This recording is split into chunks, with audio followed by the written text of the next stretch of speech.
bertransaksi adil, tinggalkanlah tipu daya, yakinlah ekonomi Islam kan Suaranya Mas. ekonomi Islam kan jaya.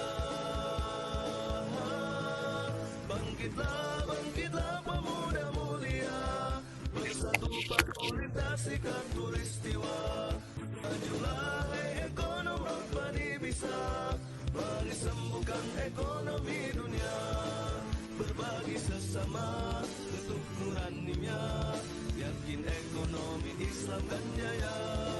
Berbagi sesama untuk nuraninya, yakin ekonomi Islam kan jaya. Ha ha ha ha ha ha ha.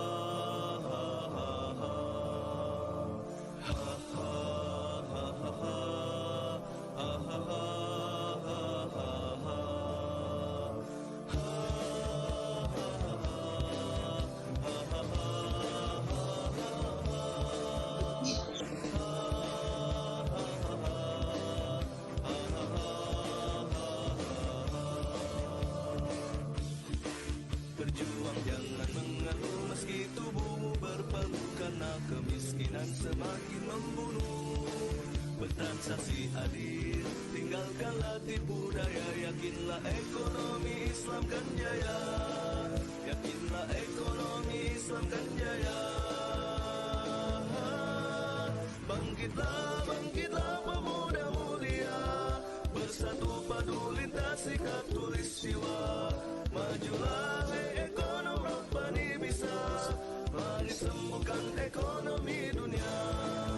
Bangkitlah, bangkitlah pemuda mulia, bersatu padu lintasi katulistiwa. Majulah ekonomi Berbanding bisa, mari sembuhkan ekonomi dunia. Berbagi sesama untuk nuraninya, yakin ekonomi Islam kan jaya. Berbagi sesama untuk nuraninya, yakin ekonomi Islam kan jaya. Assalamualaikum warahmatullahi wabarakatuh. Saya Rajali Adisya Putra Sibuan dan saya perwakilan dari mahasiswa Perbankan Syariah angkatan 2019 dan saya juga anggota dari KSEI SESCOM Malang.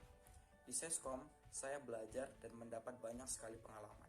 Mulai dari saya pernah menjadi seorang presidium sidang dan saat itu saya masih maba. Kemudian saya mengikuti rangkaian acara Temilnas, yang mana dari hal itu saya mendapatkan banyak sekali teman dari berbagai daerah di Indonesia. Kemudian di SESCOM juga diadakan kajian rutin ekonomi syariah, sehingga kita bisa berdiskusi langsung dengan para senior dan teman-teman. Kemudian di SESCOM itu banyak sekali jaringan alumni yang keren-keren, sehingga kita bisa mendapatkan nasihat dan mendengar pengalaman dari mereka. Nama saya Abizar Hamilai Raundani. Saya selaku Kepala Departemen FNB di KSEI SESCOM dan sekarang saya menjabat juga di Ketua Senat Mahasiswa Fakultas Ekonomi. SESCOM ini merupakan sebuah KSEI yang alhamdulillah selama ini masih aktif dalam berdakwah dan mengkaji perihal ekonomi Islam. Saya sangat menyarankan bagi teman-teman yang ingin bergabung di SESCOM, karena selama ini SESCOM merupakan sebuah organisasi yang sangat aktif sekali dalam mengikuti lomba-lomba baik regional maupun nasional, dan sangat banyak sekali torehan prestasi yang sudah disumbangkan oleh KSEI SESCOM ini untuk Fakultas Ekonomi maupun UIN Maulana Maliki Ibrahim Malang. Terima kasih. Assalamualaikum warahmatullahi wabarakatuh. Saya Fadil Muhammad. Saya sebagai Ketua Umum Syariah Economic Student Community mengajak kepada seluruh teman-teman mahasiswa baru Fakultas Ekonomi UIN Malang untuk bergabung bersama SESCOM. Di SESCOM nanti kita akan banyak belajar tentang ekonomi Islam. Kemudian kita juga akan banyak diskusi tentang isu-isu perekonomian nasional. Nah, bagi kalian yang menyukai tantangan, kita juga akan mengikutkan kalian untuk ikut di lomba tingkat regional Jawa Timur ataupun di tingkat nasional. Nah, banyak sekali prestasi yang sudah dicapai oleh anggota-anggota SESCOM. Untuk itu, marilah berproses bersama kami, marilah berkembang bersama kami, marilah belajar bersama kami. Assalamualaikum warahmatullahi wabarakatuh. SESCOM juara. Ekonom muda, hey ekonom robbani.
For all the participants, I would like to inform you about the rules of attendees. Attendee must wear neat and polite clothes. Please use representative background which available in WhatsApp group when joining this event. To reduce the noise and interference, please use headset or earphone. Attendee can ask questions to the panelists on discussion session. Further explanation will be shown in the next section. Attendees are required to fill the attendance confirmation on the link that will be open on Saturday, 26th of December 2020, and the link will be sent during the event via Zoom chat box. Participants are allowed to rejoin the event if disconnected. Thank you for your attention.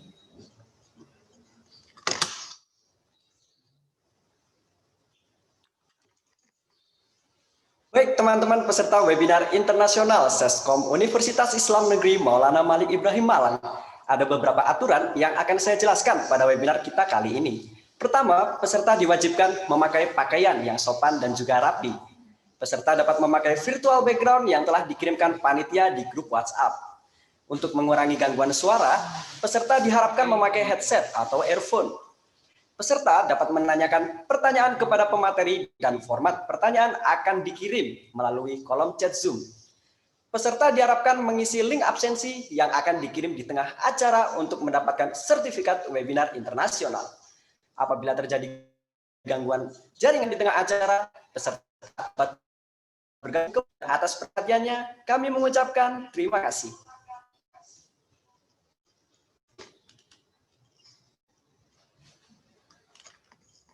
Baik teman-teman, betapa bahagianya kita bisa hadir di acara webinar internasional yang diadakan oleh SESCOM Universitas Islam Negeri Maulana Malik Ibrahim Malang. Dan kami mengucapkan terima kasih sebesar-besarnya kepada pihak IZI, Inisiatif Zakat Indonesia, Erahan Gadai Syariah, Sarfin, Edukasi Keuangan Syariah, dan Cafe Alfat yang telah membantu acara kita di hari ini.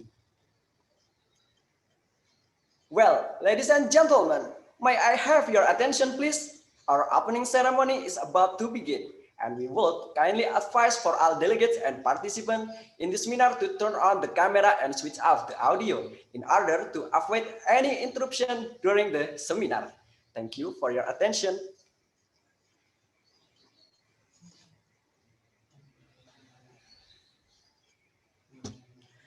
Assalamualaikum warahmatullahi wabarakatuh. Good morning from Malang, distinguished guests, ladies and gentlemen. Welcome to the International Webinar Islamic Economic Festival 2020, Optimizing the Role of Youth, the Development of Islamic Finance for the Acceleration of Financial System Stability, held by SESCOM, Islamic State University, Maulana Malik Ibrahim Malang. I am Mirta. And I'm Rita. It's been a great honor for us to be standing here and welcome each and every one of you in this webinar. First of all, let's praise the Almighty God for His blessings. Today, 26th of December 2020, we are able to attend this international webinar of Islamic Economic Festival. Praise and salutation upon our Prophet Muhammad Sallallahu Alaihi Wasallam, who had brought us to the path of light from the darkness in this life. Before we proceed this program today, we would like to express our sincere gratitude to Excellency, a speaker from Malaysia, Mr. Hassan Azganin. Excellency, a speaker from Malaysia, Mrs. Raihana Harun. Excellency, speaker from Indonesia, Mr. Ali Hamani Al-Ansari. Excellency, the Dean of Faculty of Economics and the Supervisor of SESCOM, Professor Dr. Ahmad Sani Supriyanto. Excellency, distinguished ladies and gentlemen. Well, ladies and gentlemen, the first agenda, National Anthem Indonesia Raya, and followed by Fose Marching.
Tempa dirimu untuk bangun bangsa madani.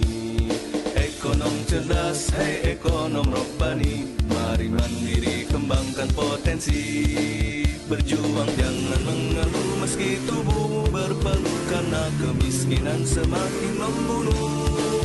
Bertransaksi adil, tinggalkanlah tipu daya. Yakinlah ekonomi Islam kan jaya.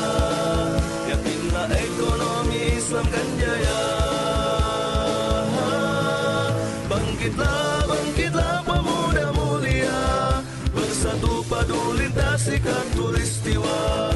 Majulah hai ekonom Rabbani bisa, menyembuhkan ekonomi dunia. Berbagi sesama untuk nuraninya, yakin ekonomi Islam kan jaya. Berbagi sesama untuk nuraninya, yakin ekonomi Islam kan jaya. Ha ha ha ha ha ha ha ha.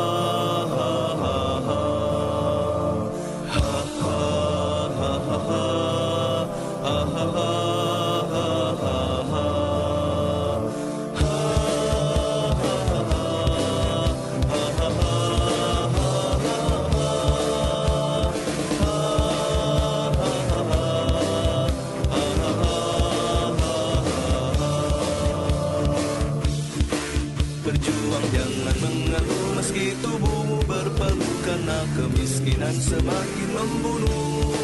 Bertransaksi adil, tinggalkanlah tipu daya, yakinlah ekonomi Islam kan jaya, yakinlah ekonomi Islam kan jaya. Bangkitlah, bangkitlah pemuda mulia, bersatu padu lintasi khatulistiwa. Majulah ekonomi Rabbani bisa, mari sembuhkan ekonomi dunia. Bangkitlah, bangkitlah pemuda mulia, bersatu padu lintasi khatulistiwa. Majulah ekonomi Rabbani bisa, mari sembuhkan ekonomi dunia. Berbagi sesama ketuk nuraninya, yakin ekonomi Islam kan jaya. Berbagi sesama ketuk nuraninya, yakin ekonomi Islam kan jaya. Ekonom muda, hei ekonom Rabbani.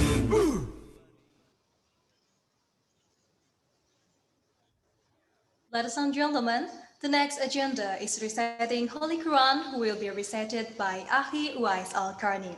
To Akhi Uwais Al-Karni, time is yours. Assalamualaikum warahmatullahi wabarakatuh.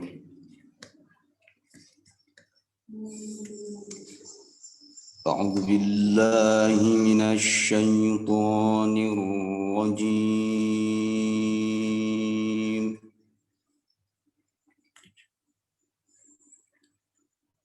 Bismillahirrahmanirrahim.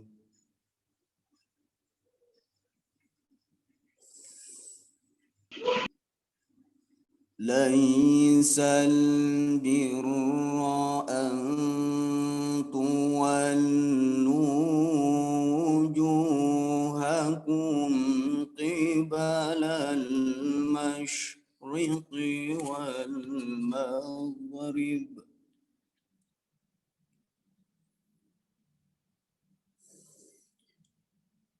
قبل المشرق والمغرب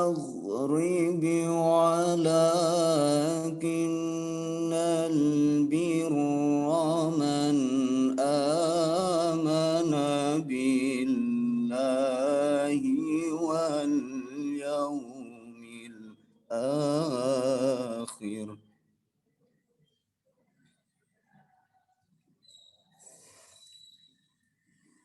من آمن بالله واليوم الآخر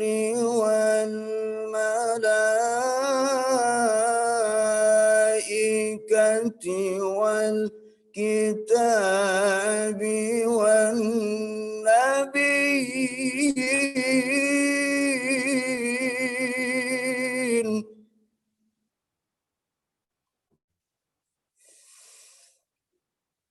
وآتى المال على حبه ذوي القربى واليتامى والمساكين وابن السبيل والسائلين وفي الرقاب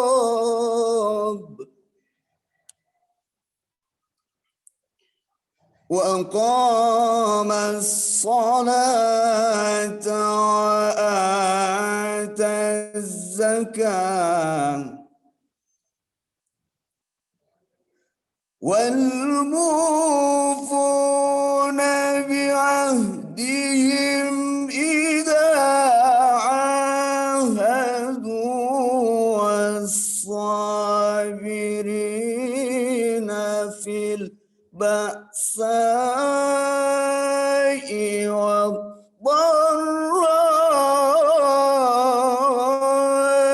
وحين البأس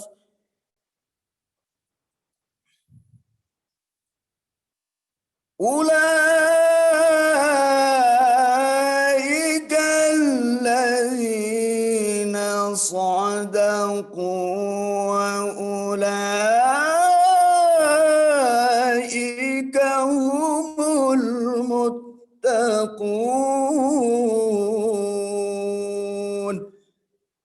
بسم الله الرحمن الرحيم. وإذ تأذن ربكم لئن شكرتم لأزيدنكم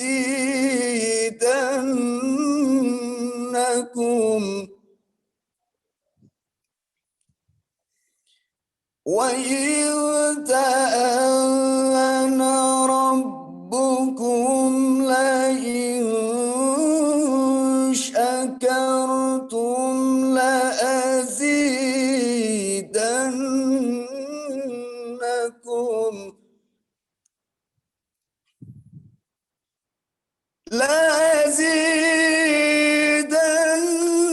لأزيدنكم ولئن كفرتم إن عذابي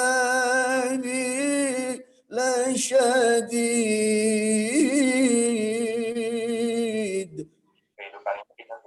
لأزيدنكم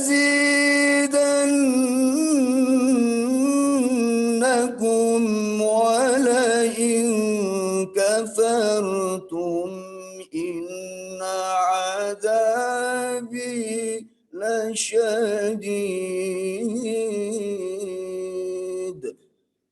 صدق الله العظيم. Assalamualaikum warahmatullahi wabarakatuh.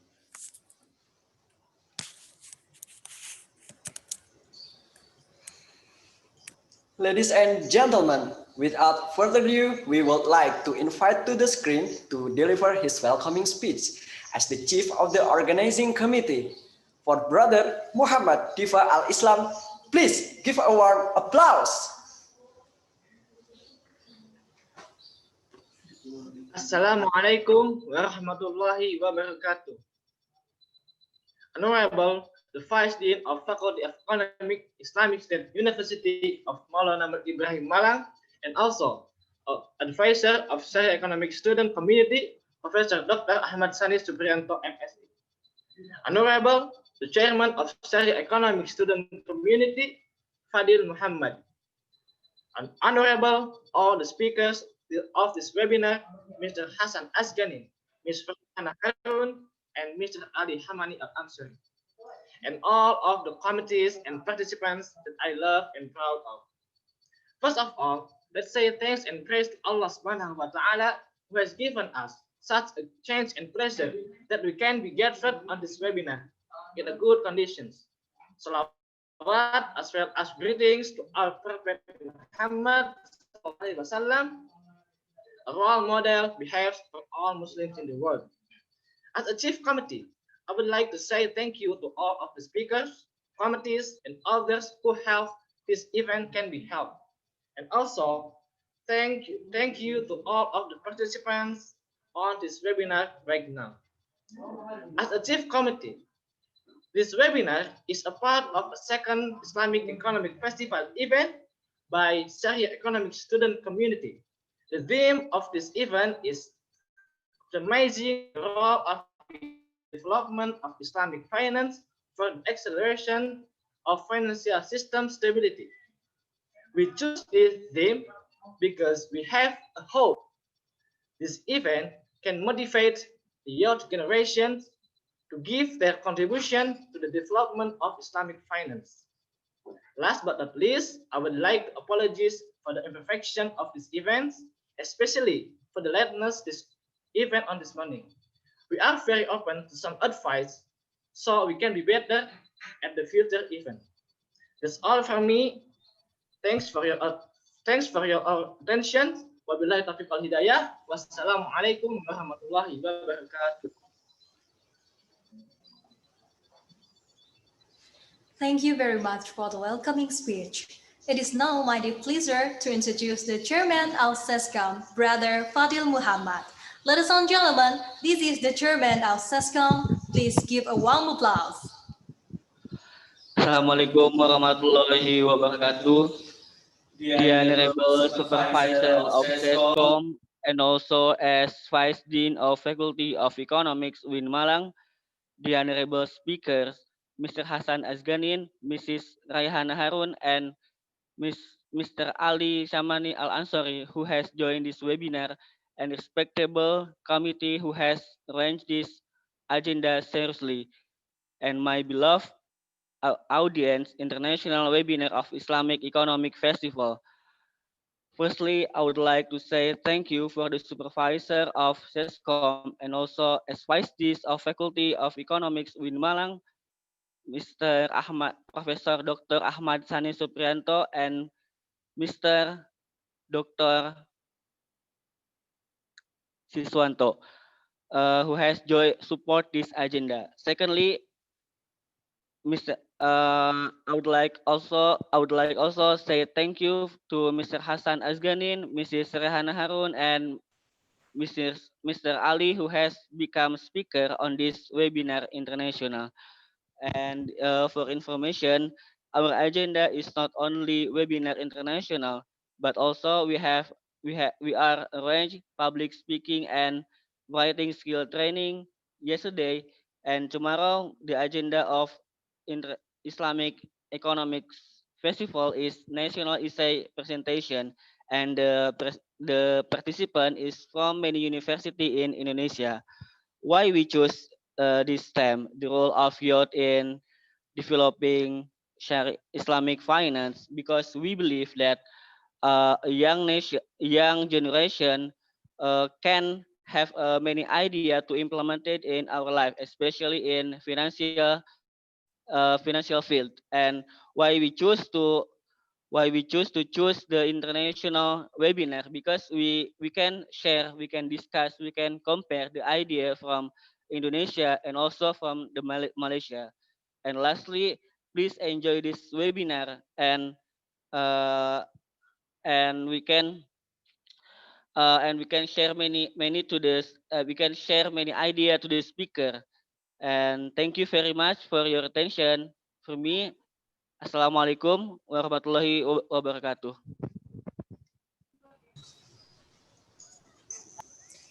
Thank you for Brother Fadil Muhammad for the insightful speech.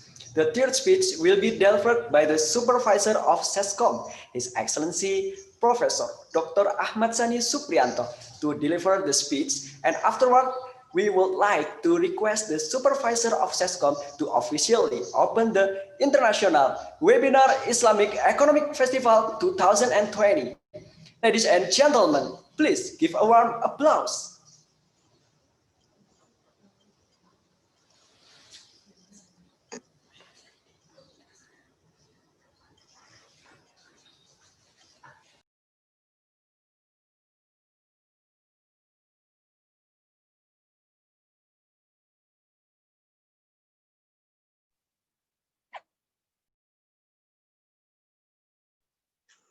Oke, Assalamualaikum warahmatullahi wabarakatuh.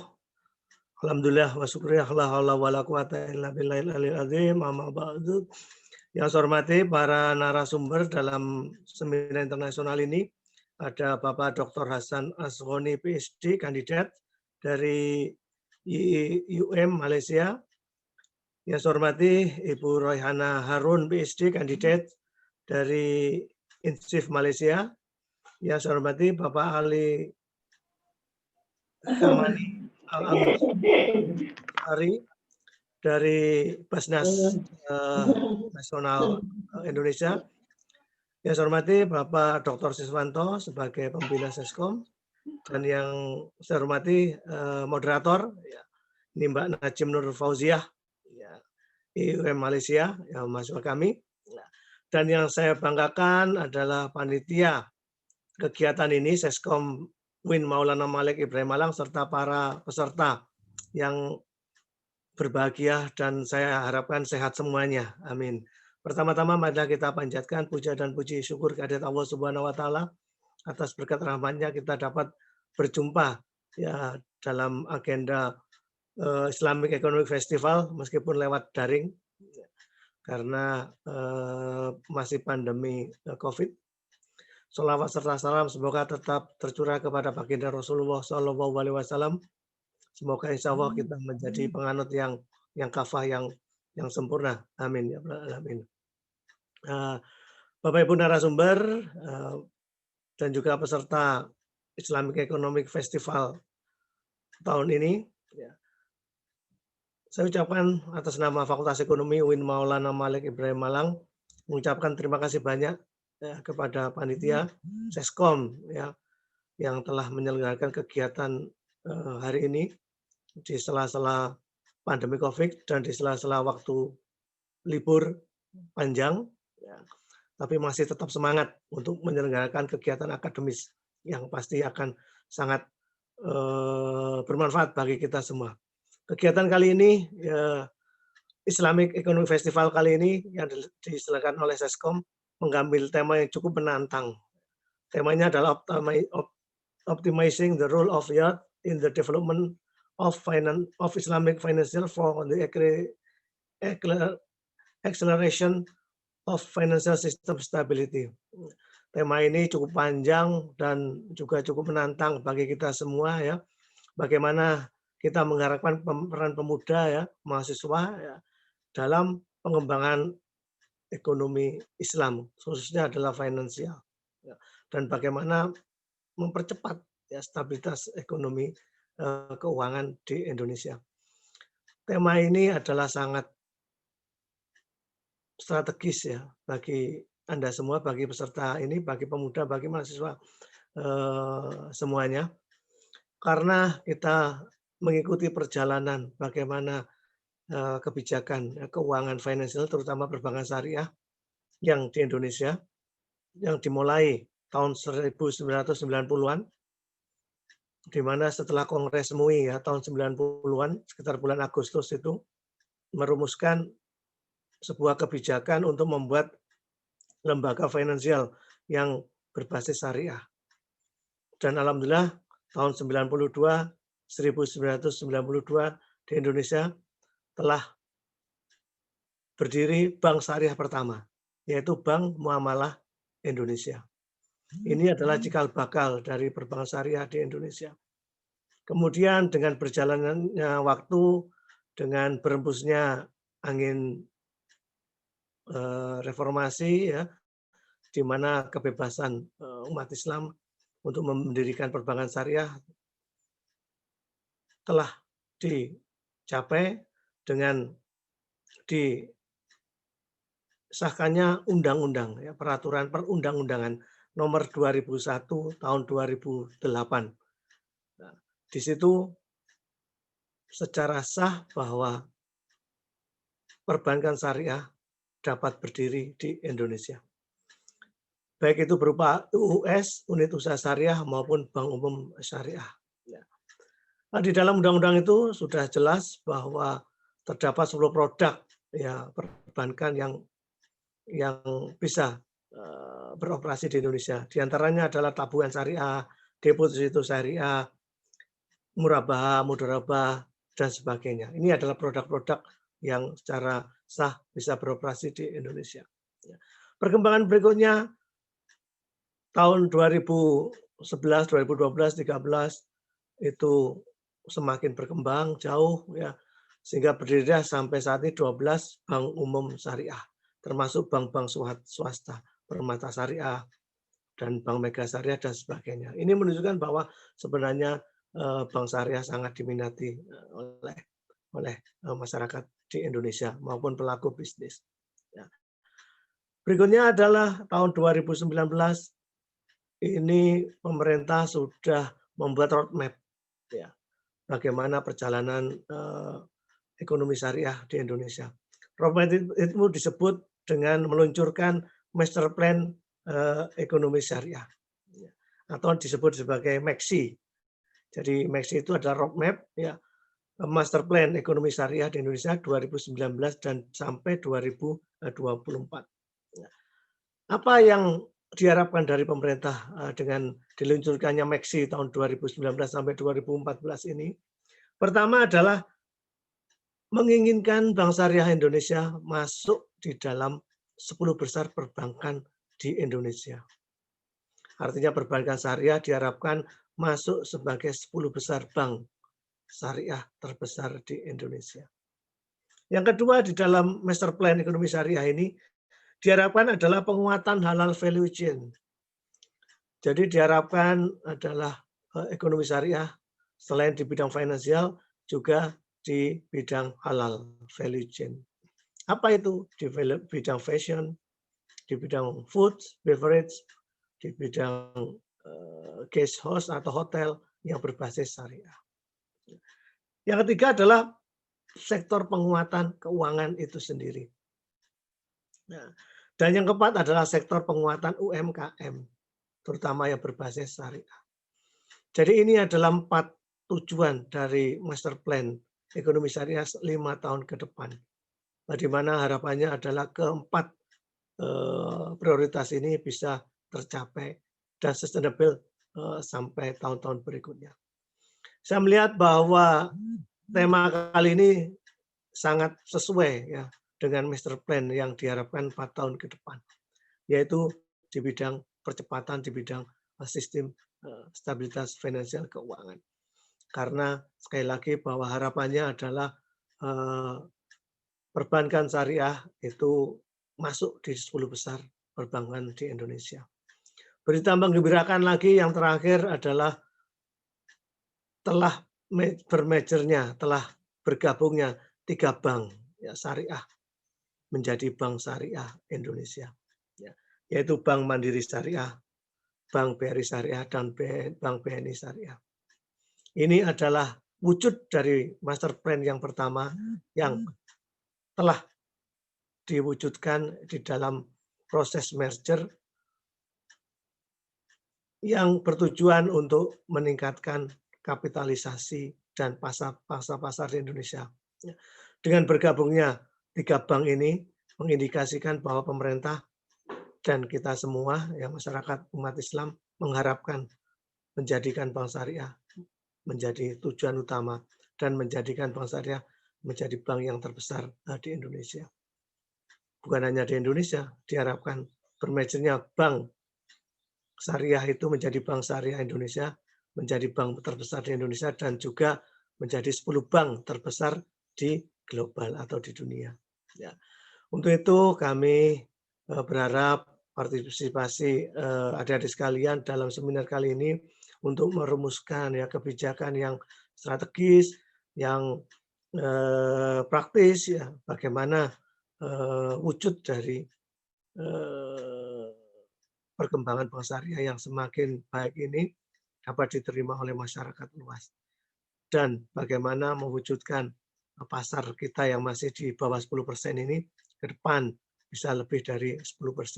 Mengingat umat Islam kita adalah lebih dari 85%. Karena itu sekali lagi selamat ya kami ucapkan kepada panitia dan kepada narasumber serta adik-adik peserta seminar internasional ini. Semoga ini membawa manfaat berkah bagi kita semua. Amin ya rabbal alamin. Untuk itu marilah kita buka acara yang bergengsi ini dengan membaca basmalah bersama-sama. Bismillahirrahmanirrahim. Dengan selesainya bacaan basmalah ini, semoga kami atas nama universitas, atas nama pimpinan UIN Maulana Maliki Ibrahim Malang membuka acara ini secara resmi dan semoga berlangsung dengan lancar dan sukses semua. Dan kami berharap Anda semua sehat walafiat sampai acara berakhir. Terima kasih. Saya akhiri. Billahu taufiq wal hidayah. Assalamualaikum warahmatullahi wabarakatuh. Tetap semangat. Sehat sekali. Thank you very much for Professor Ahmad Sani for the insightful speech. Well, ladies and gentlemen, now we come to our main program, plenary session, with 3 session talk with our honorable speakers, who will be led by our moderator, Ms. Nadim Nur Fauzia. First of all, allow me to introduce our moderator. Ms. Najim Nur Fauzia. Her educational background is from Faculty of Economic, majoring in Islamic Banking, Islamic State University of Maulana Malik Ibrahim Malang. Master degree of Islamic Banking and Finance from International Islamic University, Malaysia.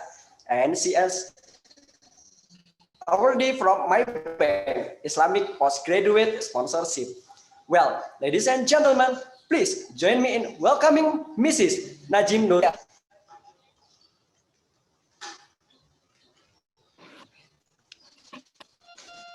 Okay, thank you, Brother Mirta and Sister Rita. So I can start the session, right?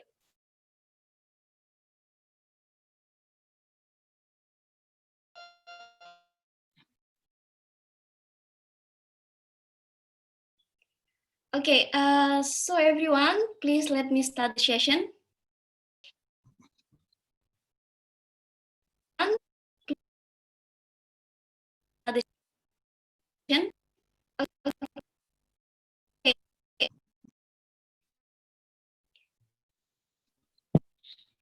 So everyone, my voice is clearly. It's clear enough? Is clear enough? Okay, I will start. So everyone, if you find it's not clear, can tell me. Okay, Bismillahirrahmanirrahim. Assalamualaikum warahmatullahi wabarakatuh, and very good morning, everyone. I would like to welcome you all once again to virtual international seminar by Syariah Economic Student Community, KSEI, SESCOM, UIN, Maliki, Malang. This is Najim Nur Fauzia, a postgraduate student from Institute of Islamic Banking and Finance, International Islamic University, Malaysia. I'm joining you all the way from Malaysia, and I'm very happy to reconnect with all my SESCOM family, lecturers, friends, and all the audience. Well, today I'm with you all here. We'll be moderating for 3 sessions of the seminar, and for the first session, we will have an interesting and insightful topic. The theme is the role of Sharia scholar in Islamic finance development, and it will be delivered by our guest speaker, Mr. Hassan Azganin. Okay, so a brief intro before inviting him for the session. I would like to read his curriculum vitae in short way. Well, Mr. Hassan is a trainer, advisor, consultant for different global wakaf and fintech institutions in the Middle East, Africa, and also in Malaysia. Okay, he has worked in several Islamic fintech startups such as Itis and Fintera, and currently he is a PhD student in Institute of Islamic Banking and Finance, IEF Malaysia. And his research thesis is focusing on wakaf, agriculture, and fintech. Also, I would like to congratulate him first because, for his contribution on Islamic fintech in Malaysian Report 2020-2021 issued by INSEP, ISRA, and Malaysia Digital Economic Corporation. So, without further ado, I would like to invite Mr. Hassan Azganin to deliver his speech. Mr. Hassan, the floor is yours. Bismillahirrahmanirrahim. والصلاة والسلام على أشرف الأنبياء والمرسلين سيدنا ونبينا محمد وعلى آله وصحبه أجمعين. Thank you, Sister Najim. And first of all, I would like to thank the Sharia Economic Student Community for organizing this insightful webinar, international webinar, that is targeting the youth nation, the leaders of the future. Alhamdulillah. And I'm happy also to be in the same session with our previous classmates, Ms. Rayhana. Rayhana also, we were working together in one of the blockchain companies, and I was a classmate with Mr. Ali Shabani back in 2013 to 2016 when I was doing my Bachelor in Islamic Finance. So the host, can you please allow me to share my presentation?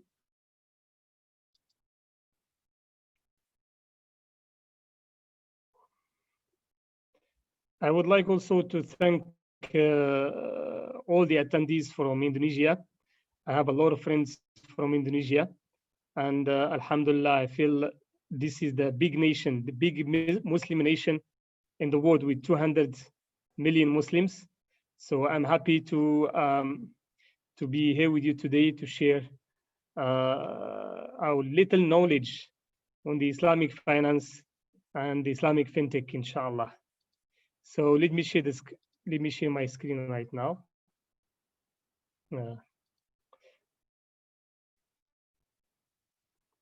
Can you see my screen? Yeah, Mr. Hassan, we can see. Maybe you can make it bigger. Full screen, please. All right. So basically the title, I choose the title because one of the main, is there any, I can hear an echo. Is it clear? Is my voice clear?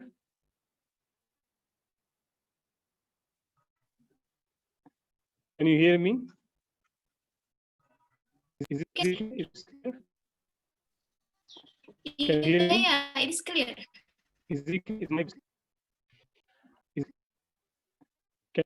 here? Is it is my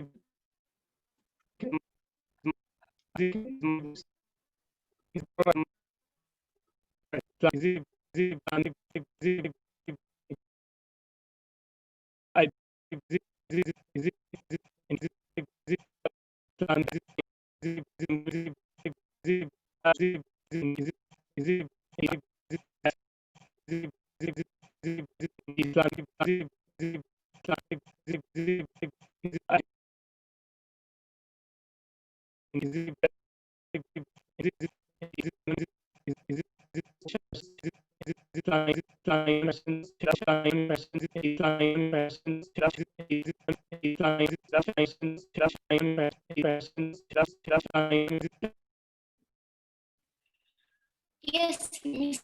Hassan, clear.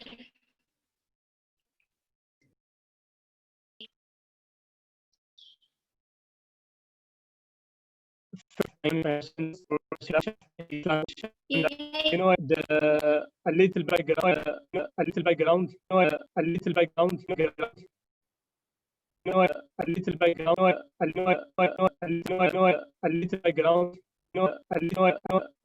little background, in Islam, a little background, institutions, a little background, a little background, youth Islam.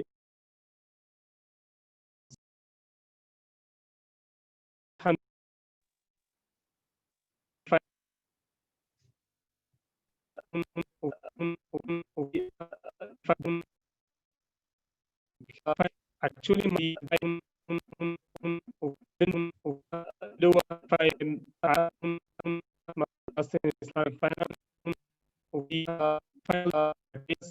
my area of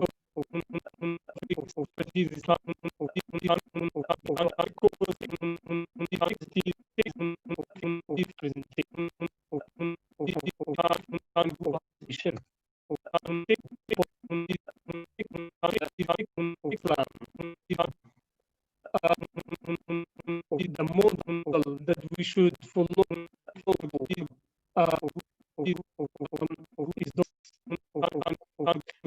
and during the Sahaba time, there was a lot of youth Sahaba.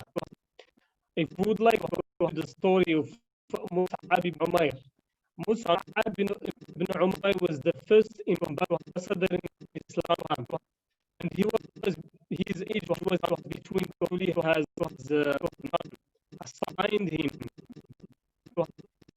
as an ambassador to go to Medina and to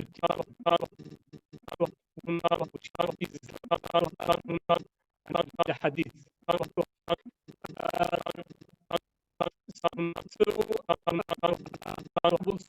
Ali ibn Abi Talib.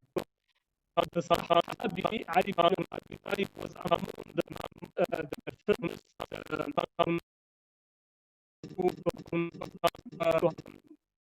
Islam, and he's 10 years old.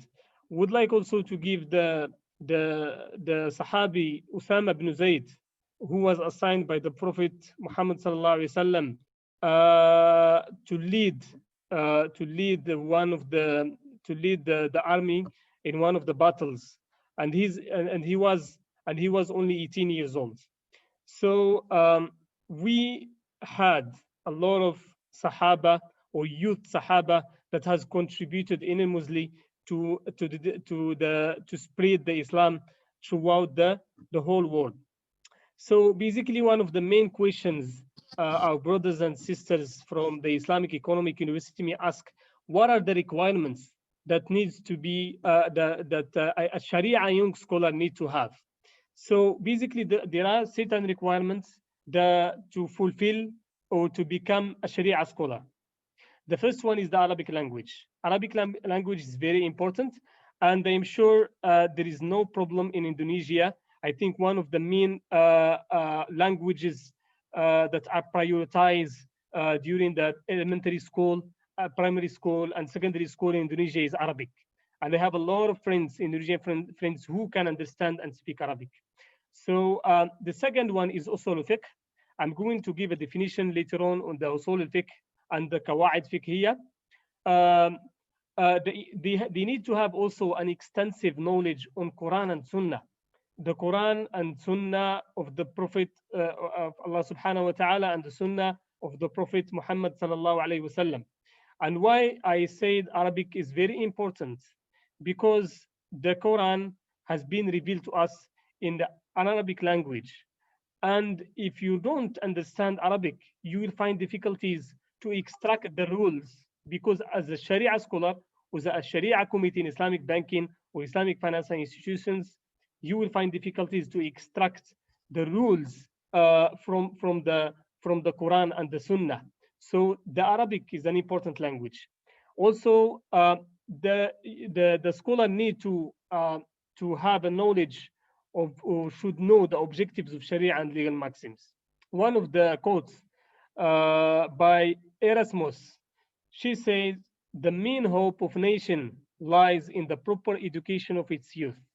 And I am saying the main hope of nation lies in the proper Islamic and fiqh education of the Muslim youth. So basically, let me start with the Sharia scholar law in Islamic financial institutions. The Sharia scholar in the Islamic banks or unit trusts, or for example, an asset management company or a takaful company, they should or they must ensure that all the financial instruments are in compliance with the Sharia principles. When I'm saying financial instruments, if I would like to give examples here in Malaysia, the example of Islamic financial instruments that has been adopted since long time in Malaysia are equity-based financing, debt-based financing, and leased contracts. So equity-based financing like musharaka and mudaraba, debt-based financing like murabaha, salam, istisna, and so on and so forth. So the Sharia committee or the Sharia student or Sharia scholar must ensure that all the transactions, all the conditions, if we would like to take the example of Murabaha agreement, the Murabaha agreement, there are certain terms and conditions. For example, the cost plus profit must to the client. This should be offer and acceptance. There are certain terms and conditions.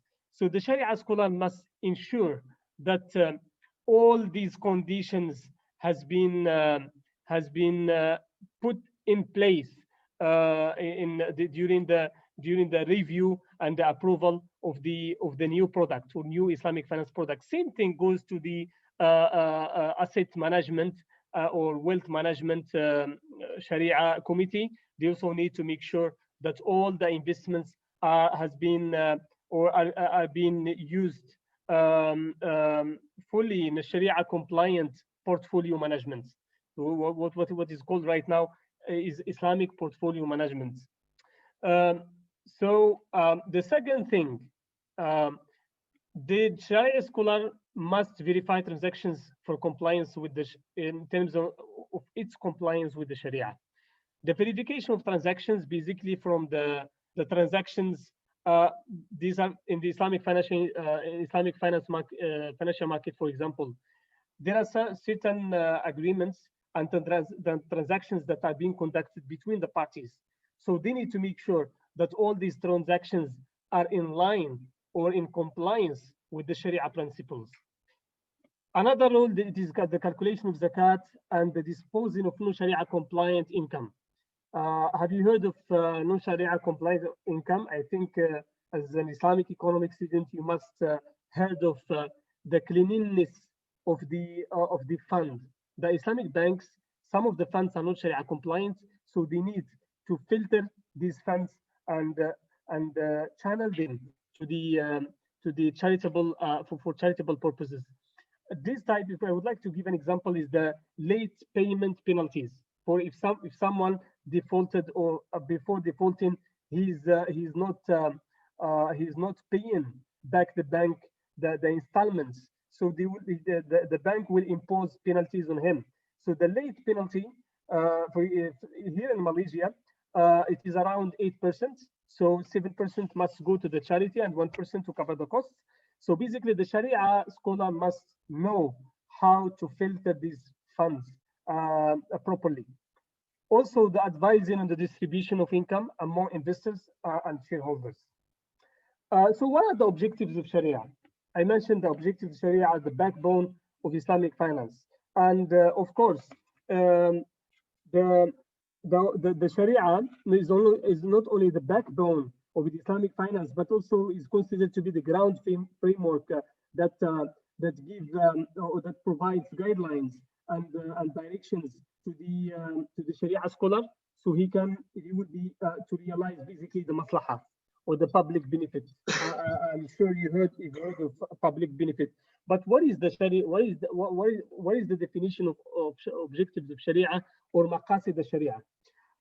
According to Raisuni, the purpose Raisuni has defined maqasid Sharia as the purposes for which the Islamic law was established to fulfill for the benefit of humankind. And if we would like to give examples from the Quran, Allah subhanahu wa ta'ala, as mentioned in one of in Surah Al-Anbiya, وَمَا أَرْسَلْنَاكَ أعوذ بالله من الشيطان الرجيم بسم الله الرحمن الرحيم وَمَا أَرْسَلْنَاكَ إِلَّا رَحْمَةً لِلْعَالَمِينَ, which means, and we have sent you, Muhammad, not but as a mercy for the universe.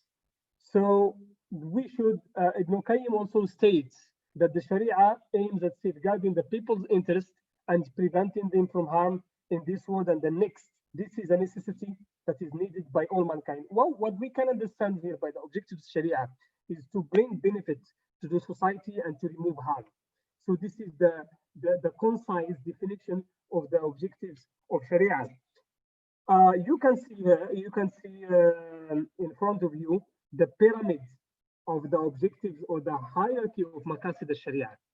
From the top, we have the 5 maqasid of Sharia, and we have which are considered the daruriyat, the necessities that should be fulfilled, that should be implemented in our daily lives.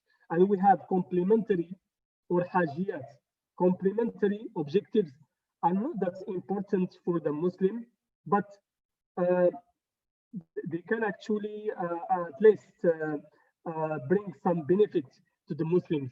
However, the embellishment or tahsiniyat, these are basically, they on the top of the pyramid.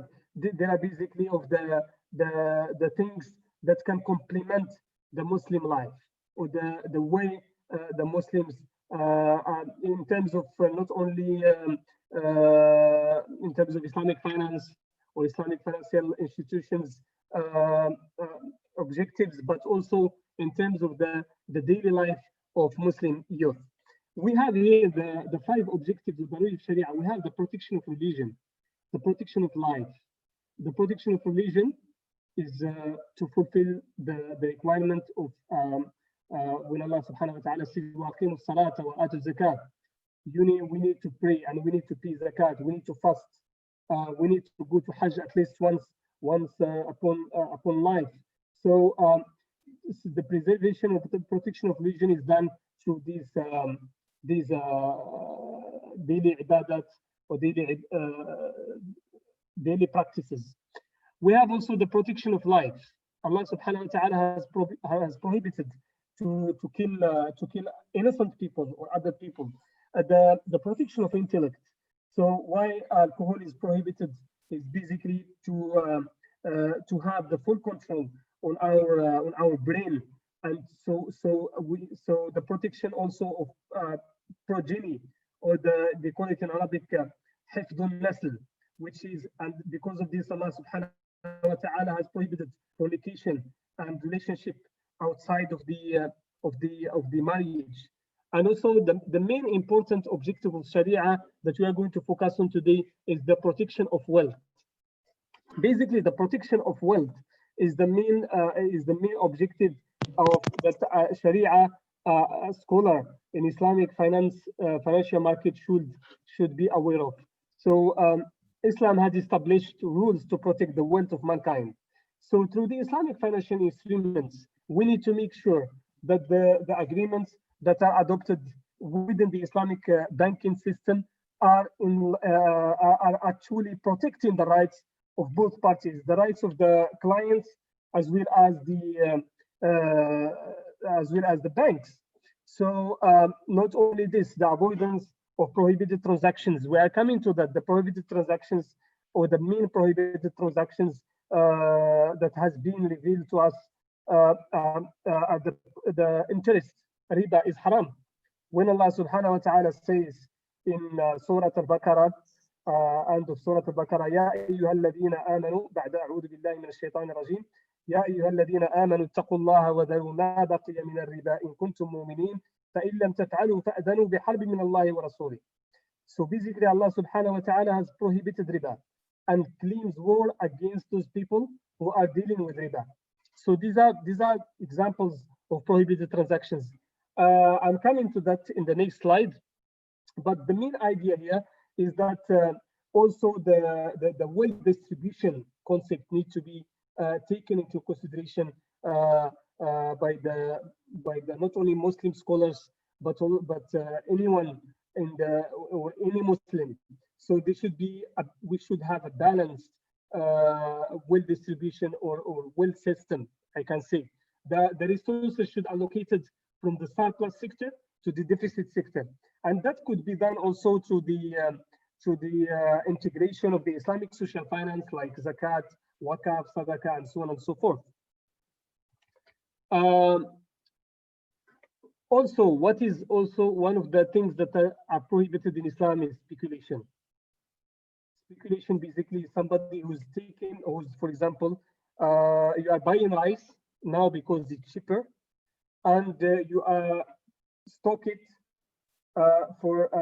because you know that after 6 months or after 7 months there will be no rice in the market, so you can increase prices. This is called speculation, and is not permitted in Islam.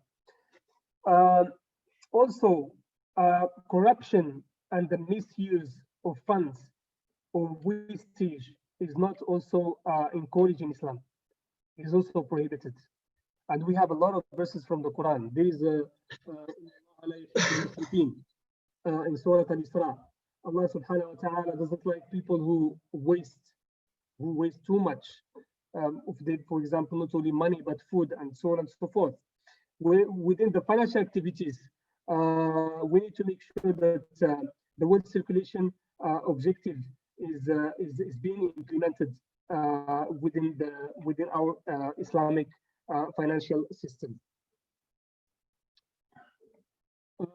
Also, fair and transparent financial practices are one of the main things that needs to be taken into consideration or into account by our Muslim youth scholars.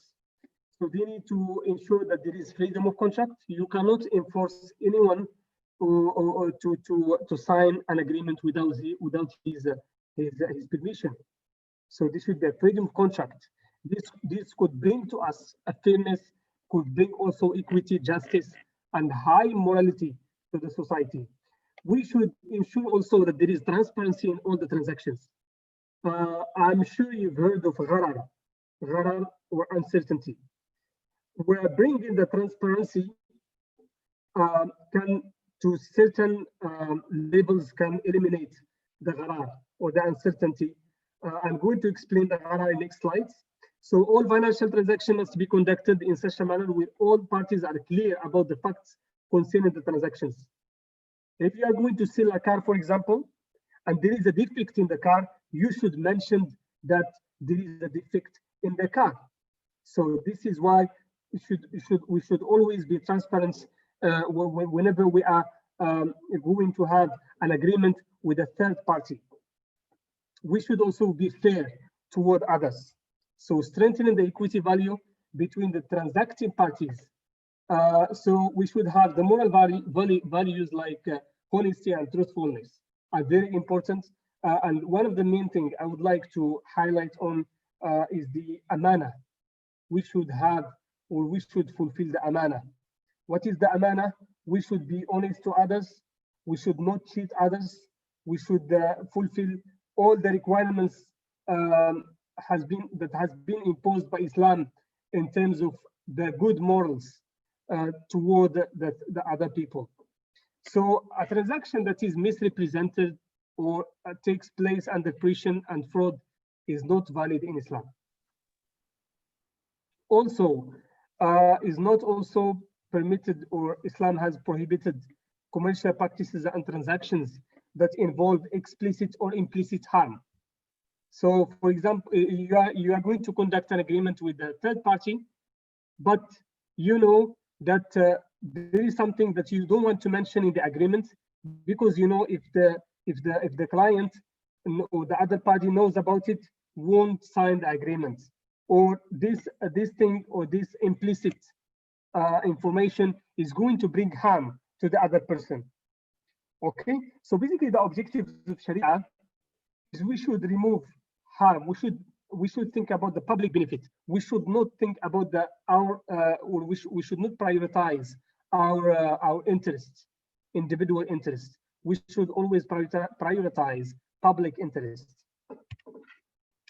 At a macro level, the objective of Sharia, of course, is going to bring the social justice to the society. And these are the prohibited transactions I would like to mention to you that you need to write it down in your list. As a Sharia scholar, we should make sure that there is no interest in the transactions. The riba should be removed. The riba is haram. And there are some agreements that has been approved in certain countries and has been found later on that are not Sharia compliant. The example of this is Bay'ul Ina. Bay'ul Ina basically is, for example, between two parties. I need money right now. I need $1,000. So I will go to Sister Najim. I will say to Sister Najim, I will sell this phone to you for $1,000 because I need money. Can you give me $1,000 right now? In 6 months, I will take the phone back from you and I will give you $1,500. This is Bay'ul Ina, which is almost similar to the interest. It's like we're doing, yes, we're doing khadi'a, we're doing something which is prohibited in Islam, which is almost similar to interest. And because of that, the Sharia scholars in Malaysia came up with another concept called tawarruk. So basically to avoid the two parties interaction, they added another third and fourth party. So and we have come up with what is called tawarruk. Gharar, uncertainty basically you cannot, uncertainty, if I would like to give an example that has been given previously by the Muslim scholars, you cannot sell the fish in the sea. I cannot sell the fish to you and it is still in the sea. So I need to fish it first, then I can sell it to you. So we should, this kind of uncertainty or gharar should be eliminated. Maisir also, gambling is haram. Ihtikar is speculation. I've explained before. Producing and trading haram good and activities. Ghish is also forbidden in Islam. Ghish is cheating others is also prohibited in Islam. So let's come up now to the second backbone of the Sharia of the Sharia, which is the fiqh and usul al-fiqh. Sister Hannah and also Brother Ali, we have studied Islamic finance, and one of the main courses that we studied is the usul al-fiqh and qawaid al-fiqhiyya, or legal maxims, and also another one that I forgot to bring in here is the Islamic law of contracts. This one I've studied in INSIF.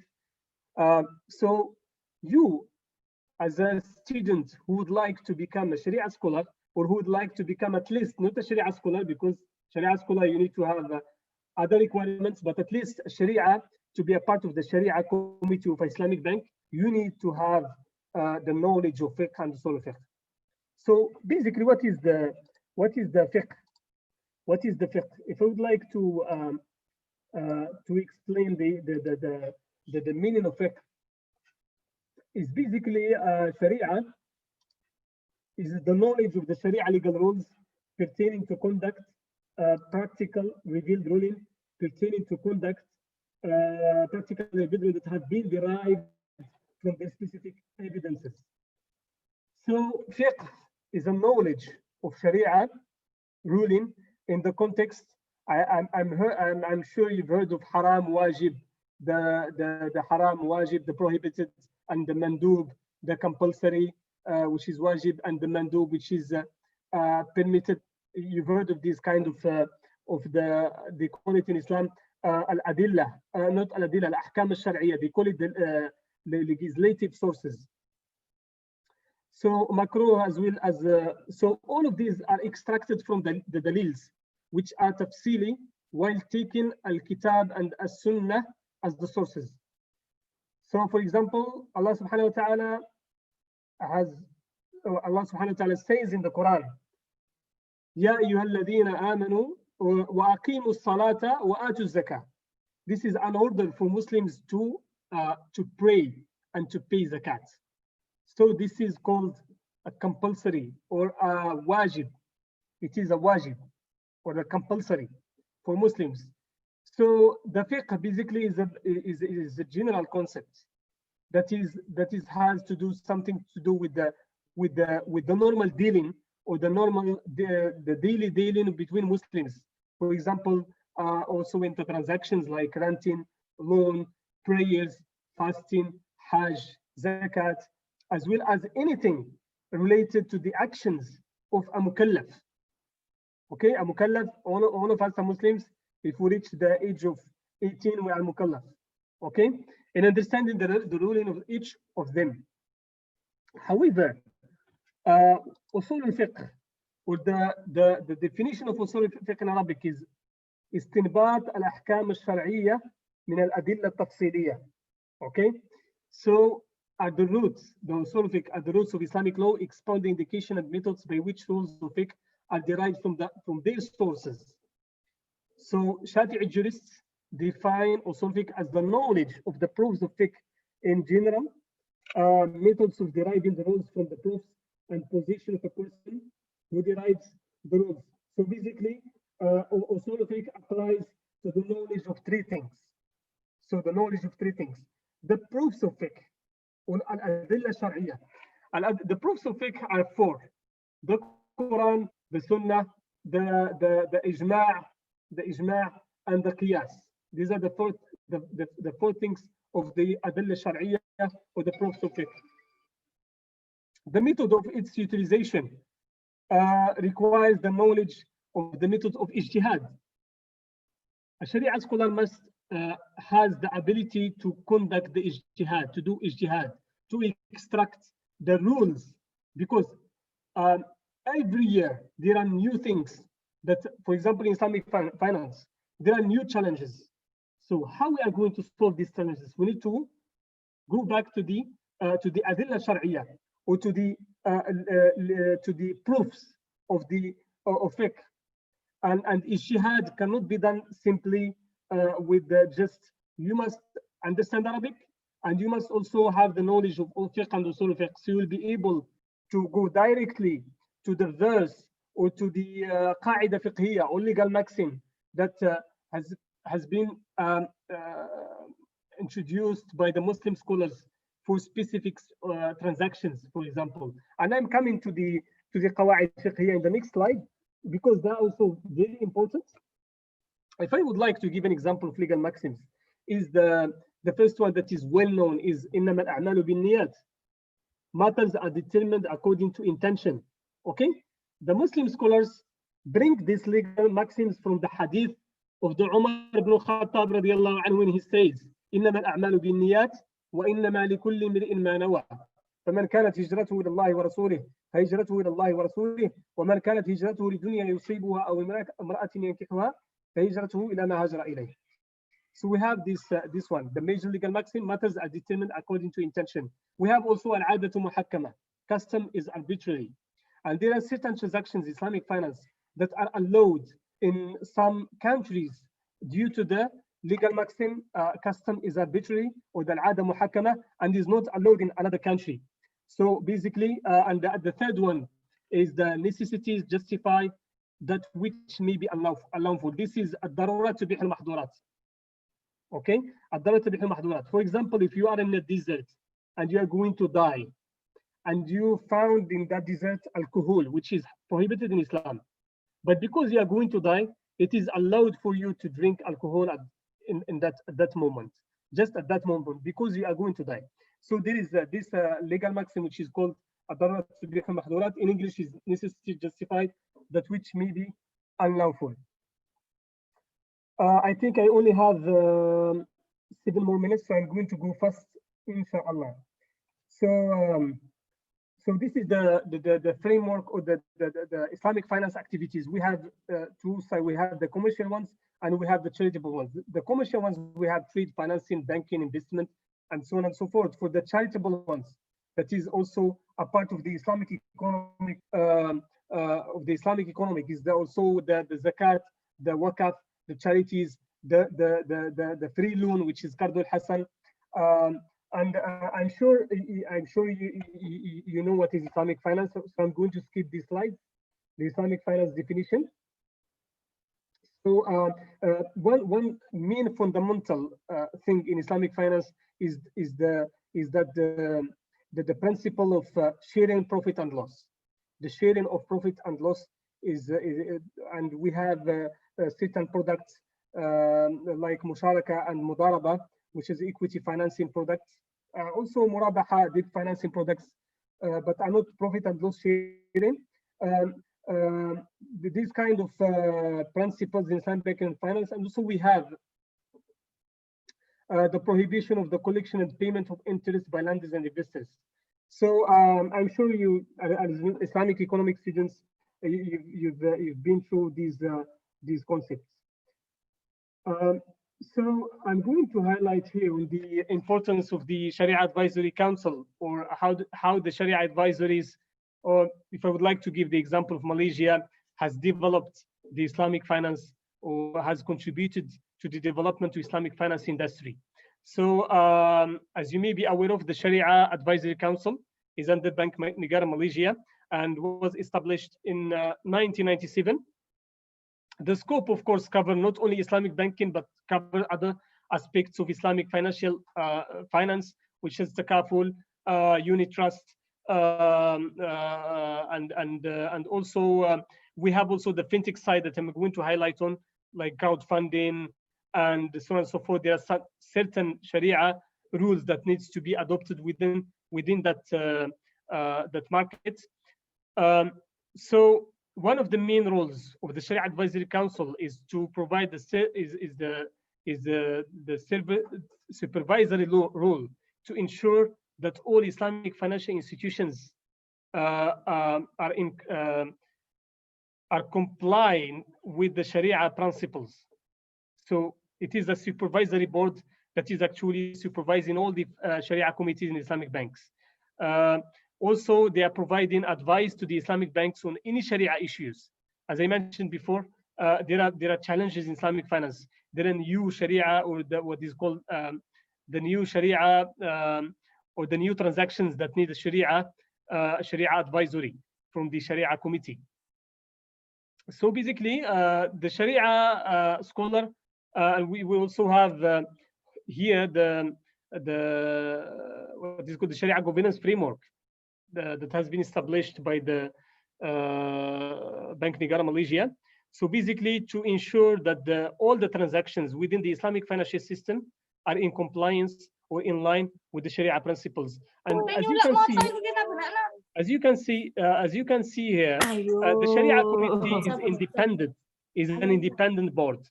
So and we have in every and each Islamic bank we have 4 departments. We have Sharia risk management. We have that is taken care basically on the Sharia non-compliance transactions, and we have Sharia review function. We have Sharia research function. We have Sharia audit. So basically, all of them they need to report to the independent department of the Sharia committee. So this Sharia governance actually is helping the Islamic banking, Islamic financial institutions to make sure that all the transactions within the industry are in line with the Sharia principles. Same thing goes to the IEF, the accounting and auditing organization of Islamic financial institutions. It is a Sharia board of more than 20 Islamic scholars, and I think the is led now by Taqi Mufti Usman Taqi Usmani, Mufti Taqi Usmani. The objectives of the IEF basically is to develop accounting and auditing thoughts relevant to Islamic financial institutions, to spread accounting and auditing thoughts and to prepare and interpret accounting and auditing standards for Islamic financial institutions, and certain other rules that actually has contributed enormously to the development of Islamic finance. Let's now let me maybe in 3-4 minutes I'm going to explain the Islamic fintech part, or how the Sharia committee in the Islamic fintech industry is going to come in as what. So fintech industry basically is fintech is I'm sure you've heard of fintech, is a term of financial technologies, 2 terminologies basically combining the financial and the technology basically to facilitate the transactions and to come up with the new products that can provide solutions for the societies, and not also for the societies, but also for the investors. There's certain investors that wouldn't like to go to the banks and to park their money in the bank with a small profit. There are now certain Sharia or Islamic fintech solutions like Islamic crowdfunding, equity crowdfunding, and we have also so under fintech we have a lot of solutions. We have payment gateways, we have e-wallets, we have blockchain and cryptocurrency solutions, and so on and so forth. I'm going here to focus on only a few of them. So the same Islamic financial agreement that I used in Islamic banks can be adopted also in the Islamic fintech industry. If I would like to give an example, Etis Crowd. I think Etis Crowd is one of the pioneer Islamic crowdfunding companies. Has been established in 2014. They are working, and we have two. They have 2 offices. They have one in Malaysia and one in Indonesia, and they are working on with advising funds for the affordable housing projects in Indonesia. The way they are interacting with the investors, they are actually targeting Islamic Muslim investors. And if you are targeting Muslim investor, you should make sure that you are also you are adopting the Sharia or the Islamic financial instruments that are in Sharia, that are in line with the Sharia principles. Etis Crowd has their own Sharia committee. Basically, they need to make sure that all the transactions are in line with the Sharia in terms of also the content, the content, the marketing content, and also the agreements. So if we would like to give some of the agreements that they use these, they use musharaka, use murabaha and istisna. They're using also a mudaraba product. So they need the Sharia committee within this industry. They need to come up with a new agreement which is different from the one that is used in Islamic banking, in the Islamic banking industry, because you have this is a new market, and you have a different framework, and you have also different concept, which is crowdfunding. The way you are interacting with the investors is done in a normal, we can say, people from all over the globe. They are coming to the platform. They want to choose one of the projects. So whenever they sign in and they make the payments, so there is an agreement that will be shared with them, and they need to sign this agreement. So if you can see here, you can see the table. We have the murabaha, which is the working capital for asset acquisition. So this murabaha product can be used by crowdfunding and also wealth management or asset management tech companies. Let me briefly discuss case studies on the use of Sharia in the fintech industry. So we have the example of crowdfunding. I apologize of this. The example of crowdfunding. So basically, as I mentioned, there should be certain Islamic financial instruments that need to be adopted. The Sharia committee within the Islamic crowdfunding company, they need also to make sure that the marketing and the content creation is not, there are no misrepresenting. Some of the companies, they are misrepresenting the information of the projects so they can attract more investors. So the Sharia scholar must ensure that all the marketing contents are free from misrepresenting information. The fund collection disbursement, you need to make sure the Sharia also must ensure that all the transactions from the investors to the crowdfunding company or the platform back, so also to the distribution of the fund to the beneficiaries, or we can say the project developers. With regards to the e-wallet, we have here in Malaysia a lot of examples of e-wallet fintech solutions, and I would like to give an example of it, which is Pay Halal. Pay Halal is one of them. So basically, they are adopting one of the Islamic financial instruments called agency agreements. They need to act as an agent on behalf of the user to basically park this fund into the e-wallet, and for the using of this fund, the distribution of the fund to the, because there are, of course, different merchants are integrated in the same platform. For example, we have Lazada, we have also some charitable organizations that are adopting this kind of e-wallets. So a certain agreement needs to be here. And we have also cryptocurrency. The currency coins like Bitcoin can be used as a medium of exchange, and there are different view of scholars or different opinion of scholars in terms of the permissibility of the cryptocurrency. But one of them, which is the Sharia Review Bureau in Bahrain, have an article. Maybe we would like to have a look on this article, that they have explained in details the muwasafat, or the different type of cryptocurrencies. For example, a token utility is different from the Bitcoin, and which is lawful according to them is lawful. They have also asset-backed tokens. Basically, these asset-backed tokens can be taken as let me give you an example.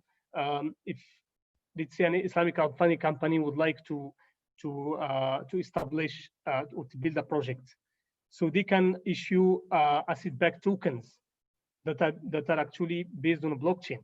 These asset-backed tokens can be sold to the investors. For example, one Bitcoin, let's give, for example, one Bitcoin. One Bitcoin equals 1 meter, for example, 1 meter of the project. Okay, 1 meter square of that project. Or these kind of asset-backed tokens can be used also in the Islamic fintech market. There is no company that has come up with this kind of tokens yet. But Fintera is one of them that is working on it.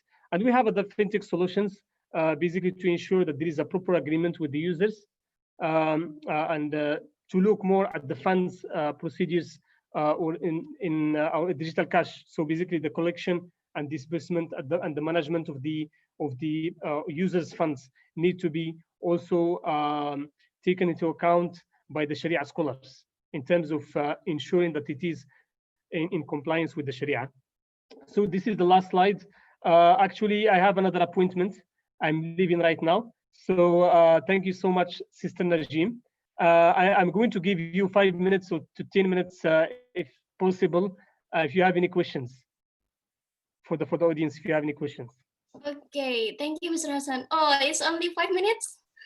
Yeah, I can give 10 minutes. Actually, I have One question exactly. 11:15, but that's fine. Okay. I would like to read some question. Okay, the first question is coming from Brother Shakira Sobri from Malaysia. Mm-hmm. He asking whether do you find some difficulties with Islamic fintech companies from other countries that apply different principle, or fintech industry is less controversial in that area?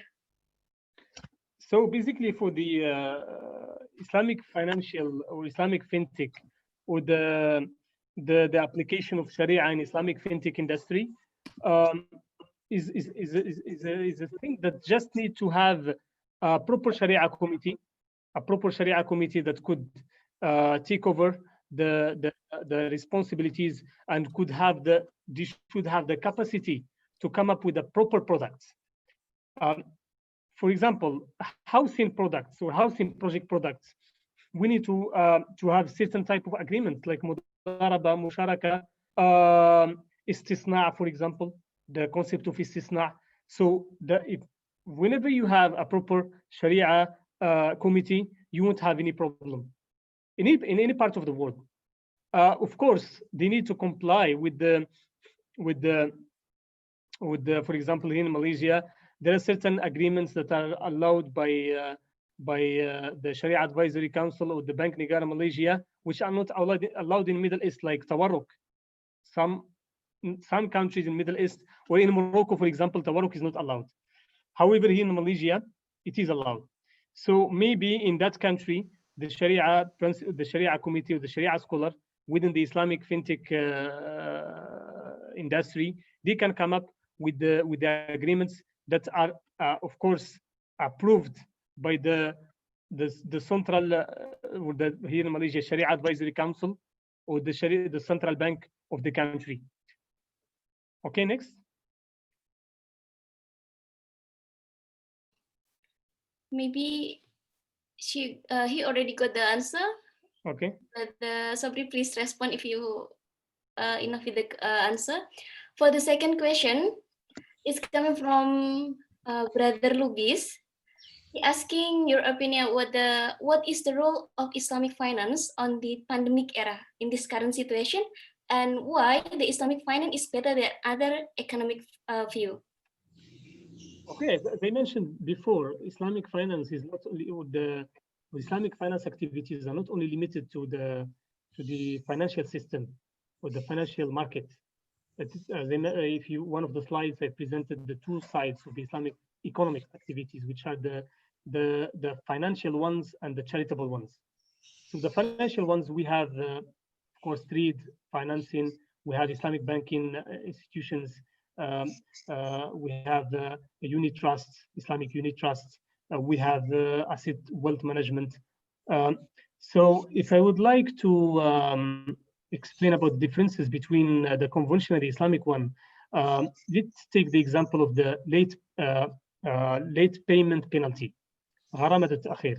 In Islamic bank here in Malaysia, they are taking 8%.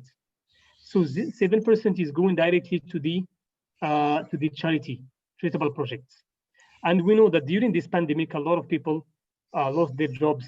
Maybe the poverty rate has increased in several countries, and we have a lot of problems. So basically, the late payment penalty that is imposed on people, we have two dimensions. Can be waived. It can be waived, or if a person is guilty, they can take this 8%, but they should channel the funds for the basically the projects that can provide solutions to the society, provide new jobs, so that certain projects. This is from one side. From the other side, we have what is called the cleanliness of funds. Islamic banks, they have what you call cleanliness of funds. So at the end of the year, there are some funds that are not is not permissible for the bank to take this fund, and they should distribute it to the charities. So I believe the difference between Islamic banks and conventional bank is because of this concept. That 7% is going to the charitable projects, while 1% to cover the cost. Okay. Also, we have zakat, an Islamic financial or Islamic social finance instrument. Zakat, basically, in Malaysia here, the Islamic financial institution are paying zakat, millions of ringgits per year. So we should, the only problem is the allocation of the zakat resources to the benefactors or to the beneficiaries. A proper allocation of zakat funds can solve a lot of problems during this pandemic. So, and besides this, we have Wakaf, we have Qardul Hassan, we have free loan.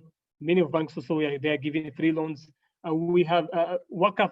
If we'd like to give the example of Wakaf, the IBM, the 6 banks in Malaysia, they have established their own Islamic crowdfunding, charitable crowdfunding platform called My Wakaf.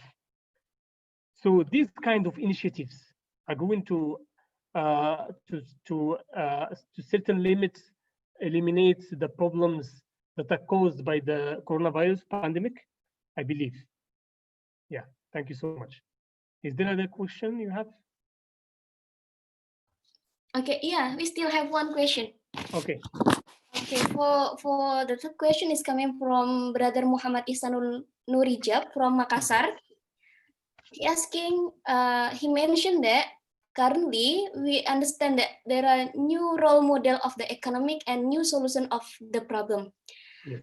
And the question is how we solve in economic and financial sharia about human resources, human resource management, because this is so important. So basically the question is related about the how to improve the human resource management specifically in Islamic financial system. Okay, human capital development is very important in each and every industry, not only Islamic banking, but everywhere. If I understand your question is how is there anything to do here with Sharia human development, or just human development in general? Sharia human development. Okay. So basically, the Islamic banks and Islamic financial institutions, they need to provide training to the new Sharia, the new generation. I'm talking now to the youth people from Indonesia, from the University of Islamic Economics. So they need to provide training, basically. And before this, I would suggest the company. So give me 1 second. Let me just stop sharing my screen.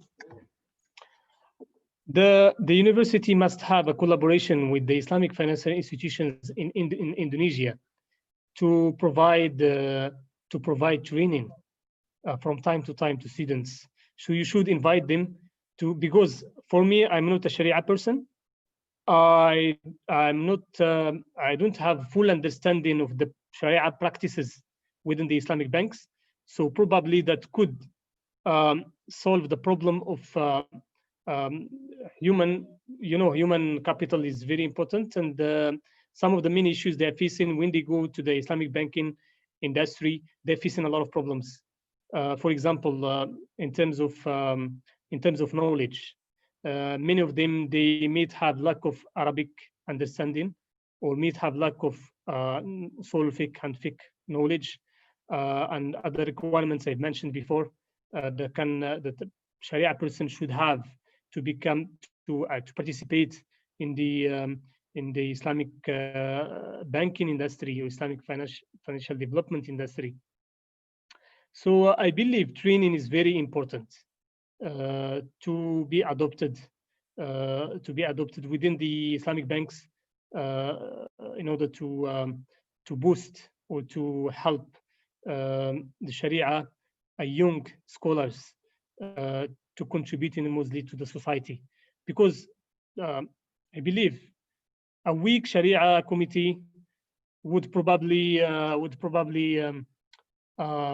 overlook a lot of prohibited transactions within this industry, which may cause a lot of problems.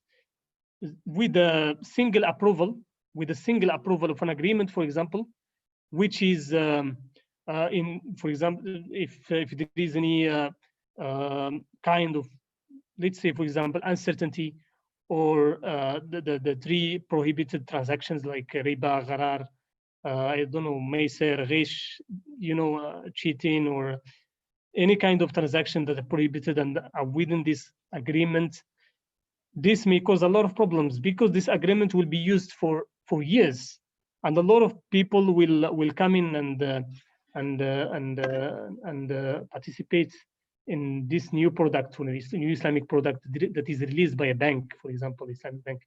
So we need to make sure that we have a strong Sharia scholars. Yes. Yeah, Mr. Hassan, I agree with your opinion. Basically, when we talk about the human resource, specifically in Islamic Islamic finance, it's very important to provide the training for them.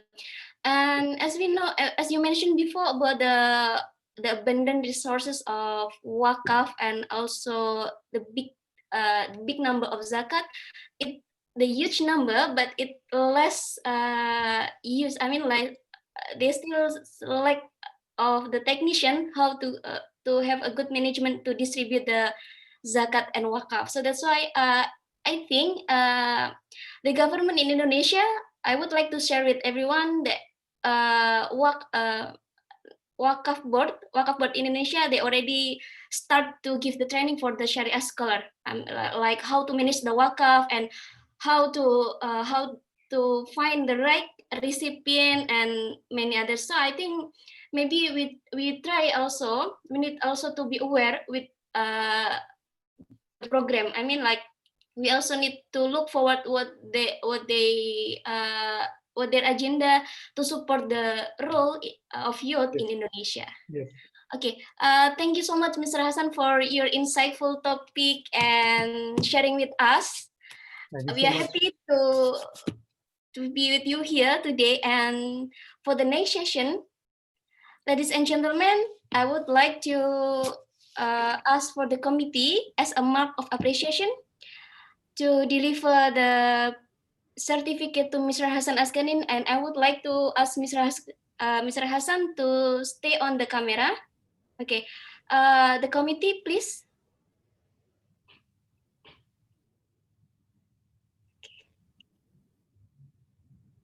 Well, thank you, Mr. Hassan and the committee. I hope we can meet next time.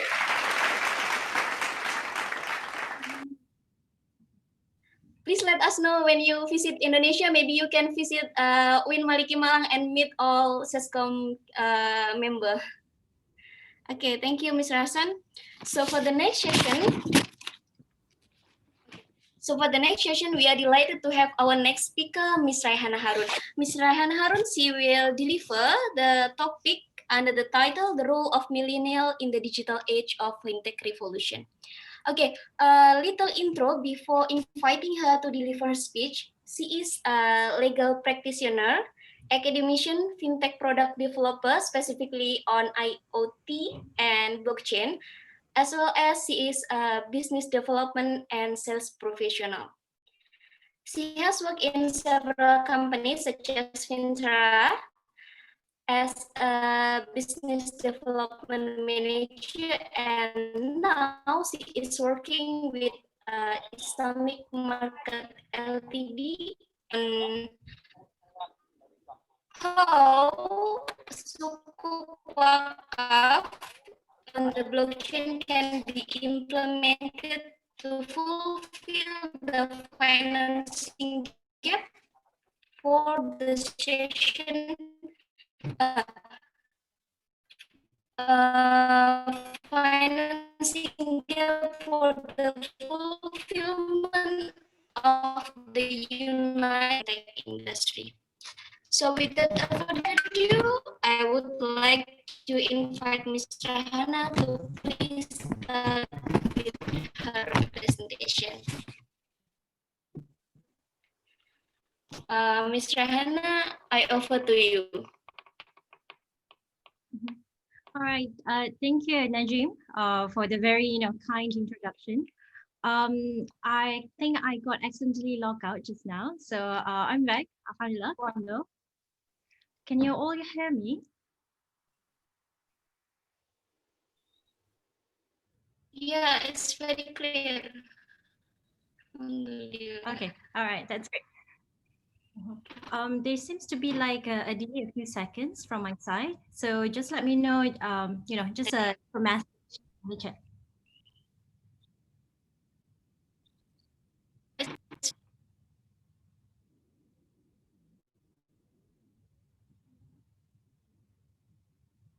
Mhm. Okay, all right. So, Bismillahirrahmanirrahim. Alhamdulillahirabbil alamin wassalatu wassalamu ala asyrafil anbiya'i wal mursalin wa ala alihi wa sahbihi ajma'in. Amma ba'da. Unfortunately, I'm still hearing a sort of echo. Sorry, Najib. I'm just gonna jump off for a while and just rejoin and see if the audio improves. Okay. All right. Okay. All right. Just excuse me for a while, yeah, everyone. Okay.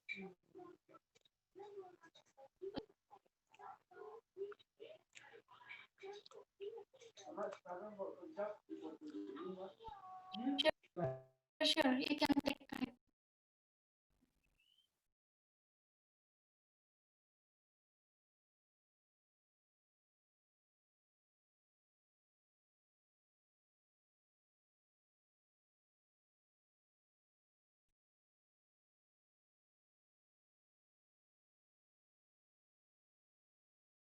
Okay, and here I am. Najim, can you hear me? Can everybody else hear me?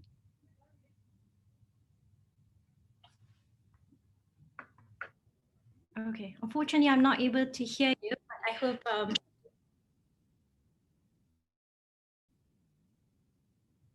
you can hear me fine, inshallah. Okay, so I'm still hearing a little bit of echo, so I'm just gonna take a little bit of break in between sentences, just so I can, basically catch up with the audio a little bit. Bismillahirrahmanirrahim. Alhamdulillah. Good morning, everyone. My name is Raihana, and I'm speaking to you live from the very heart of the beautiful city of Kuala Lumpur.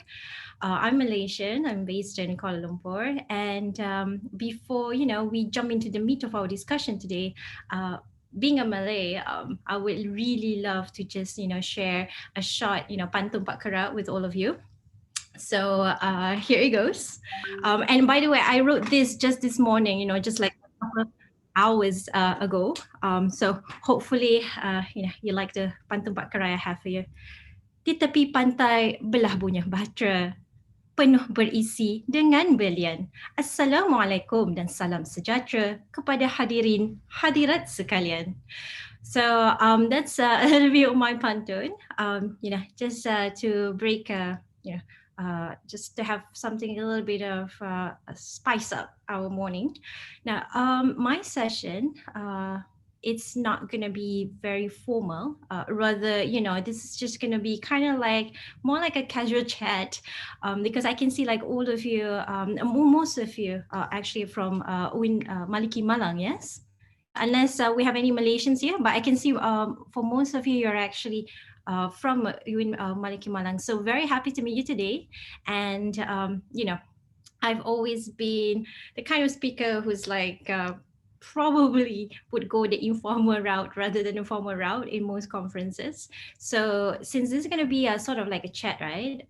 Feel free, as I go through my presentation as well, if you have any questions, you could just like stop me midway as well, and just address your question, or you could just leave a chat if you have any questions on based on what I've just shared with you, right? So since this is going to be quite interactive as well, appreciate as we go along, I will be sort of having, this is going to be like a chat, right? So I'm going to be asking you a couple questions as well, so hopefully you are responsive. And yeah, so let's go.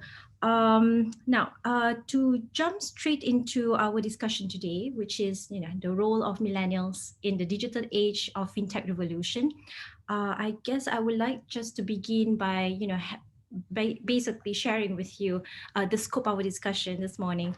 We will just basically limiting our discussion to the Islamic fintech industry in Malaysia. Right, and I'll be sharing with you, the Malaysian experience coming from the Islamic fintech space, and some life hacks as well. If you're looking to basically either jumpstart or restart your career in Islamic fintech in Indonesia.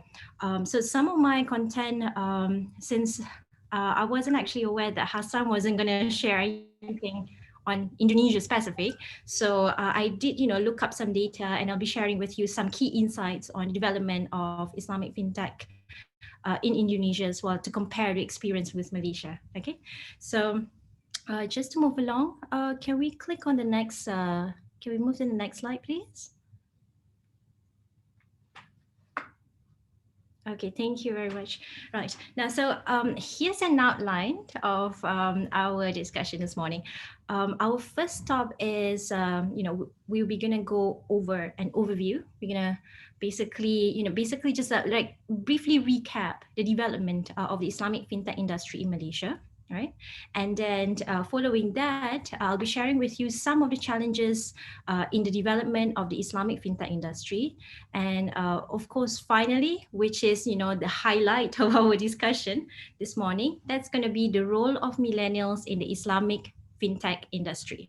So now, a disclaimer though, my slides, I'm a very visual person, so it's going to be like a lot of pictures and not so much words. So you guys are just going to have to sort of pay a little bit more attention, because a lot of things, I'm not the kind of presenter who likes to put a lot of words on the slides, because I really actually quite enjoy just speaking with you directly. The slides are there, yes, but just sort of like a visual aid. All right. So now moving ahead, can we move to the next slide, please? Thank you. All right, overview of the Islamic fintech industry in Malaysia. Now, let's start from the very beginning. Okay, I'm assuming that some of you may have, either minimal or no experience or exposure to Islamic fintech, right? Just making a really wide, looking from that perspective, let's start from square one. Okay, so let's start from what is Islamic fintech and why is it so important, right? Now, Islamic fintech generally is born from the development of Islamic finance. So when you look at the, really the development of Islamic fintech, it arose out of Islamic finance, because Islamic fintech itself, it stands for Islamic financial technology, right? So you have the Islamic finance industry, right? And for the last 60 years, it has developed to the extent today, you're able to see Islamic capital markets, you're able to see a very vibrant Islamic banking industry all across different financial markets. So Islamic fintech really the next phase for Islamic finance. And what Islamic fintech is essentially, it is the delivery of products and services leveraging on technology.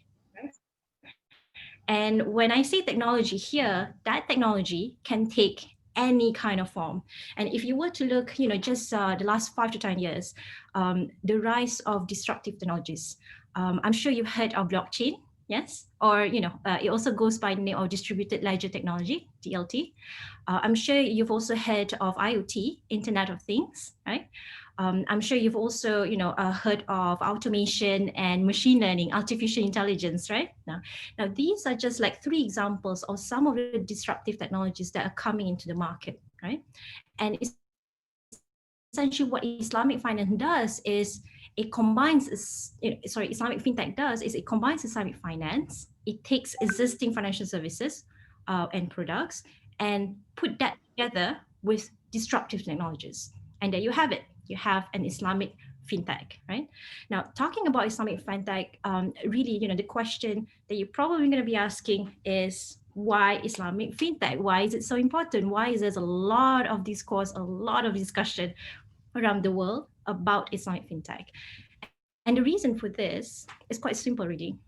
If we were to look, just this year alone, right, with the onset of COVID-19, right, I think, when COVID-19 came, a lot of us came also to the realization that our world just stopped moving. And a lot of things, the way we've been living, our habits, our practices, they're just, sort of like suspended in air, because of COVID-19, right? And one of the things that we started to realize is, number one, how fragile we are, as a community, how fragile we are as a planet as well, because of unregulated urbanization, unregulated logging of the forest, exploitation of nature, all of this, nothing is ever solitary. Everything that happens on our planet Earth are actually connected. So the fact that we didn't take care of our home to the extent that COVID-19 became a real threat to us, and let me share with you, this is also not the first time we've been threatened, right, by an influenza outbreak. There was SARS, there was MERS-CoV, and if you ask doctors, this trend is just only going to get worse. So we know that climate change is a real challenge for us, right? And how it's impacting our life, we are immediately living through it right now. Schools are closed, businesses are closed, government, very limited resources, operations, and all of that impacted everyone, right? And what does this tell us? Now, more than ever, is the time for everyone to basically go for digital transformation. Because when you look at it, in a day where you have to practice social distancing, you can't go out from your home, unless for really, really important matters. How do you do business in this kind of environment, right? The question is, how do you still ensure that there is still essentially liquidity moving in the market, right? How do you still provide financial services and products to your customer? So the answer really lies on leveraging on technology, and that is why more than ever, even after, I think from March until December, we're still in the middle of COVID-19, right? With no real end in sight. So what does this tell us, really? Digital transformation is here to stay, and Islamic fintech is going to be here to stay as well. And just the huge potential of it, if you really look at it, the Muslim population is huge, yes, but don't forget the rest, the other part of the population, the non-Muslim population as well. Because remember, Islamic finance isn't just for Muslims, right? The potential of bringing Sharia compliant products and services to the whole community, whether they're Muslim or not, that is the real potential here.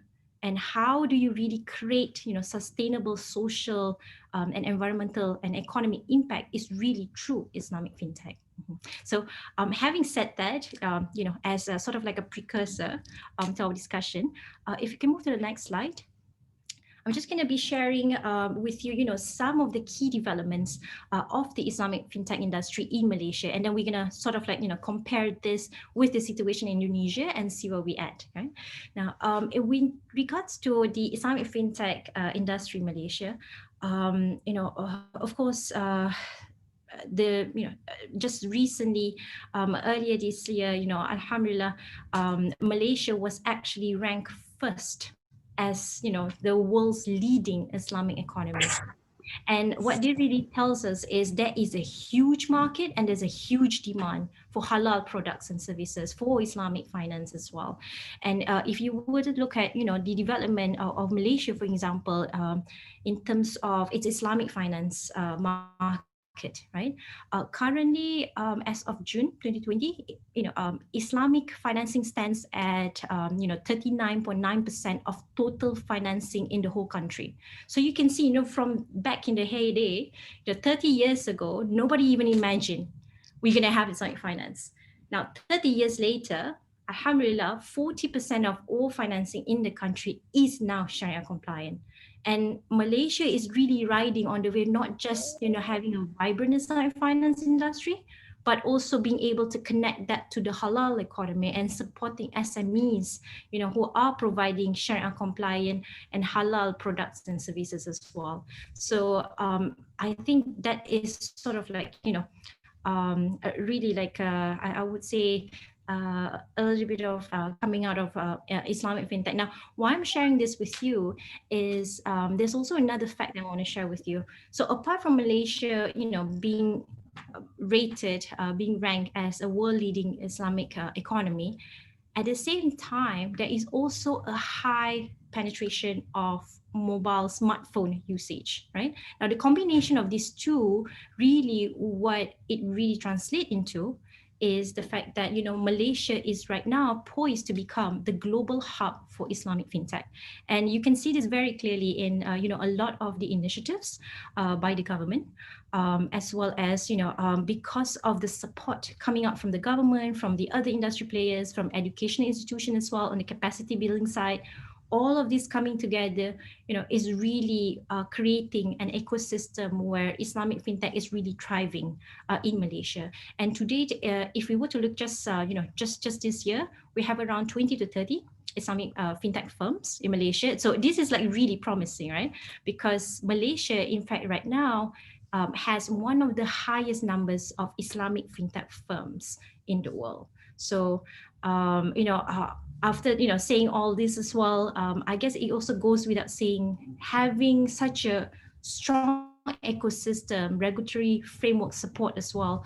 I think it's only natural that a lot of trends in Islamic fintech are taking place in Malaysia. So as I've shared with you, for example, disruptive technologies like blockchain in Malaysia right now, one of our Islamic state authorities, they are already looking into applying blockchain for zakat management, for example, right? So they're bringing blockchain into Islamic social finance.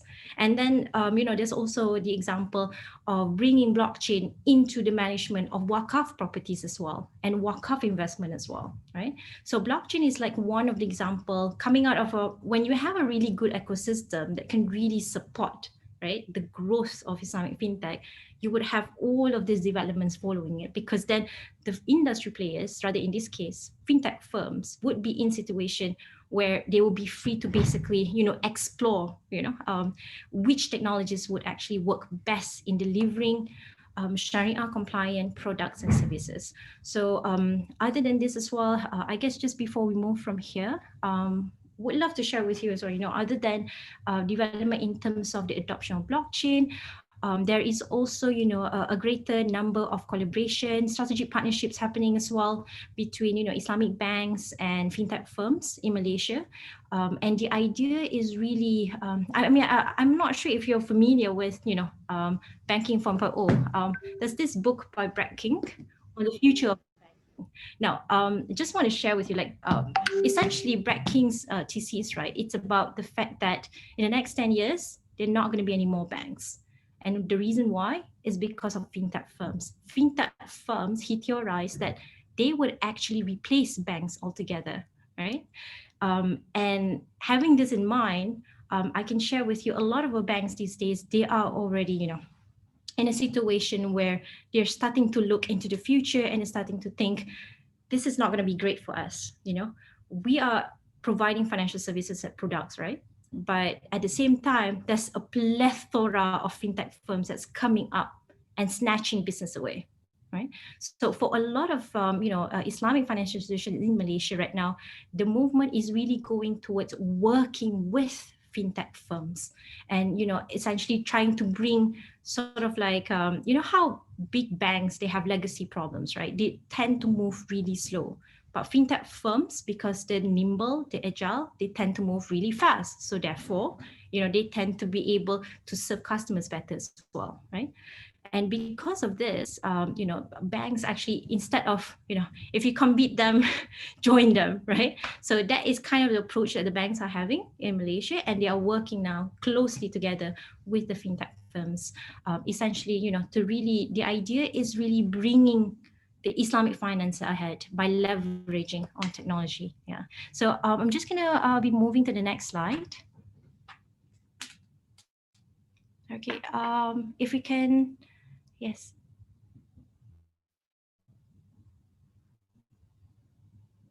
Sadrin, is it?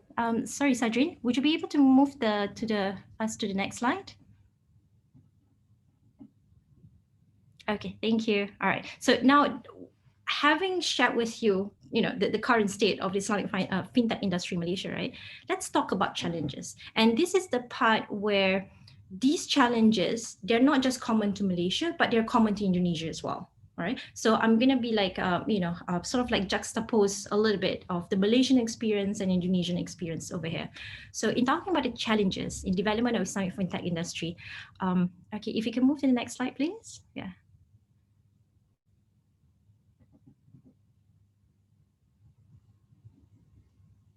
Okay, thank you so much. Now, when we talk about the challenges in the development of Islamic fintech industry, there are 6 primary ones, right?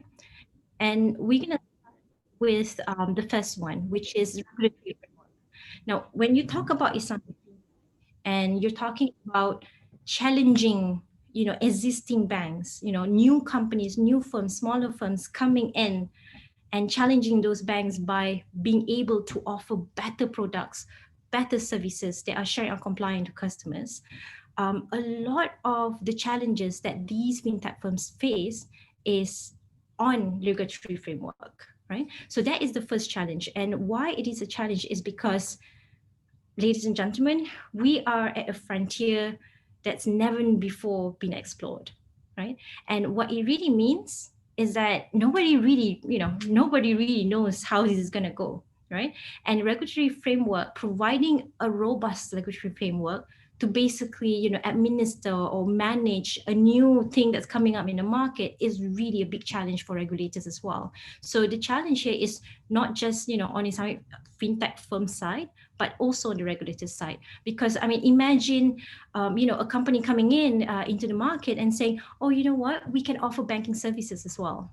But the question is, who's going to regulate you? Like if customers, consumers like us were to deposit money with these smaller fintech firms, are we sure that, our investment, our savings, our deposit will be protected like they are in the bank? So these are like, some of the questions that regulators are looking at, and they're pondering like, okay, so how do we do this? How do we regulate the development of financial services in a way that consumer protection still remain a priority? Right? So the challenge in the development of Islamic fintech industry really is here on regulatory framework. And I can tell you, in Malaysia, it's a good thing as well. Our central bank has been quite active in coming out with a lot of, policy documents and a lot of guidelines as well in terms of new technologies. Like, for example, just recently, our Securities Commission issued a policy document on the application, on the adoption of blockchain for Wakaf, and how that's going to look like, right? And just recently as well, the Central Bank of Malaysia has also issued a policy document on the on digital banking license, right? So these are like, really, really positive developments coming out of Malaysia. But if we were to look at Indonesia as well, right? Indonesia is not really, far behind as well, because even the OJK, Otoritas Jasa Keuangan Indonesia, right? Even the OJK, it's really active in looking into issues that affect the Islamic finance, right? Because in Indonesia, the market for Islamic finance is even bigger, right? So when you compare the Malaysian experience and Indonesian experience, actually for Islamic fintech, as far as they go, both of them actually they do face a challenge in terms of regulatory framework, because they're either over-regulated or unregulated, or not really, regulated enough. So the challenge, the first one is on regulatory framework, right? Now, what is the second challenge in the development of Islamic fintech industry? That is really Sharia compliance and governance. Now, imagine you put yourself in the shoes of, you're an Islamic fintech firm, right? You're an entrepreneur, and maybe it could be a situation where you just graduated and you have this great idea on, how basically we could be, maybe manage or distribute wakaf or zakah in a more efficient manner than it's being done now, right? But imagine you started your own company already, right? And then now, because there is a lack of regulatory framework, you're sort of like trying to figure out, okay, I know I'm doing, I'm offering Sharia compliant product and services, but how do I ensure that it's truly, it's truly Sharia compliant, right? That's the challenge, right? And I can tell you, Islamic fintech firms around the world, in terms of Sharia compliance and governance, it's really, it's not regulated right now, right? So a lot of questions remain open. I'll give you an example. For Islamic banks, for example, right, they have strict instructions and strict guidelines from the central bank to actually ensure that there's a robust, Sharia risk management, Sharia review, Sharia audit, internal, external, and then, that there is clear, really a clear Sharia governance as well, right? And that is in Malaysia, right? And that is for Islamic banks as well. However, for Islamic fintech firms, generally, there is really no law that requires them to have sort of like a really robust Sharia governance system. So it's like left open, and the challenge is really, even they sometimes struggle as well to actually really determine whether, their products and services are truly Sharia compliant or not. So that's the second challenge, right? The third challenge is really access to funding. I think this is sort of like self-explanatory, and I'm just gonna sort of maybe rather briefly go over access to funding. So access to funding, this is really common. A lot of Islamic fintech firms, they are early stage startups, and as the case with early stage startups, you always have a funding problem. And the reason why is because startups, you're not able to tap into Islamic capital markets, right? You're not able to raise capital from there, and it's also really hard for you to go to a bank and to actually ask for financing, particularly if you've just started out. You probably haven't even broke even, probably even not making money. I mean, tell me, which bank is going to offer you financing, right? Islamic or not, right? So when you're in an early stage startup, the challenge is really finding that seed capital, for you to really, to essentially, number one, work on your minimum viable product, your MVP. Number two, to actually ensure that after having an MVP, you also have a proof of concept and you're able to basically introduce your product or service to the market, right? But the challenge when you don't have enough funding, then things get really hard. And this is where, statistics would tell us if there were 10 startups, right, in the Islamic fintech industry, only one will make it. So that's like really low chances, right, of making it out, right? I mean, imagine you would start out with 10 Islamic fintech firms, but ended up with only one because of the financing issues and because of, you generally do not have access to bank financing or, to even go into Islamic capital markets to raise capital. So that is like, the challenge for Islamic fintech. The next one is really on human capital. And let me tell you, like, this is actually where you come in, right? All of you, either you are, graduating next month or next year or in next couple of years, this is the part where you come into the picture. Now, in Islamic fintech, there is a great, vacuum of talent.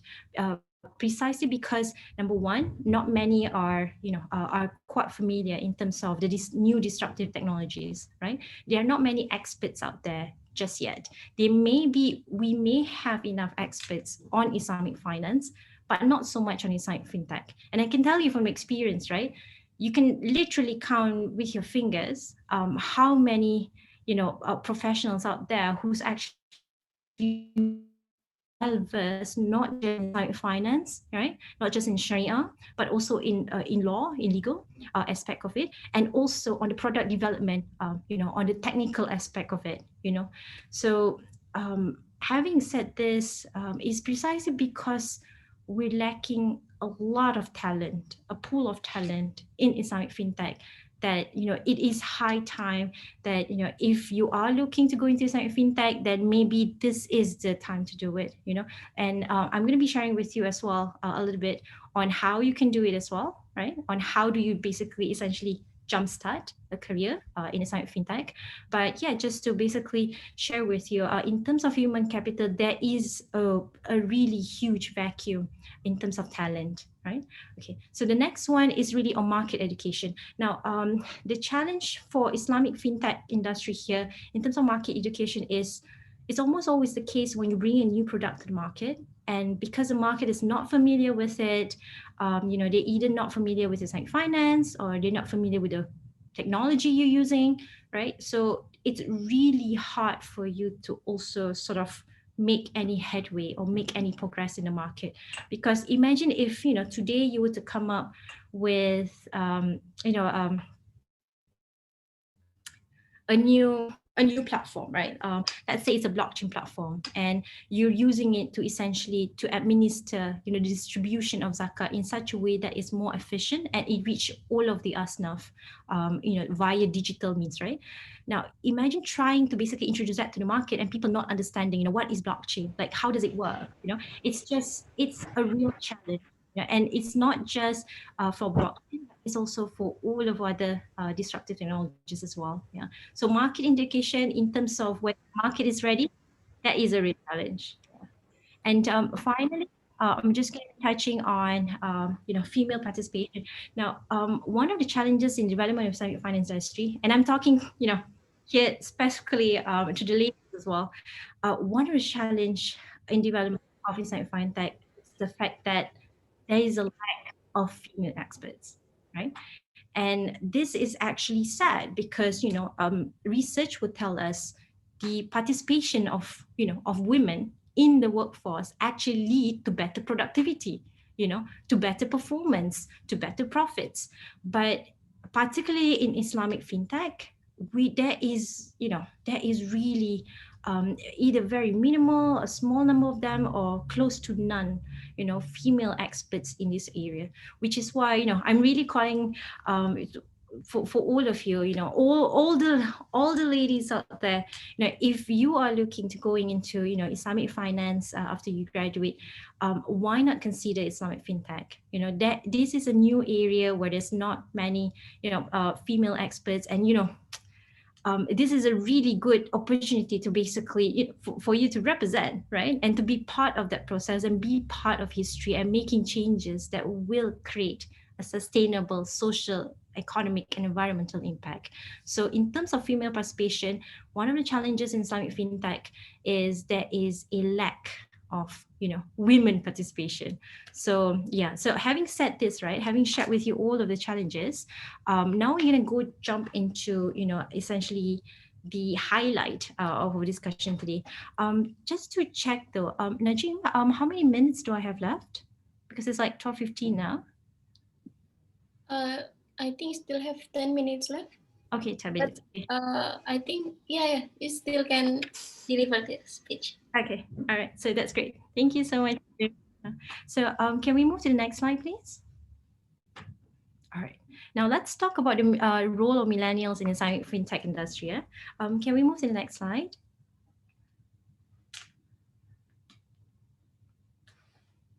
Okay, thank you. Okay, now role of millennials, right, in the development of Islamic fintech. Now, if you're thinking of going into Islamic fintech, right, I think at the outset, it's really worthwhile as well to just sort of take a while and reflect why you want to do it, right? And I would share with you why this is important, right? Because even from my own personal experience, when you want to go into Islamic finance, you must fight for the cause, not for the, not for a particular job or particular salary or particular position. And I'll tell you why this actually makes more sense than, going after positions or jobs or salaries, because there must be something, when you go out there and, you become a professional in the Islamic finance industry, right? There must be something that motivates you to essentially go on year after year after year after year, and really, putting all of your effort to essentially develop this industry, right? And it's really important at this juncture as well to just sort of reflect, like, why are you going into it as well? If you're going into it, lillahi ta'ala, fi sabilillah, then I congratulate you, because that is the real niyyah of going into this. Because when you really look at it, what is Islamic finance? Generally, Islamic finance is a mandate. It's a mission. It's a cause. Particularly if you're Muslims, you're of the Islamic faith, and in Islam, one of the things that is really emphasizes on is the fact of creating this Islamic financial system. And why it's so important is because, as you can see, some of the Quranic verses that I'm sharing with you, right? I've actually shared 3 with you. It all stems from the concept of everything that we have actually comes from Allah. Allah owns everything. So at the end of the day, whichever rizki that we've been given is not essentially ours fully. Because even when we receive rizki, and if we do fated to receive more than others, right, there is also the right of others in your rizki, and I'm really here really talking about the poor and the needy, right? Because of this concept of financial inclusion, equitable distribution of wealth, in Islam, if you are really fighting, if you go into Islamic finance with this view of let's do this lillahi ta'ala, then your niyyah is right. Then you're on the right track, then you are on the right track to essentially to help build that Islamic financial system that will eventually create that financial inclusion for everyone. And I'm not just talking about Muslims, but also for non-Muslims, because, let's face it, Islamic finance is for all. It's not just for the Muslims, right? So when we talk about Islamic finance here, it's really creating an impact for the world. And, as was stated in the Quran as well, rahmatan li alamin, right? Islam is a mercy, is a blessing. So I like to, if you're really looking to go into Islamic finance, do take a moment as well to reflect why you're doing it. Because if you're doing it for the high salary, for a position, for a role, for a company, for prestige, then let me tell you, you're in the wrong business, because that won't keep you, going into this industry year in, year out, and really trying to do something positive, right? Really trying to create a positive impact as well.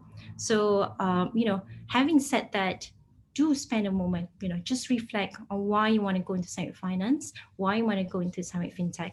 But I would really recommend, since all of you are students of Islamic economics as well, right? Do delve deeper as well into the philosophical side of Islamic economics, and what it means for the community, and how do you basically bring that, right?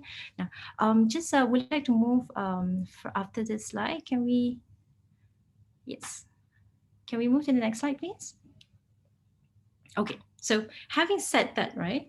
If you're near, going into Islamic finance, you're already on the right track. Innama amalu binniyah, right? You've already set in your heart, like lillahi ta'ala fi sabilillah. So the next question that you probably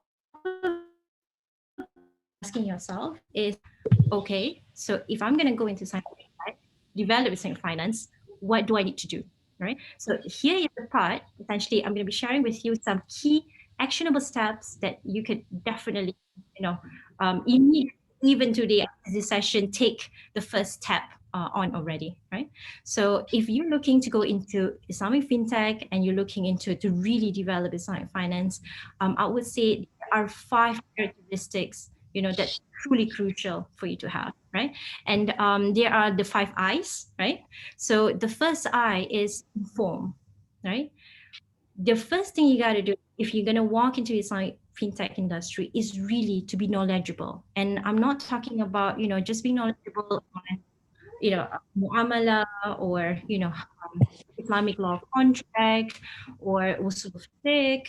I'm really talking about, just really having abundance disciplines of knowledge at your disposal. And when I say being informed here, I really mean when you look at Islamic fintech, because it's such a new area and it requires such a skill that you actually need to be able to combine different disciplines together. I do highly recommend that you don't just restrain yourself to just learning, picking up on Sharia, but do pick up as well on product development, for example, on UI UX, user experience, customer experience design as well. Do pick up on particularly on product development, like how do you create product, how do you create services that really meets the objectives of the Sharia, but at the same time providing a really efficient way of meeting the needs of the society, right? Do look at areas that are not traditionally, that you may probably never even consider. Do look into business development, for example, or sales, for example, right? Because let me tell you, all of this, they're all interconnected. When you walk into Islamic fintech, what you need to be is not a specialist, but a generalist, because your ability to innovate is going to depend on the different disciplines of knowledge that you have at your disposal. So keep an open mind, and I would say there's really no limit to knowledge, so at every opportunity that you have, even today, right, alhamdulillah, like all of you like show up this morning, right, this is good, keep being informed, keep updating your knowledge, keep upskilling yourself, because that is going to be crucial if you intend to spend many years in Islamic finance as your career. Yeah, so that is the first one, inform. The second one is inquisitive. Actually, I'm just going to go until towards the end, because we have, actually individual slides. So I'm just going to touch on all the 5 I's, right? Now, the next I is inquisitive, right? That is being curious, being curious like a kitten as well, right? Being curious about everything around you, literally, right? The third one is innovative or inventive, right? This is really, going into the territory of innovating something new or creating something new out of nothing, right? The fourth I is inclusive, right? We'll go into that in a little bit. And finally, industrious. Industrious means, hardworking, really, and putting in the hours, to basically make your dreams come true, right? If you can move the next slide. Okay, so be informed, as I've shared with you. The idea really is, if you really want to make it in Islamic fintech, one of the first things you should do is pick up on your knowledge, right? Don't restrain yourself to just, mastery of Sharia, because that's not going to see you far. The world in the 5 to 10 years belongs to generalists, people who are able to cross multiple disciplines, people who are able to basically connect the dots, because when you're trying to innovate, when you're trying to think of something new, when you're trying to introduce something in the market, more often than not, you will find yourself, actually benefiting from mastery of different disciplines, right? So keep yourself informed, upskill yourself. And as Albert Einstein puts it, wisdom is not a product of schooling, but of the lifelong attempt to acquire it. So don't just think about learning as, restricted to the classroom. The world is your oyster. You can literally learn from anywhere. You can learn from a book, you can learn from YouTube, you can learn from Facebook, you can learn from LinkedIn. It's all about being really creative on seeking knowledge. Okay, all right. So that's the first I, and that is your first actionable step that you can take. Right? Can we move to the next one? Now, the next one is inquisitive. This one is really, I would say, it's really rather hard to do. It's harder than it looks, only because most of us, if you really think about it, right, we've stopped being inquisitive.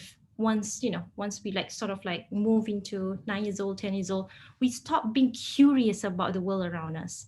But why? Do you realize that, kids, why they had so much joy in their life is because everything is interesting to them. And they spend so many hours just learning about everything around them, learning about their world. What I'm trying to say here is, when you want to go into Islamic fintech, you need to have that mindset, that child mindset, that mindset of, let's learn about everything. Let's be curious about everything. Let's question everything. Because why this skill is something important is when you foraying into the area of Islamic fintech, more often than not, you're probably one of the first persons there. You're probably the first person who thought of a really novel idea of, oh, hey, by the way, why don't we create this product, right? We create a digital platform, maybe it could be for, if it's not for the payment of zakah, it could probably be for, for the administration of wakaf. And then you thought of an idea of where you could also develop, unutilized wakaf lands in the process. So most often than not in Islamic fintech, if you think of an idea, right, if you're trying to look into like how do you introduce a new idea market, you're probably one of the first on the scene. So you got to be inquisitive and you got to be like really curious, because only through curiosity would you be able to actually unlock what is the opportunity that lies before you. So yeah, so being inquisitive, that's a really important trait. If you're looking to go into fintech, definitely a trait that you're gonna need to have.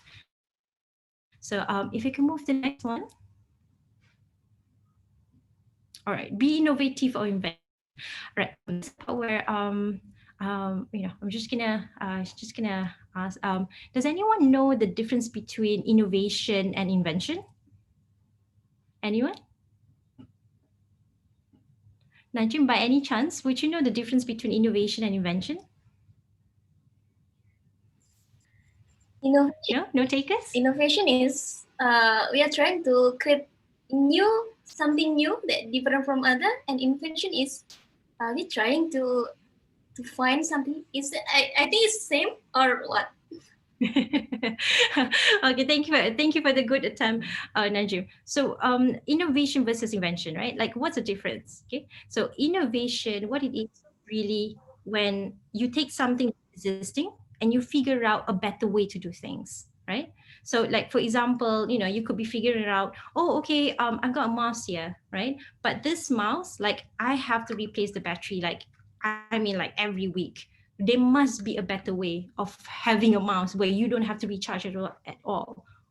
So innovation is really looking at something that's already existing and trying to basically come up with a way to improve it, right? So that's innovation. And being innovative, is a part where you really develop this skill where you look at things around you and you ask yourself, can it be done better? Right? So being innovative in Islamic fintech, that is like the core skill of Islamic fintech, because essentially a lot of the products that are being offered right now in Islamic fintech, they all arose from the very simple question. Someone just passed by something, look at something, and they're like, why don't we do it this way? Why are we doing that way? So being innovative is really having that mindset. You look at things that's already around you and you figure out a better way essentially to do it. And in the case of Islamic finance, you figure out a better way to serve the community through financial services and product. Okay, so that's innovation, right? Then we have invention. So what is invention? Now, invention is actually way harder than innovation, because invention literally requires you to come up with something out of thin air. So you're really literally creating something new, right?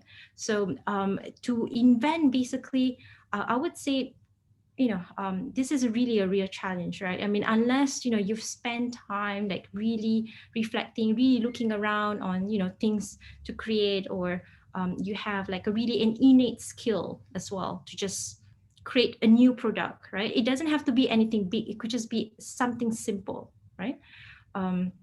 So yeah, I mean, the idea here is really, if you cannot be inventive, try to be innovative instead. So instead of trying to come up with something new, try to look at things around you already and try to figure out if they can actually, there's a better way of doing them, right? And of course, as Thomas Edison, puts it, the value of an idea lies in the using of it. So if you have an idea, you're inside fintech, do it, pursue it. You never know where that road might take you, and for a lot of entrepreneurs inside finance, Islamic fintech, a lot of them sometimes, they take them on a journey that's really, beyond their imagination, where they never could have imagined they'd be able to really positively impact millions of people's life, right? Okay, so that's the beauty, of really having been able to innovate and invent as well. So if you can go to number 4. Okay, yes. Sazrin, is it? Yes, Sazrin, can we move to now to the next one? Okay, be inclusive, right? So what is being inclusive here means? What is our roles as millennials, right? In Islamic fintech. If you go into Islamic fintech, like as I've shared with you before, female participation is really lacking. So like, what is one of the best things you can do? One of the best things you can do to essentially, promote greater participation from from women is really, number one, if you're ever in a position to hire, right, always try to at least sort of provide ample opportunities as well to women in the workforce, right? Because more often than not, sometimes you'll be pleasantly surprised that they could be as good or even better than your male colleagues, right? Because women really bring a different kind of perspective, right? And I can tell you from experience as well, it's just sad to see sometimes in Islamic fintech, there's really not that many women who's active in the space, and it's because we're just not being given chance. So if you're in a position to hire, whether you're a man or woman, do have at the back of your mind as well, when you're hiring, give ample opportunities as well to both genders, for example, right? And number 2, in terms of funding as well, if you're ever in the position of being an investor, always give a chance as well to a female entrepreneur. Based on statistics right now, 1 out of 4 entrepreneurs in Islamic fintech are actually female, are actually women. So it really goes to show you like how women are really lagging behind, right, in participating in Islamic finance and in Islamic fintech as well. So if you're ever in a position to hire women, then do give that opportunity to women as well. If you're ever in a position to fund your business ventures in Islamic fintech, do give that opportunity as well to them. And of course, when you talk about inclusive here, this also goes to, I think we won't have much time to go into financial inclusion. So I'm just going to stop with, the empowerment of women in terms of Islamic fintech. So just as Purnima Main puts it, a world full of empowered women isn't one where men are marginalized. It's a world where everyone thrives. And, if you're thinking about, is it even necessary really to have the participation of women at workforce? To you, I say this, just look at the time of the Sahaba, the minister of trading, right, at the market, it was a woman. And Rasulullah SAW put a woman in charge because even then, there was a great recognition for the talent in women, right? And their ability as well to actually perform at work, right? If given the opportunity. I mean, just look at Khadija, Sayyidatina Khadija as well. Being a businesswoman in her own right, owning properties, owning businesses in her own right. If that can happen during the time of Rasulullah, why not now? Why are not we giving enough opportunities as well, right? To women, to mothers, right? To sisters. Yeah. So on that note, I'm just going to go to my last quote and we're going to wrap it up. Yeah. So if you can go to the last slide. Yep, be industrious. Now, as Yoda puts it, do or do not. There is no try, right? Essentially what this means is you got to work hard. If you're going to be, in Islamic fintech, if you really want to drive the growth of Islamic finance, then you got to put hours in. You got to work hard. And that hard work starts from now, while you're still in university. This is like the time, this is really a great opportunity for you to venture out and pick up new knowledge, to venture out and learn about the industry. Don't wait until you are industry already, because it's really tough, I can tell you as well, to just learn on the job. So while you have a lot of time on your hands right now, take this opportunity to learn as much as you can, to read as much as you can, to network, to learn from professionals who are already in the field, get in touch with institutions, change ideas, meet other professionals as well, network, and it really preparing yourself to go into the industry, really when the time comes. So having said that, these 5 I's are actionable, actionable key next steps in terms of if you're really looking to go into Islamic fintech, then these are the 5 things that you can start doing today already. All right. And having said this, can we just move the last slide?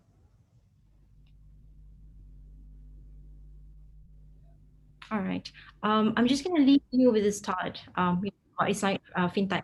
At this point, I'm probably been talking way too much already about fintech. So I'm just going to say this. The whole idea of Islam rahmatan lil alamin is really, it's really it's a mission, it's a cause, it's something, it's a vision, and it's something that if you were ever in a position to be able to actually contribute to it, then give your heart to it, and make it easy. I mean, there's a lot of people out there, that particularly the underbanked, the unbanked segment of the community. All of these people are being left behind. Why aren't we doing anything about it? All this knowledge, that we've been given, do something, go out there, do something big, create an impact, because you only have this one life and it's too short. So while you have time, do as much as you can. Inshallah, throughout that journey, Allah will be with you and will open doors with you. So, having said that, we're just gonna conclude here, and I would welcome any questions. I see there's a lot of messages on the chat room. So I see the questions. Perhaps Najim, you would like to moderate the Q&A? Yeah. Now for Q&A, I already received some question. Can I read it now? Sure. Okay, the first question is coming from Brother Muhammad Aja Prasetya from University of Brawijaya. And he would like to ask regarding the future prospect of Sharia banking.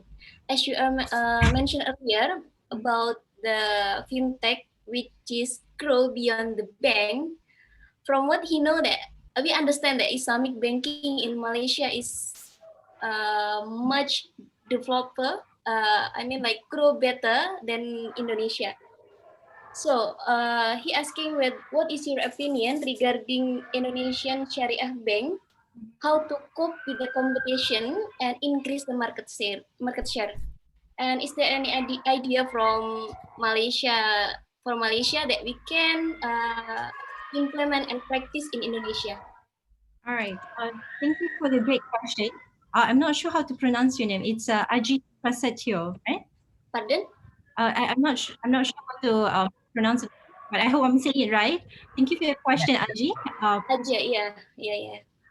So it's a great question that you asked, and I'm going to share with you something that I came across through my work in Islamic markets and working closely with a lot of Islamic banks in Malaysia. So just as a background, in Islamic markets, what we do essentially, we operate a digital platform that connects the whole global Islamic economy.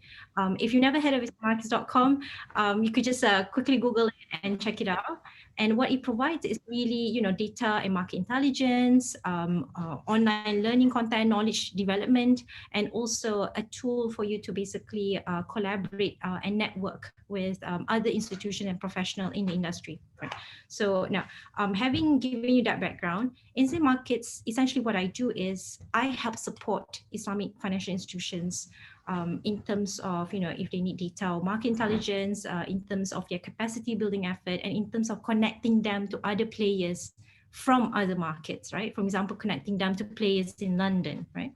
So one of the things that I've picked up, having conversed with them, working closely with them, is I would probably say the first one is the ability of Islamic banks to actually really put a pulse on market trends. And that is something that, that really strikes out, because if you look to for example, Maybank Islamic, right? they're already looking at the bigger picture. They know, like, maybe Islamic, by the way, one of the biggest bank. It has, like, in terms of banking assets, if I'm not mistaken, they're world's number 5. So you could just imagine how big Maybank is. So in terms of Maybank, right, now that they really got a really good market share in Islamic finance, now they're looking at how do they connect Islamic finance to halal economy. Because surprising as it is, even though Malaysia is the world's leading Islamic economy with a halal economy and all that, actually less than half of all those SMEs in the halal economy are funded by Islamic finance, right? So they're already looking into this niche area, keeping in line with what industry needs, and they're trying to connect Islamic finance and the halal economy. So that's one of the things that a lot of, like, I can notice it's not just from Maybank Islamic. If you look at Bank Islam, they're already looking into how do we provide digital banking, how do we basically serve the underserved and unbanked community, and how they're doing it by essentially keeping up with the market trend of number one, the utilization of Islamic finance. So Bank Islam, through their Salak House, are now actually working on an initiative where they could utilize Islamic social finance to provide microfinancing to SMEs. Now, if there's one thing about the banking industry, right, generally a lot of them, they don't prefer serving SMEs, because of the risk involved, right? I mean, banks, like, basically customers that they feel like will be able to be good credit masters, right? So for SMEs, generally the market is so huge and so underserved, right? So what Bank Islam is trying to do is, instead of using deficits from the bank for finance, now they're utilizing wakaf, zakah to provide microfinance. And so you can imagine when we use Islamic social finance, of course, the repayment term is going to be, it's going to be a lot less. It's definitely going to be, a lot less flexible. Pakian pin yang kikol 11 pin. Oh, sorry. Was that a question? Oh, sorry. Sorry, Najim, I'm not able to hear you. Oh, okay. Sorry. Miss, exactly, we received a lot of questions. Oh, okay. All right. So I did one by one. Okay, the second question is quite practical. We have one sister from UTM. Mm-hmm. She is asking whether how Islamic fintech put concern on put concern on the customer. As we know that in the fintech industry we communicate by phone. So how the fintech industry can know when the customer die or maybe face some problem? Okay, so the question is really on customer experience. Is that what the question is about? Yes. How the Islamic fintech can cope the issue? I mean, like how to know the customer condition, how to know customer situation, because they communicate through phone, right? Okay, so I guess that is that is sort of like a good question for us as well. Like how do you keep that connection with client, right? Now, I noticed from digital banking trends, right? Even despite bringing banking services online, doing it on a digital platform, a lot of banks now are looking into agent banking. So agent banking is like a new trend in the market where they do provide face-to-face human personal touch, right? So for example, okay, so this is probably not really like a perfect example, but I'd just like to share with you what in Indonesia, BMT by Tuma Watamwil is doing to customers, right? So I'm sure you're all familiar with Blossom Finance, right? They issued sukuk on the blockchain, right? And out of that, they actually provide microfinancing to SMEs, right? And essentially people who manage to receive the microfinancing, microfinancing from Blossom Finance and BMT, how they arrange it is, even though everything was done online, right? But when it comes to payment time, BMT and Blossom Finance, they actually go to the market to collect the payment from the small traders. So that's how they're doing it. So even despite everything has been gone, gone digital, it's on the blockchain, everything's done, really in a virtual world, they still maintain that human touch by also actually, instead of the customer going to them, they go to the customer. And that's essentially what agent banking is about. You bringing yourself and maintaining that human touch with customers. So just share, one of the market trends right now. Hello. Okay. She will respond. Okay, welcome, Sister Shakira. Hello. Can you hear me? Yes. Okay. Hi, Can Sister hear. Najim and Miss Raihana. So thank you for the answer. But basically, my question is, I'm concerning about three factors, which is first, we talk about the financial technology. The financial technology, what we can imagine is about using handphone. As a general people, we using handphone and computers, and with all the charts, bullish and bearish charts. That is what in our mind. And the second is about in one point we have to agree that technology has made us apart in some point. Okay, and the third one is about the faraid matter. So to put these three elements in one example, for example, I put my money into the Islamic financial technology application, and then how do the company, the Sharia-based company, know if I die? What happened to my money?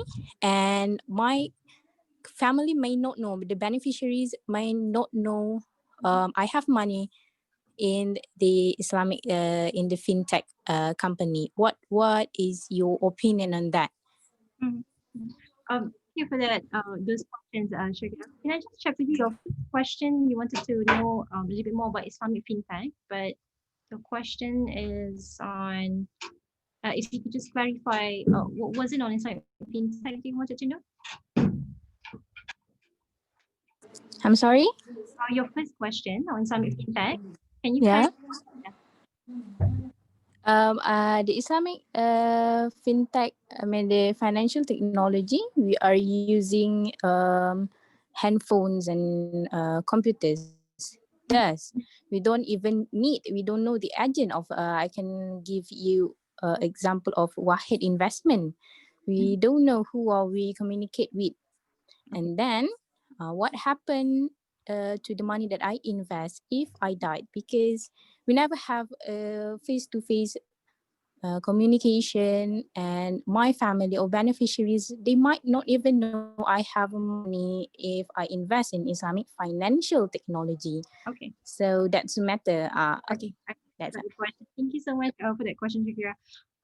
Okay, so first of all, coming from a legal perspective, definitely you're going to have to check with the company first. If in this case it's Wahid Invest, I think it's best if you could check the contract and see what kind of arrangement you already have. As I've shared before, right, in the Islamic fintech space, it's really right now very minimal regulation, right?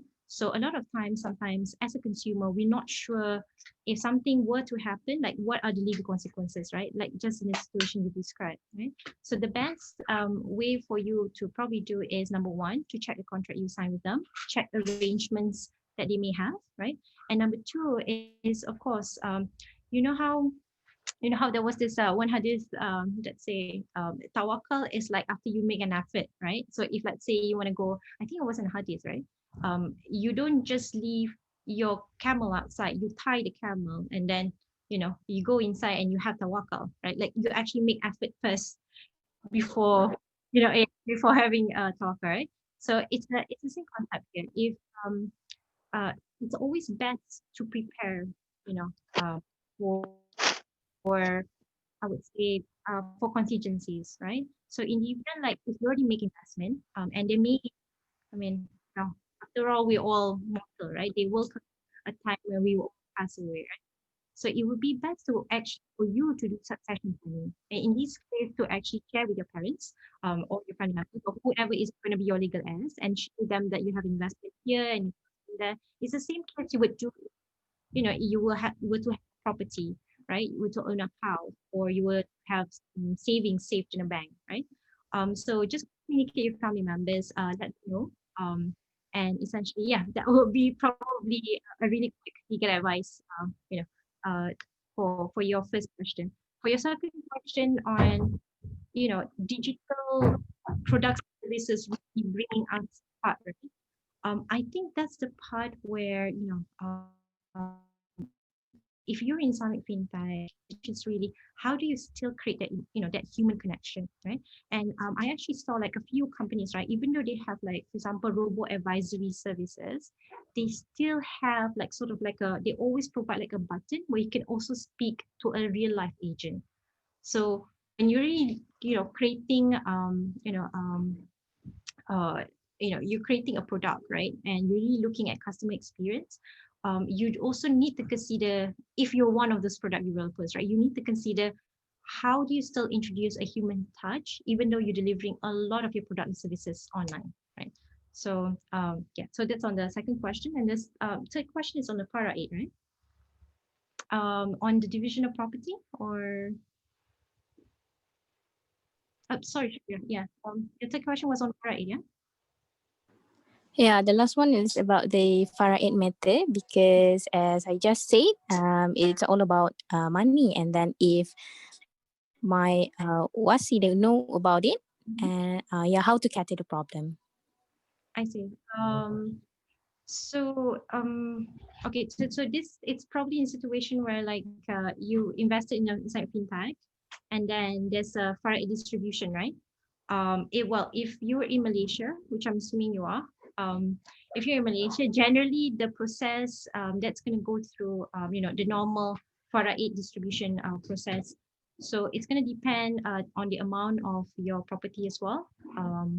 I think last time it was below 2 million or above 2 million or something like that. I have left legal practice for quite a while, so don't take my word on this. But yeah, if your property is above a certain bracket, then there are different procedures in terms of how your legal heirs can essentially distribute your assets after your passing. So I would definitely recommend, maybe perhaps you could seek proper legal advice from a practicing lawyer. And this is not official legal advice, right? But I would generally say in Malaysia, in general, there is already a very clear process in terms of Faraid distribution and all that. So you needn't worry. It's as long as your heirs knows what assets you have, or at least have a general idea, they'll be able to basically just go to the to the proper authorities and get it sorted out. Yeah. Okay, so that's the question. Yeah. Okay, Najim. Yeah. Yes, you still have respond? Oh, no, I'm done. Okay, I think we move to the next question.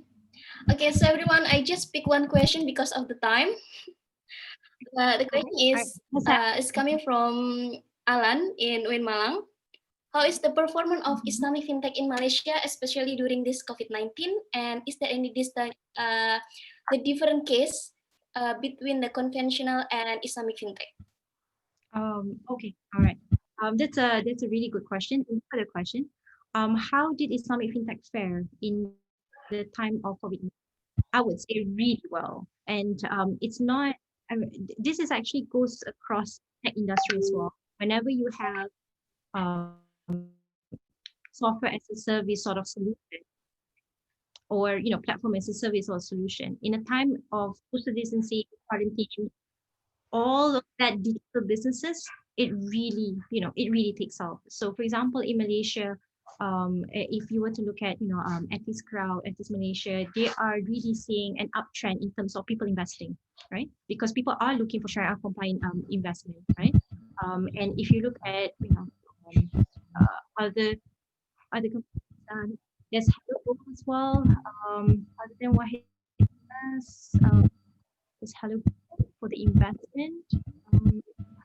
I can't recall the other companies' names, but in general, my observation has been a lot of the Islamic fintech firms in Malaysia during COVID-19, they actually fare a lot better than brick and mortar businesses. for the simple reason that, we're all going digital right now, we're all working from home. So they are actually in a very good position to just ride the wave, and actually scale up during this time. So that's on the Islamic fintech firms in Malaysia. The second question was on how, if we were to compare Islamic fintech firms and conventional firms, was it?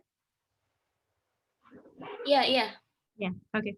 I would say it's actually the same, because as long, like I said before, as long as they are, they basically leverage on, and as long as it's generally actually fare better than other businesses. Other businesses, for example, they are still very much brick and mortar, meaning they still operate in stores, for example, right? So I would say actually they both actually doing quite well. I mean, you can see companies like Facebook, like Slack, like Trello, all of these companies, SaaS companies, they all actually are doing really well during a time of pandemic. So the moral of the story here is really, digital transformation, going online, going digital is really the next step, of the evolution of the, of businesses rather, and of financial services too. Yep. Okay. Yeah. So that is the final question, right, Najim? I think it's enough for the question because of the time. I'm really happy to have you today with us, Miss Rayana, because from your explanation, sharing the topic is really impactful. I mean, like we need some new vibe on how we can learn more on to increase our Islamic finance and Islamic fintech. Mostly for this time, we'll have a lot of time to scroll down the laptop and handphone to explore more on fintech, right? Yep. So maybe and now I would like to ask Ms. Rahana to stay on to the camera, and I would like to ask the committee to share the certificate as a mark of appreciation to Ms. Rahana. So please, the committee can share.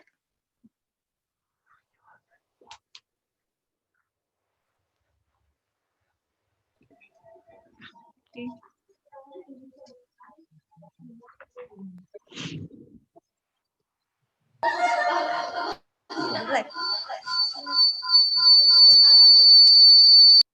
Oh my goodness. What happened to me? Okay, thank you so much, Rahana, for joining us, and it really give impact. Okay, I hope.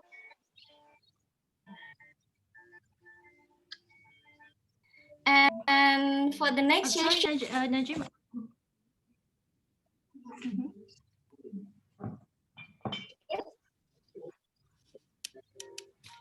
Yes, please. By the way, I just want to say thank you, Najim, by the way, for moderating the session. And just before I go to everyone, and actually all the way and to the end of my sharing session, thank you so much. If you'd like to connect, just come over to LinkedIn and reach out to me. Would be great as well to hear what thoughts, and maybe if you have any questions with that feedback, you can also share with me then. Okay, so thank you everyone for your time, and it's been a pleasure. Assalamualaikum. Waalaikumsalam warahmatullahi wabarakatuh. Okay, thank you, Ms. Rahana and committee. So for the next session, I would like to offer the floor to the committee. Committee, please take over the committee floor. Okay, thank you, Ms. Najib. Well, before we continue to our next session,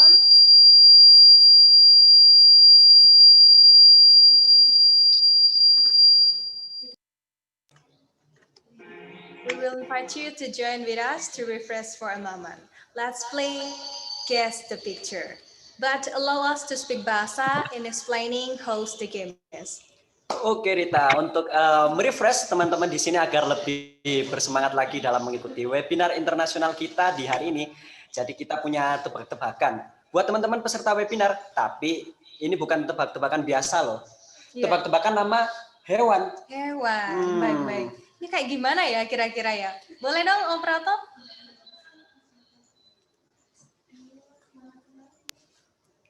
Oke, ini kira-kira tebak-tebakan kayak gimana ya kayaknya? Oke. Ini pasti ice breaking-nya bakal memecah konsentrasi dan juga semangat dari teman-teman. Waduh, boleh nih. Langsung aja nih, langsung penasaran nih ya ini. Nah, itu. Ini yang awalnya ini kira-kira apa nih? Boleh next dong?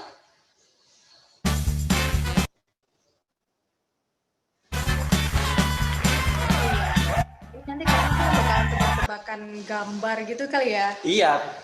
Tapi apa nih yang bikin berbeda? Ini sih kalau dari aku ya. Iya. Oh, ada suaranya tuh. Oh iya.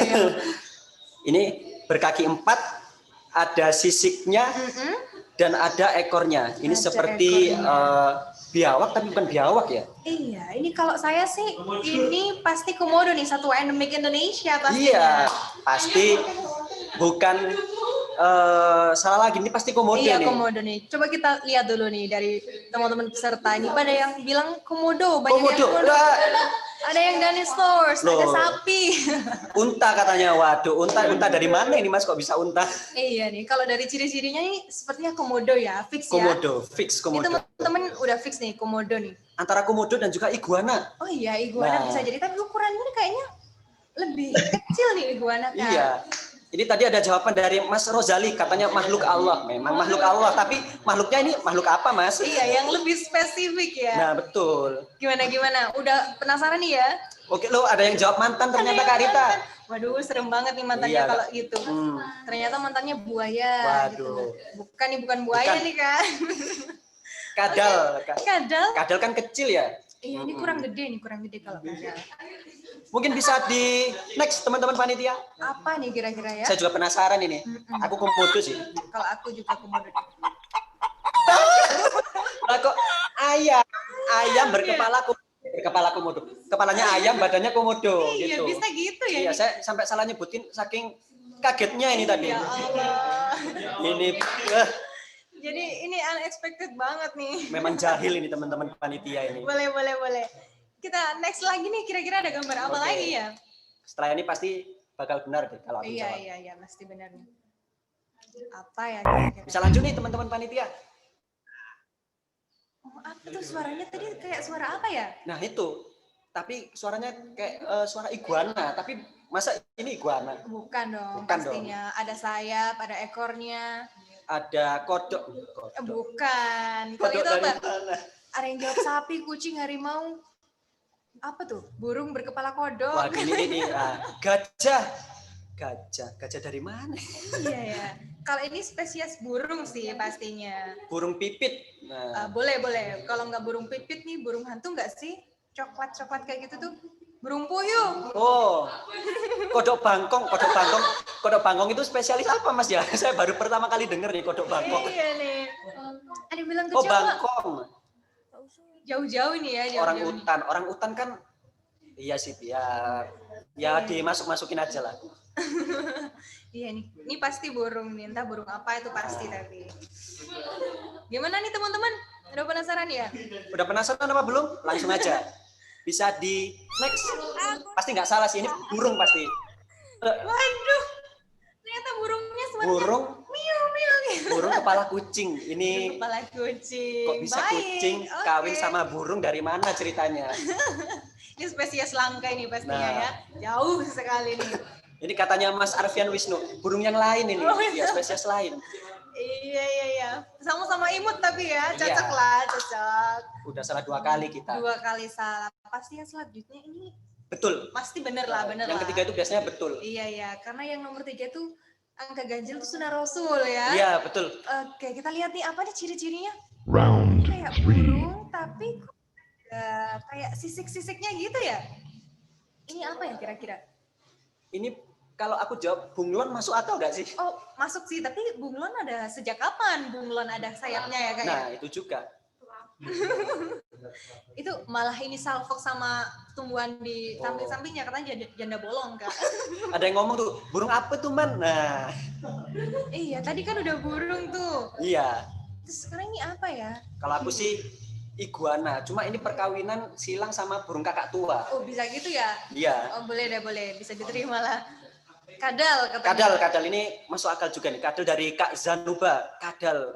Iya. Kalau kobra berarti bukan ya? Kobra itu kan ular ya. Iya. Ular punya sayap, ngeri dong. Iya. Oke, ada yang bilang cicak, burung. Ini kayaknya burung yang langka gitu mungkin ya. Karena dari warnanya tuh sangat langka banget tuh burung yang warna kayak gitu. Kayaknya aku pernah lihat satwa kayak gini deh di Jatim Park. Oh ada iya, mungkin ada ya. di Malang ya? Ada, bisa jadi. Boleh langsung aja. Ada yang jawab ini Kak, lucu. Burung ababil katanya Kak. Burung ababil, Masya Allah, kok bisa tahu itu hidup di zaman kapan ya? Buruk katanya. Buruk bisa dinaikin. Ini gara-gara kena webinar internasional semakin cerdas peserta kita hari ini. Jadi berwawasan luas ini, memprediksi yang enggak gitu deh. Iya. Oke, langsung aja kita lihat nih, apa ya kira-kira?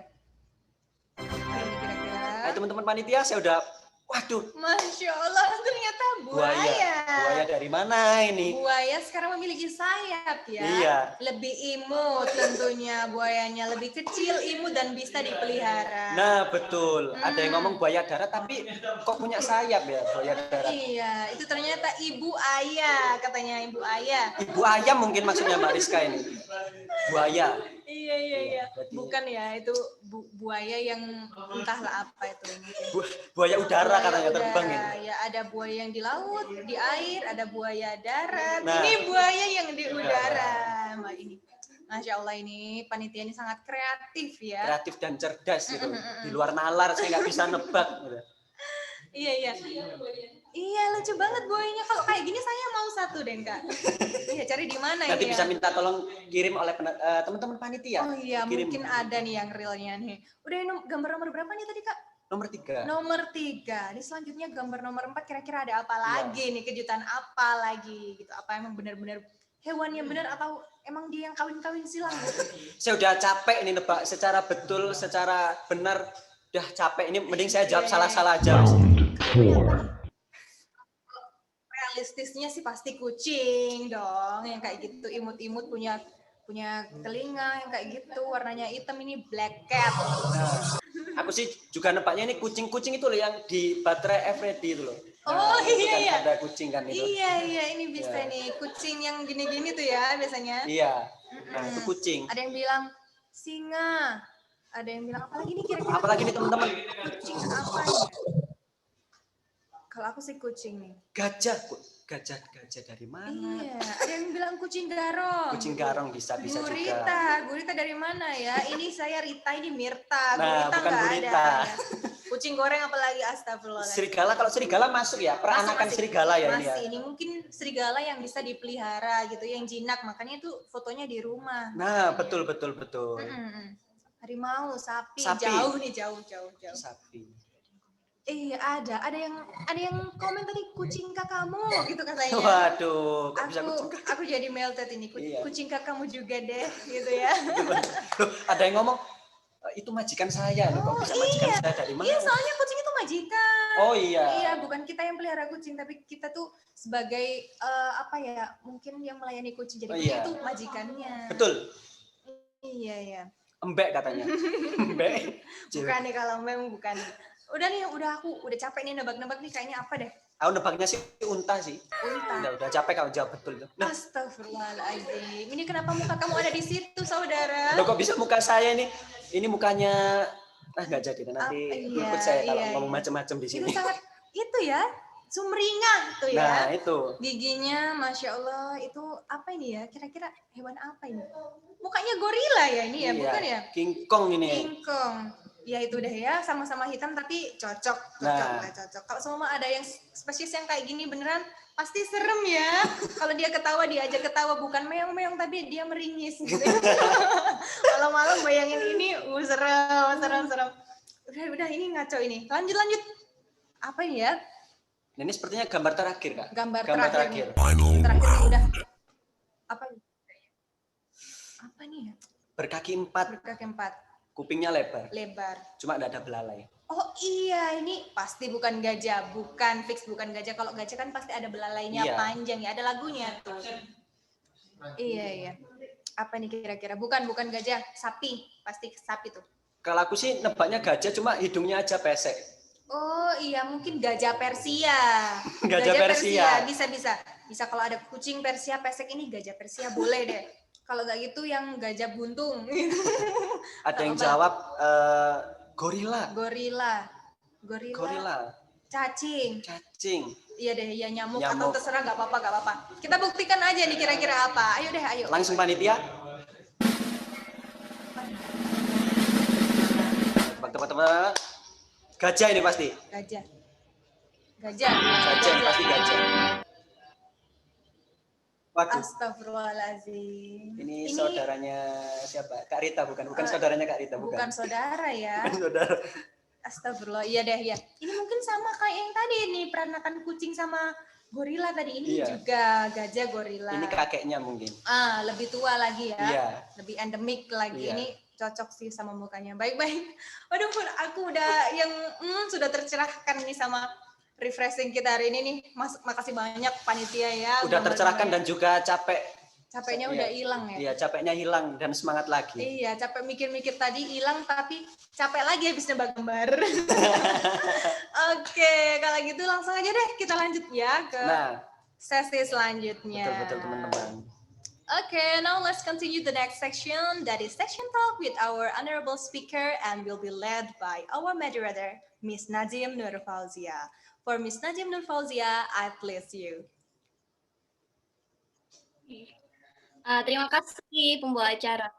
Oke, untuk selanjutnya yaitu suaranya jelas kan ya? Ya, jelas. Oke. Untuk acara selanjutnya yaitu penyampaian materi dari Kak Ali Hamani Al-Ansori. Beliau adalah salah satu senior researcher di Basnas, atau Center of Research in Indonesia National Board of Zakat.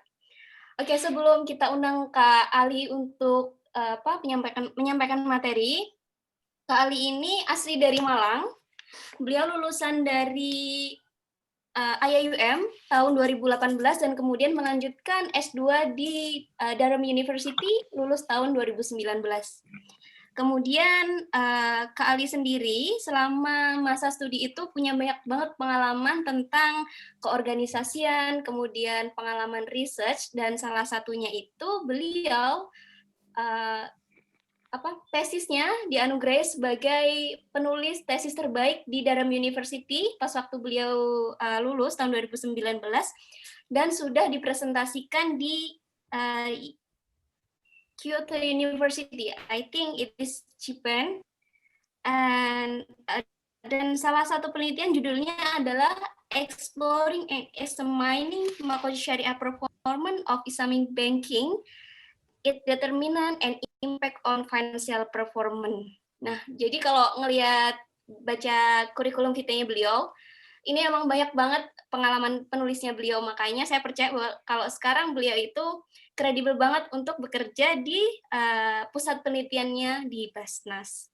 Nah, untuk mempersingkat waktu, kita langsung undang Kak Ali Hamani. Beliau udah ada di sini sepertinya. Kak Ali, boleh saya hello dulu ke teman-teman mungkin? Oke, sudah.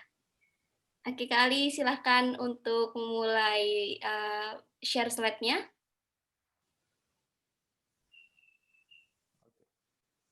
Oke, baik. Sebentar, Najim, suara saya clear nggak ini? Soalnya koneksi saya kayaknya lagi jelek nih, putus-putus. Clear banget, Kak. Clear banget. Lagi hujan ya ini? Betul, di sini lagi hujan. Yang presentasi slide biar saya saja ya. Oke. Oke. Boleh tolong di close, bisa share screen dulu.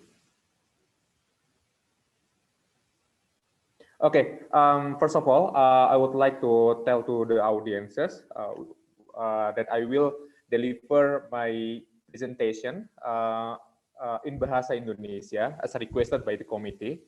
But I prepared the slide in English, so I hope you can catch up with whatever I say during my session. I hope it is fine. Okay. komite boleh saya aja yang share slide, soalnya ada perubahan sedikit tadi di slide saya.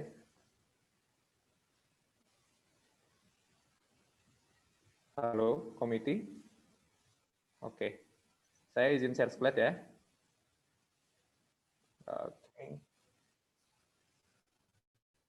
Oke.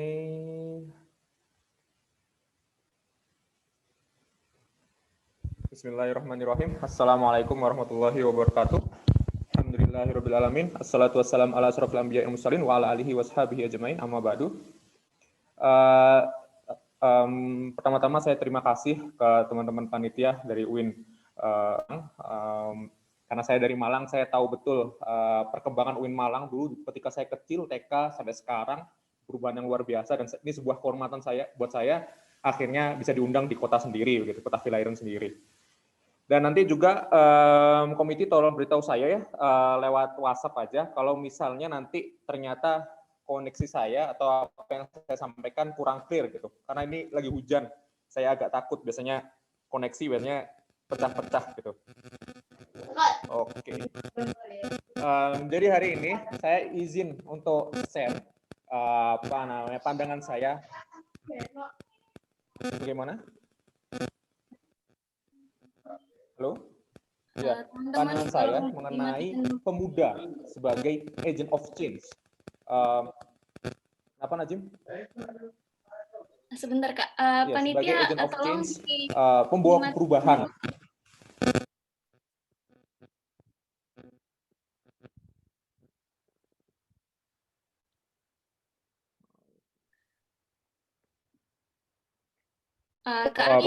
Pembawa perubahan terhadap Islamic.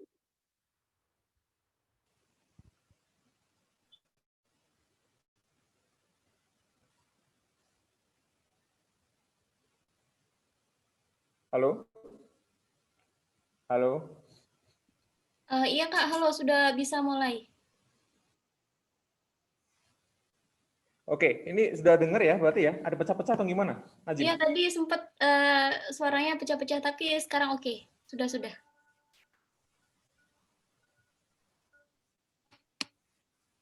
Oke, kalau gitu ya.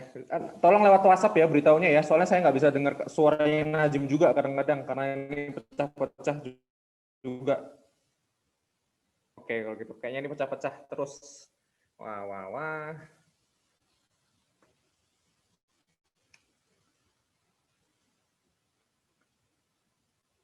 Halo? Oke. Lalu.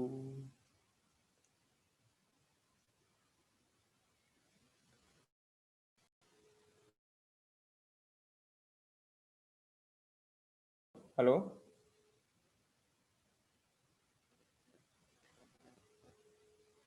Iya Kak, sudah bisa dimulai. Kita sudah dengar jelas. Oke, saya mulai aja ya. Panitia tolong beritahunya lewat WhatsApp ya.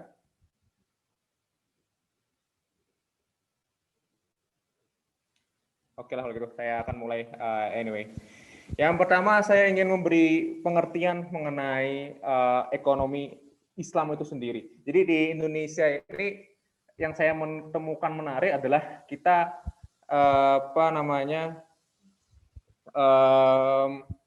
ada perbedaan terminologi. Kadang-kadang ada yang ngomong ekonomi syariah, kadang-kadang ada juga yang ngomong ekonomi Islam. Ya, ada, dan juga kemarin ketika diberi topik sama panitia, saya diberitahunya ekonom rebani. Ini term baru begitu. Tapi yang gitu seperti yang disampaikan oleh Umar Chapra, salah satu founding father of Islamic economics. Beliau orang India tapi lama di Saudi, bahwa Islamic economics itu adalah salah satu ilmu pengetahuan yang membantu untuk menyadari atau mengaplikasikan, merealisasikan kesejahteraan manusia melalui alokasi dan distribusi sumber daya berdasarkan makosid syariah. Tadi teman-teman sudah tadi Bang Hassan.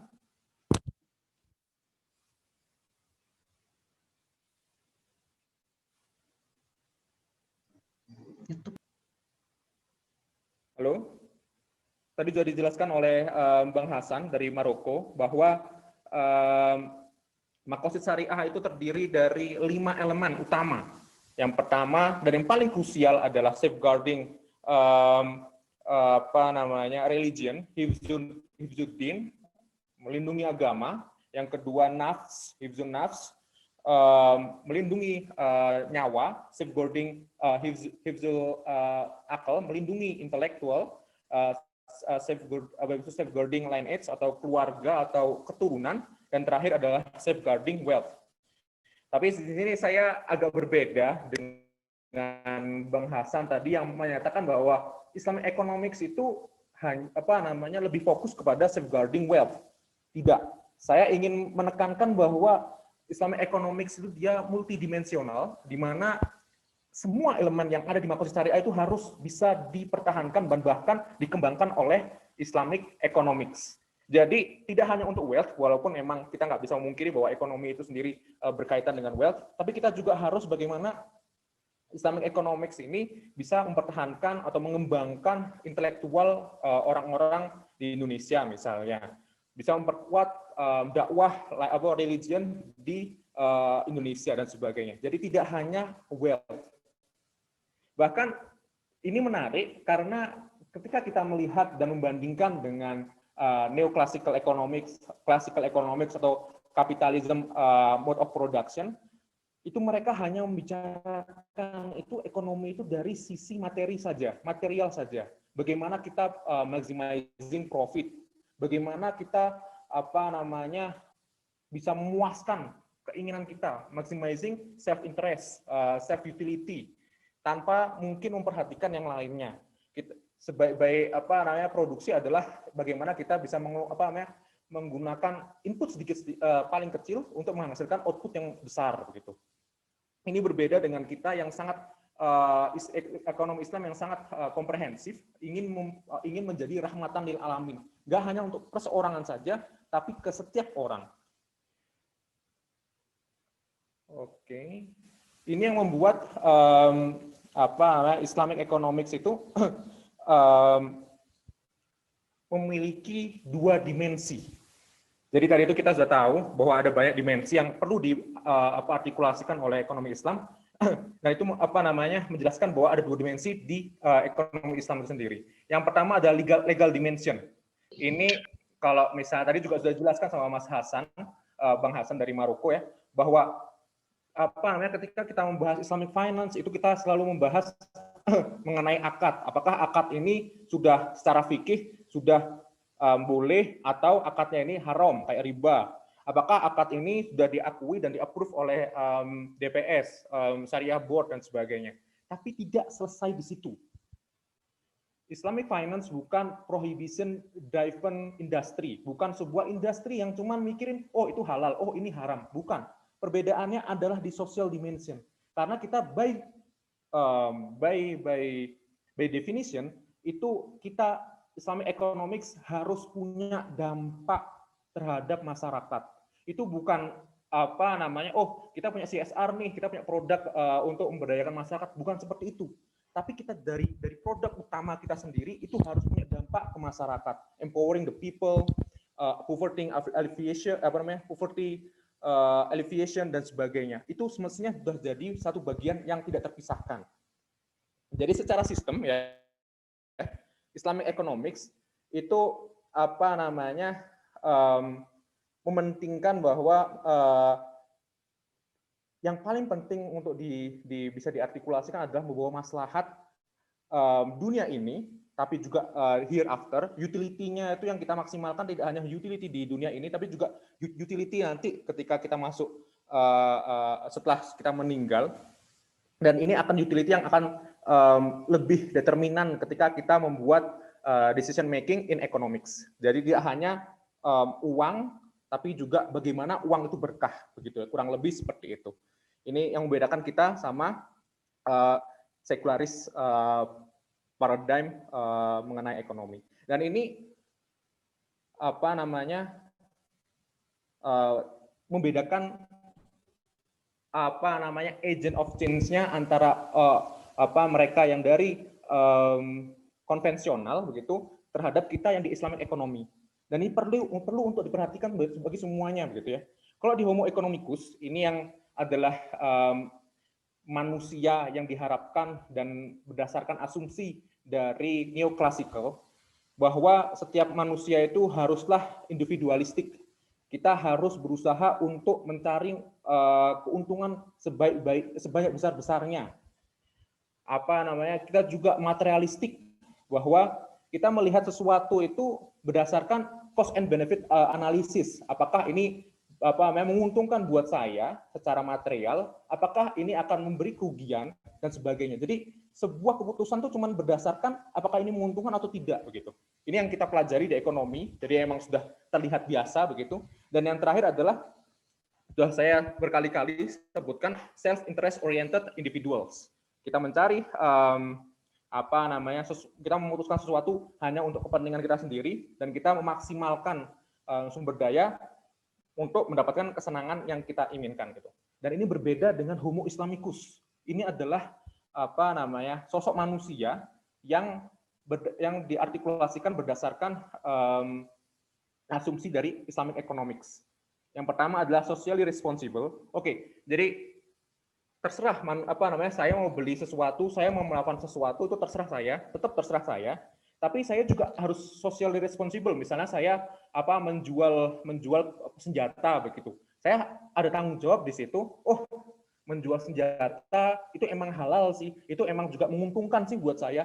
Tapi apakah ini nanti bisa membuat masyarakat lebih baik atau nah itu harus ada salah satu determinan ketika kita melakukan sesuatu. Itu sebagian dari Homo Islamicus. Terus juga God conscious individuals. Kita punya multidimensional utility. Kalau misalnya berdasarkan capitalistic understanding, kita hanya memaksimalkan materi utility yang ada di dunia ini saja, sudah stop. Kalau kita enggak, kita nanti ada lagi setelah mati, kita ada lagi utility yang perlu kita cari lagi. Ini berbeda begitu ya. Terus habis itu yang terakhir adalah ada market exchange-nya. Tadi sudah saya jelaskan, misalnya dengan contoh penjual senjata begitu ya. Tapi juga kita harus memperhatikan tanggung jawab kita kepada alam, kepada sosial, karena kita ini adalah salah satu khalifatu fil ard, pemimpin di muka bumi ini, mewakili apa yang diinginkan oleh Allah begitu. Jadi kita punya visi yang jelas dalam hidup. Ini sangat penting untuk dipahami buat teman-teman semua, karena nanti ketika teman-teman keluar dari universitas, habis itu masuk ke industri, atau masuk lagi ke universitas sebagai pengajar, tenaga akademis, semua ini harus dipahami bahwa kita ini punya visi. Tidak hanya untuk memaksimalkan utility pribadi, kita punya visi untuk bisa membangkitkan ekonomi syariah. Dimanapun kita berada, kita harus sadar mengenai tugas ini. Dan kita jangan disamakan dengan yang lainnya. Akan tetapi, ternyata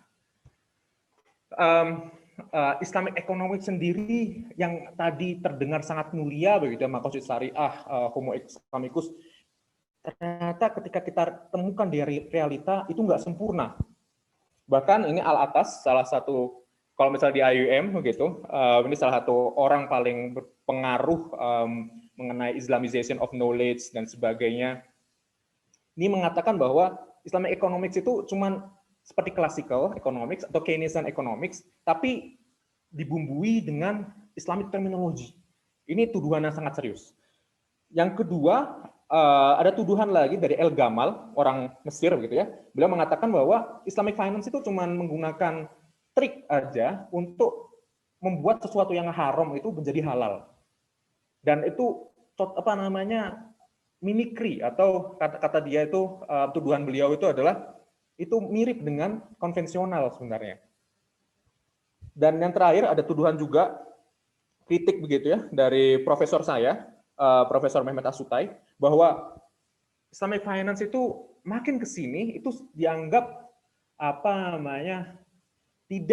bukannya malah berhasil menjalankan visi dari makosid syariah, yaitu rahmatan lil alamin, tapi malah seperti mirip dengan bank-bank konvensional yang berdasarkan asumsi dari kapitalistik paradigm. Ini tuduhan-tuduhan yang sangat serius begitu. Loh, kok bisa ada gap antara Islamic economics yang sangat mulia, kita ingin penuh dengan normatif begitu ya, kita ingin manusia itu seperti ini, kita ingin manusia itu nggak hidup berdasarkan greediness, kerakusan, kita ingin manusia itu saling berbagi, saling punya tanggung jawab sosial dan sebagainya. Tapi kok ternyata ketika turun ke masyarakat ternyata nggak jauh beda begitu produk Islamic finance-nya, takaful dan sebagainya dengan yang dimiliki oleh konvensional. Ini tuduhan yang sangat serius. Ada profesor saya lain di sana, nama beliau adalah Profesor Habib Ahmed, yang mencoba menjelaskan mengapa fenomena ini terjadi. Beliau menjelaskan dengan sisi historik beliau gitu, bahwa dari sisi new institutional economics, di mana dia mempelajari evolution of economy. Nah, di sini yang seperti kita tahu, Islamic economics temporary ya, itu baru dimulai 1976 di Mekah, waktu itu ada convention di mana waktu itu orang-orang berkumpul seluruh dunia, scholar berkumpul seluruh dunia untuk membicarakan bagaimana sih caranya supaya kita ini punya ekonomi sendiri yang tidak semakin memiskinkan orang, yang semakin bisa memberdayakan masyarakat Muslim itu sendiri, dan waktu itu juga dimention nggak ada riba dan sebagainya begitu.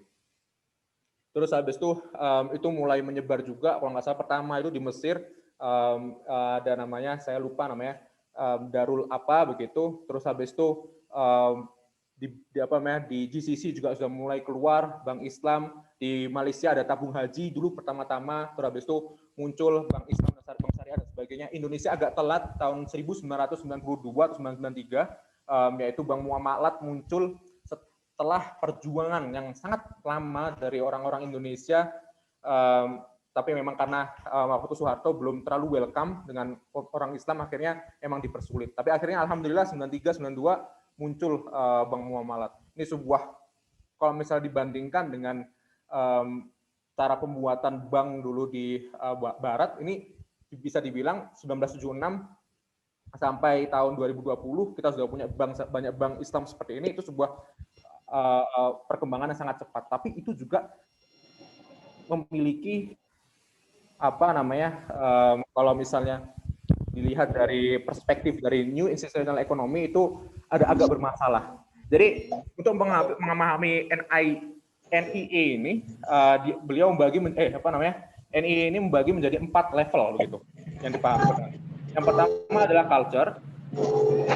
Halo, tolong bisa di-mute yang lainnya. Yang pertama adalah culture, yaitu adalah pattern of thinking, feeling, acting, software of mind. Jadi pengetahuan itu semuanya masuk di level culture ini. Yang kedua adalah institution.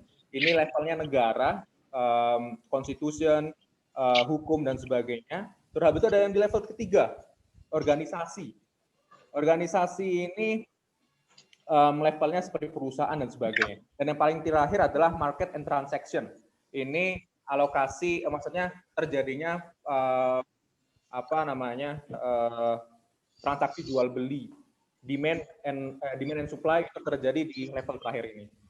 Yang kita lihat dan itu ideal menurut profesor saya adalah semuanya muncul dari culture. Yang paling ideal adalah intrinsic evolution. Jadi semuanya muncul dari culture. Orang-orang punya ilmu, orang-orang ada banyak ilmuwan melahirkan sebuah keilmuan baru besar, terus habis itu seiring berjalannya waktu dianut oleh sebuah negara. Wah, ini bagus ilmunya, habis itu kita terapkan, dan itu ketika diterapkan ternyata muncullah sebuah perusahaan begitu ya, yang bisa mengakomodir keinginan pemerintah dan juga culture ini, pemikiran tersebut. Terus habis itu muncul transaction. Jadi di sini dari culture orang-orangnya sendiri, institution itu adalah negara, organisasi adalah perusahaan, habis itu ada namanya transaction, market supply and demand. Ini contoh yang paling bagus adalah classical economy. Classical economy, kalau misalnya kita mau melihat ke belakang, paling pertama begitu ya, bahkan dianggap sebagai bapak ekonomi adalah Adam Smith. Wealth of Nation itu muncul di Skotlandia. Terus habis itu banyak mempengaruhi orang di Inggris waktu itu, dan itu akhirnya dianut oleh pemerintahnya. Oke, sekarang kita buat industri revolution gitu ya, besar-besaran. Terus lama kemudian akhirnya muncullah bagaimana caranya supaya bisa maksimalkan investasi. Akhirnya organisasi seperti bank yang lebih aman dan sebagainya itu muncul, dan akhirnya muncullah sebuah transaction. Jadi ini sebuah produk yang lama banget produknya, prosesnya, tapi akhirnya terjadi dan itu kuat sampai sekarang. Berbeda dengan marginal adaptation. Kalau yang tadi itu yang awal itu dari culture, kalau yang marginal ini mulai dari transaction. Ada market dan demand. Oke, kita lanjut sekarang ke organisasi, kita buat perusahaannya. Oke, atau langsung aja ke pemerintahannya. Oke, habis itu kita taruh ke masyarakat. Contoh yang paling bagus di sini adalah bukan paling bagus ya. Contohnya di sini adalah Islamic Bank. Jujur. Muncul karena adanya market dan demand di masyarakat. Oh, adanya cuma bank konvensional nih, kita buat aja yuk sekarang bank yang nggak ada ribanya gitu. Oke, kita buat bank yang nggak ada ribanya. Kita pakai musyarakah mudarobah. Ini equity based finance yang paling ideal buat perbankan. Tapi ketika masuk ke organisasi, menjadi sebuah institusi bank, ternyata nggak cocok. Bank itu sifatnya itu financial intermediaries, sedangkan mudarobah musyarakah itu sifatnya lebih intermediaries. Atau ketika masuk ke negara, wah ini nggak cocok secara hukum, harus diubah, banknya harus diubah produknya dan sebagainya. Habis itu ke masyarakat, ke culture, dan akhirnya yang terjadi adalah nggak terlalu beda dengan apa yang sebenarnya sudah ada di masyarakat begitu. Walaupun berbeda, tapi nggak terlalu berbeda dampaknya. Dan sini saya sampaikan adalah dampaknya begitu ya. Ini terjadi di kurang lebih di masyarakat sekarang ini. Tapi kelebihannya dari marginal adaptation ini adalah perkembangannya lebih cepat. Karena yang sebelumnya ini butuh ratusan, bahkan lebih dari ratusan tahun untuk bisa sampai ke transaction. Tapi kalau yang ini lebih cenderung puluhan tahun bisa selesai lah, misalnya nanti ke masyarakat. Tapi akhirnya ya secara dampak begitu itu masih perlu dikembangkan lagi. Salah satu faktor yang paling utama di culture ini culture ini sekali lagi adalah yang paling penting dari menurut saya, semuanya penting, tapi culture ini adalah salah satu determinan yang paling kuat di setiap ada evolution di sebuah ekonomi. Dan culture ini determinannya adalah pengetahuan. Ini dulu pada abad 10 sampai abad 17 itu umat Islam untuk ilmu pengetahuan itu nggak ada yang mengalahkan. Secara masyarakat beradab, saling punya, kalau misalnya masalah keilmuan waktu itu bisa mengalahkan Eropa sekalian. Terus habis itu juga sudah diakui kemana-mana sebagai peradaban yang maju begitu. Bahkan di sini dikatakan oleh Rosenthal di 2007 bahwa there is no other concept that has been operative as determinant of Muslim civilization in all its essential aspect to the same extent as ilm is Islam. Jadi kuat banget keilmuan dulu di dunia Muslim begitu. Sayangnya setelah abad 17 pembuatan atau keilmuan di dunia Islam itu jadi stagnan. Kita mulai terjajah, terus habis itu kita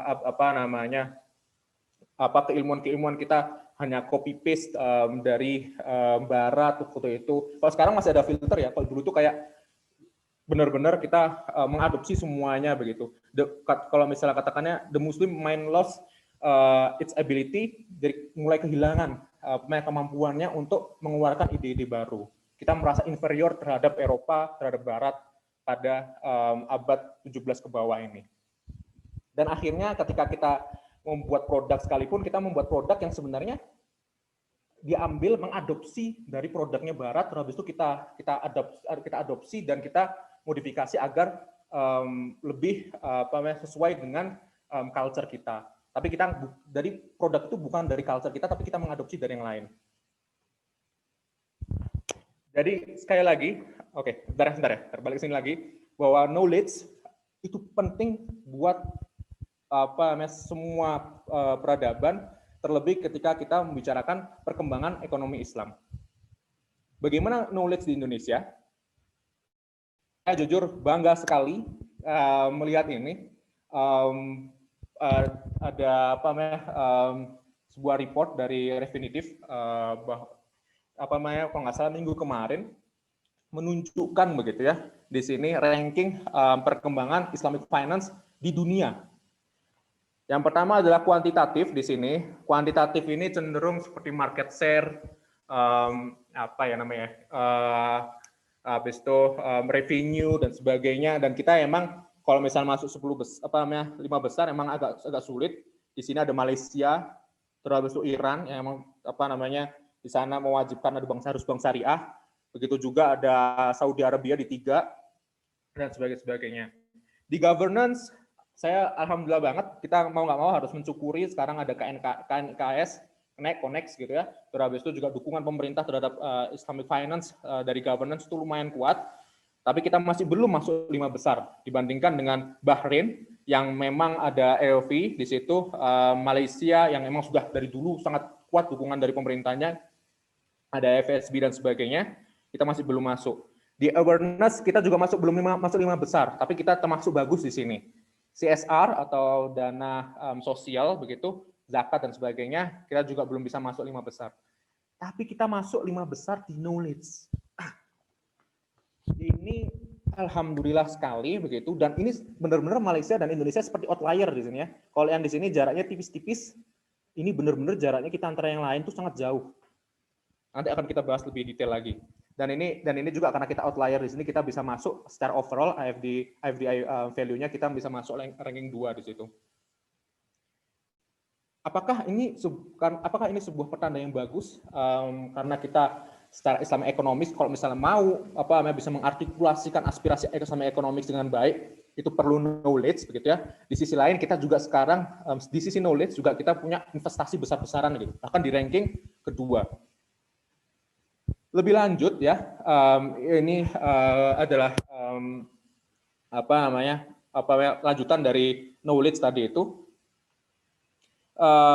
Islamic kita dianggap knowledge nomor 2 itu karena kita di sini kita punya Islamic finance education provider paling banyak sedunia, 347.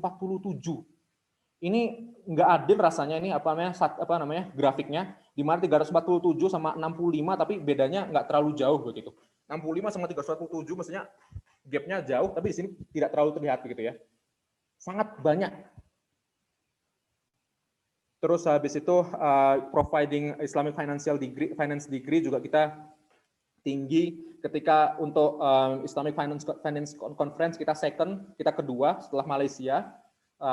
Tapi untuk seminar kita nomor 1 begitu ya, terbanyak sedunia. Tapi nggak hanya di situ, ternyata perkembangan Islamic economics dari sisi knowledge di Indonesia, karena kita juga ada Indonesia ini adalah rumah bagi FOSEI, teman-teman SESCOM di sini, terus masyarakat ekonomi syariah, IEI dan sebagainya. Jadi ekonomi syariah itu secara keilmuan tidak hanya dinikmati oleh mereka yang fokus di Islamic finance, tapi juga dari luar gitu. Jika orang pemudanya di Indonesia ini well educated, teredukasi dengan baik di Islamic finance, jadi ada optimistik lah kalau misalnya di masa depan ini insya Allah lebih baik perkembangan ekonomi Islam di Indonesia. Ini juga menunjukkan seperti itu ya. Ini agak ada gap di situ. Malaysia yang lebih sedikit institusinya, tapi untuk research papernya jauh lebih tinggi daripada kita. That's fine, kita masih progress. Kita juga di sini ranking 2, riset yang riset yang menggambarkan Indonesia. Ada 496 riset di sini. Ya masih bisa dihitungkan. Akan tetapi ketika kita ngomong riset, knowledge, kita begitu maju begitu ya. Ketika kita ngomong literasi masyarakatnya, ternyata kita masih dibilang rendah. Indeks literasi keuangan syariah by OJK misalnya ya, itu mengatakan tahun 2019 itu mengatakan bahwa hanya 8,93% orang Indonesia yang benar-benar lulus mengenai pemahaman mereka mengenai keuangan syariah. Bank Indonesia juga membuat riset sendiri indeks literasi ekonomi dan keuangan sosial zakat wakaf, dan itu hanya 9,1% dari yang ada di Indonesia, sangat rendah dibandingkan 100% ya. Terus untuk kami juga di Basnas ada indeks literasi sendiri diikuti oleh Badan Wakaf Indonesia, dan itu menunjukkan bahwa pemahaman orang Indonesia mengenai zakat itu cenderung biasa-biasa saja. Kalau misalnya yang basic begitu, perbedaan zakat fitrah dan zakat mal itu yang bagus. Tapi ketika sudah advance, apakah zakat fitrah ini tujuannya untuk apa dan sebagainya, institusi dan sebagainya, amil itu untuk apa dan sebagainya, itu cenderung rendah. Kalau di wakaf sendiri malah rendah dari sisi semua dimensi. Jadi di sini ini ya, ada gap ya. Kita nulis benar-benar bagus, tapi ketika ke masyarakat ternyata masih rendah. Ini adalah PR buat kita. Di satu sisi kita punya teman-teman sekalian di sini, masya Allah, tadi ada 200-an begitu ya, benar-benar punya interest untuk belajar ekonomi syariah tinggi. Jadi bisa dianggap nanti di masa yang akan mendatang bakal banyak inovasi-inovasi, akan banyak penguatan di sisi ekonomi syariah di Indonesia.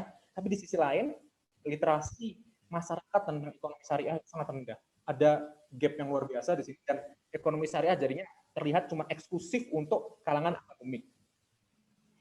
Ini ada dua hal yang bisa kita lihat di sini. Yang pertama adalah kesempatan dari para pemuda ekonomi syariah untuk bisa memperkecil gap yang terjadi di masyarakat ini. Dan yang kedua, pemuda begitu yang sekarang mungkin hanya masih pelajar, tapi di masa depan akan menjadi the leader, the main power of this country begitu. Itu diharapkan kita itu bisa benar-benar memperjuangkan begitu, menjadi homo Islamicus di manapun kita berada. Ini yang saya sarankan, dan ini juga slide terakhir. Saya nggak tahu sudah berapa menit tadi saya, bahwa kita harus sama-sama begitu ya, punya niat yang kuat, punya niat yang teguh untuk menjadi bagian dari gerakan kebangkitan ekonomi syariah. Kita juga perlu, mau jadi apapun nanti, bisa mengartikulasikan nilai-nilai dari Islamic economics. Nilai-nilai secara substan tadi ya, adil, jujur, tidak mementingkan diri sendiri, memiliki rasa tanggung jawab yang kuat antar bersama. Dan sebenarnya saya suka sama Indonesia karena maksudnya saya suka dengan data di Indonesia mengenai social responsibility ya, karena di Basnas tempat saya kerja itu menunjukkan bahwa setelah ketika COVID-19 ini penghimpunan zakat dan wakaf, penghimpunan zakat infak sedekah itu malah meningkat dibandingkan tahun sebelumnya. Bayangkan ya, COVID-19 mestinya lebih banyak mustahik karena tingkat kemiskinan meningkat, dan akan lebih sedikit muzaki karena banyak yang kena PHK begitu. Tapi buktinya di lapangan orang-orang itu semakin bersimpati untuk saling berbagi. Itu nggak hanya di Basnas, tapi juga kita lihat di di Kitabisa, di tempat-tempat lain gitu ya, yang tidak melewati institusi. Karena kami juga menemukan bahwa ada kenaikan 1 triliun secara total yang tidak melewati institusi untuk infak sedekah zakat ini terhadap masyarakat. Luar biasa. Dan saya harapkan juga bahwa teman-teman semua, walaupun saya tadi cuma hanya menjelaskan sedikit saja, tapi bisa meresapi dan memvisikan dirinya sendiri sebagai the next agent of change for Islamic economics. Jadi kedepannya bisa membawa perubahan yang besar dan membawa perbaikan yang lebih baik Islamic economics yang searah dengan tujuan maqasidus syariah itu. Oke, market share itu penting. Kita ingin market share Islamic Bank itu tinggi. Oke, kita ingin literasi keuangan, inklusi keuangan juga tinggi dan sebagainya. Oke, tapi itu hanyalah bukan tujuan utama. Tujuan utamanya adalah bagaimana Islamic finance ini bisa jadi rahmatan lil alamin. Itu yang paling penting. Dan kita harus menggerakkan diri kita ini ke arah itu begitu menurut saya. Ya, hanya itu saja dari saya. Kalau misalnya ada diskusi dan segala lainnya, mangga silakan. Sekian. Wassalamualaikum. Saya kembalikan ke Najim. Waalaikumsalam warahmatullahi wabarakatuh. Terima kasih banyak Kak Ali untuk materinya. Kita benar-benar ini knowledgeable banget, kita dapat tahu data-data terbaru. Oh ya, ini untuk beberapa pertanyaan, saya mau bacakan pertanyaan pertama dulu dari Malaysia. Saya baca di bahasa Melayu ya. Soalan saya Soalan saya, adakah Bapak rasa hal ini berlaku karena pelajar atau keluaran dari university ini sudah cukup dalam knowledge, tapi tiada penempatan yang cukup untuk mereka di dalam industri. Tadi yang seperti yang Antum sampaikan, ilmunya tuh sudah banyak, tapi praktis di masyarakatnya yang kurang atau mungkin bagaimana? Apa tanggapannya Kak Ali gitu? Oke, jujur ya, ketika kita tadi kembali ke tadi ya. Sebentar. Intrinsic evolution, di mana kita perkembangan Islamic economics itu benar-benar muncul dari culture begitu yang kuat, pemahaman masyarakat yang kuat, itu emang jujur perlu waktu yang lama, tidak sebentar begitu. Dan itu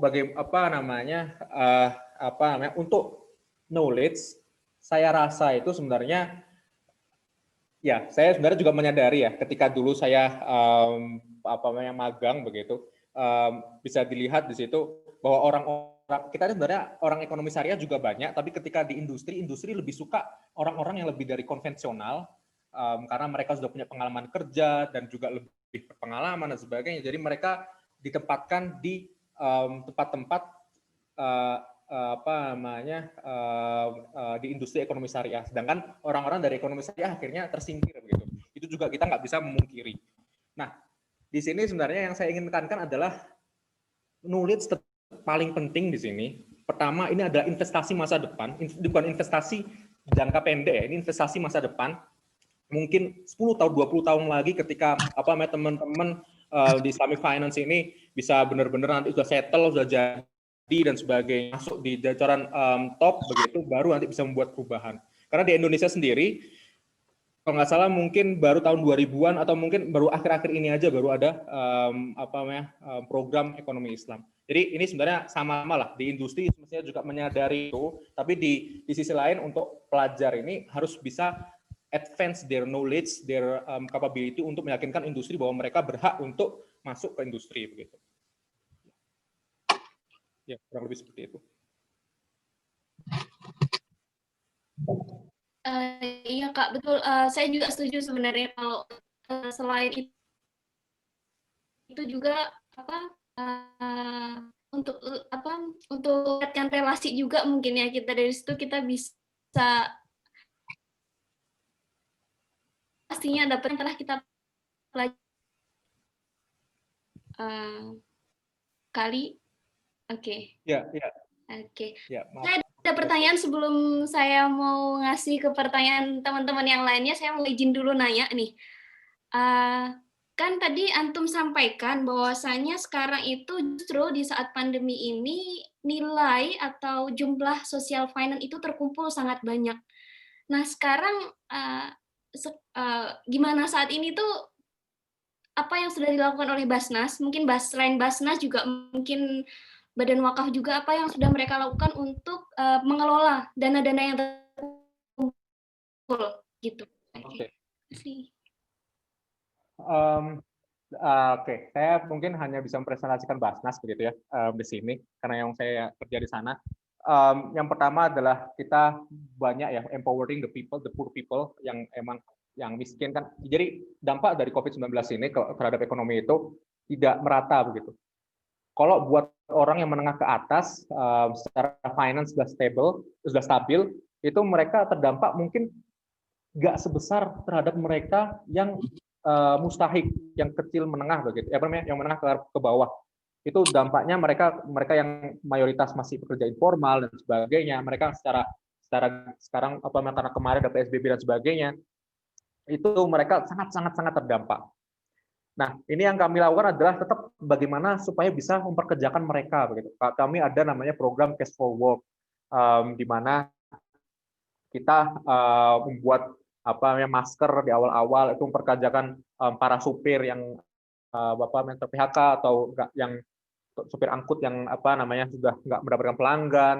Kita membuat memperkerjakan para tunawisma, membuat madu dan sebagainya. Jadi kita tidak hanya memberikan secara uang begitu ya, tapi kita memberikan alat pancing ke mereka agar mereka itu bisa nanti survive begitu. Karena kita nggak bisa selalu meladeni, selalu memberi uang kepada para mustahik ini. Jadi ada namanya empowerment, pemberdayaan kepada mereka. Ini banyak banget, nanti kalau misalnya perlu nanti saya bisa present juga di sini, tapi mungkin kita bahas yang lain dulu. Baik, terima kasih Kak Ali jawabannya. Ini ada satu lagi pertanyaan. Untuk pertanyaannya nih lebih curhat.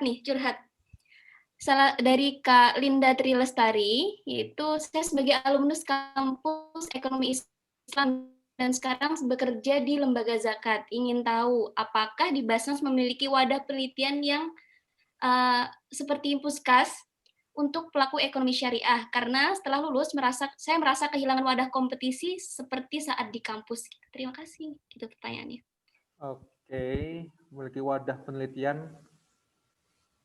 Iya. Iya, Puskas itu bagian dari Basnas. Maksudnya gimana ya? Maksudnya ya? Apakah di Basnas memiliki wadah penelitian yang saya tahu semacam Puskas? Oh, untuk pelaku ekonomi syariah. Jadi penelitian mengenai ekonomi syariah ya.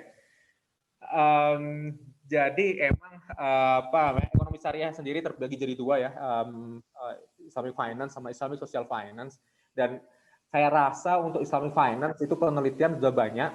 Jadi emang di Puskas ini kami memfokuskan penelitian itu hanya untuk social finance, yang di sini adalah mengenai zakat.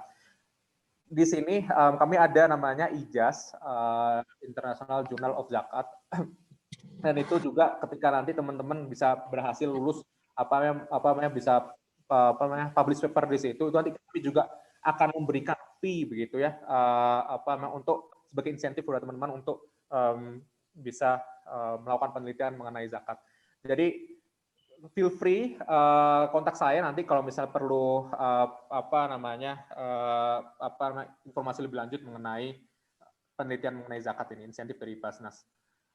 Oke, ya mungkin teman-teman yang mau research bareng Kak Ali juga bisa mungkin ya menghubungi ke Puskas Basnas. Ini Kak ada tambahan dari Kak Asep Maulana dari UNER tentang menanggapi tentang BWI. Nah, kalau BWI sekarang itu BWI sedang mengeluarkan program yang namanya Kalisa, Wakaf Peduli Indonesia, untuk dikhususkan untuk bantuan COVID seperti wakaf ventilator gitu. Nah, untuk pertanyaan selanjutnya nih Kak, dari Aji, bagaimana cara yang dilakukan oleh Basnas untuk mengoptimalisasi peran amil zakat? Ya. Oke, jadi Basnas ini dia sebagai lembaga dari pemerintah, sama seperti BWI, kita punya tugas sebagai tidak hanya operator yang mengumpulkan dan menyalurkan zakat, tapi kita juga punya sisi regulator begitu ya. Dan kita punya tanggung jawab untuk memastikan bahwa lembaga zakat itu baik secara kualitas. Mengoptimalisasi peran amil zakat yang kami lakukan di adalah kami ada yang namanya lembaga sertifikasi. Itu kami mensertifikati amil-amil jika mereka sudah memenuhi kualifikasi yang kita inginkan. Ini kami harapkan nanti ke depannya menjadi sebuah kewajiban di seluruh amil di Indonesia supaya terstandarisasi kualifikasinya. Kami juga ada Lemdiklat, pendidikan kilat itu ya, kepada amil-amil supaya benar-benar amil ini bisa menyalurkan zakatnya, membuat program-program zakat dan itu berdampak ke mustahik, tidak hanya untuk sekarang tapi juga lebih independensi dari para mustahik. Sebenarnya banyak program amil juga nih. Kita juga di sekarang karena ini ya pandemi ya, kita banyak di YouTube itu di bahasa CV melakukan pemberdayaan ke peternakan, inovasi-inovasi ke pertanian dan sebagainya, itu kami lakukan di YouTube. Gitu. Berarti dari Basnas sendiri sudah banyak melakukan ini ya Kak, inovasi dan step forward. Jadi kalau saya boleh sharing, selama saya di Malaysia, selama di industri kerja, nggak ada yang nggak tahu yang namanya Basnas. Selain nggak ada yang nggak tahu Basnas itu juga mereka tahu secara detail program-programnya apa. Contohnya itu ini, ATM beras yang pernah dikeluarin sama Basnas, itu mereka sangat tertarik sekali kayak, Najim kamu tahu ini nggak? Kadang ada yang mereka yang sudah tahu, saya justru malah cari-cari gitu. Masya Allah emang kita patut berbangga, terus kita juga harus mendukung apa yang udah dilakukan sama Basnas, sama institusi-institusi sosial finance lainnya gitu. Insya Allah. Oke, mungkin cukup itu untuk Q&A session. Untuk selanjutnya, for the next session, as a mark of appreciation, I would like to ask Mr. Ali to stay on the camera, and I would like to ask the committee to share the certificate for the speakers. Okay, committee, please.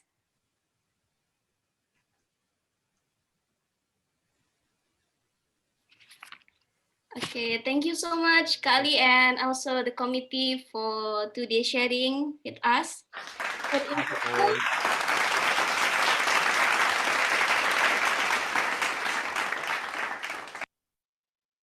So everyone, we come up to the end of the agenda. I'm Najim Nur Fauzia. Once again, I'm delighted to join with you all here today, sharing the knowledge, and I hope this conference will be impactful for us. Astaghfirullahaladzim. Wassalamualaikum warahmatullahi wabarakatuh. See you next time. Thank you, all the committee. Thank you for all the speakers and our beloved moderator. In order to express your gratitude, we are honorably present to our moderator.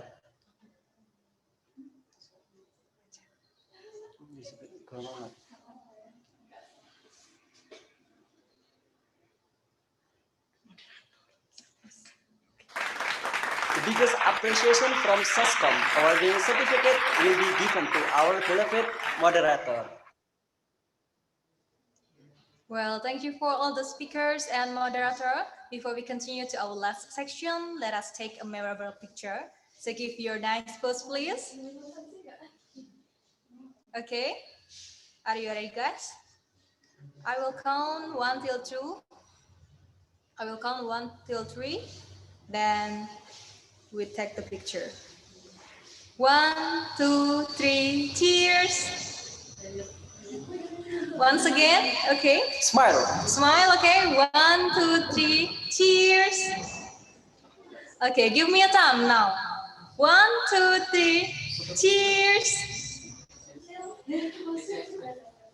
Okay, big round of applause, please.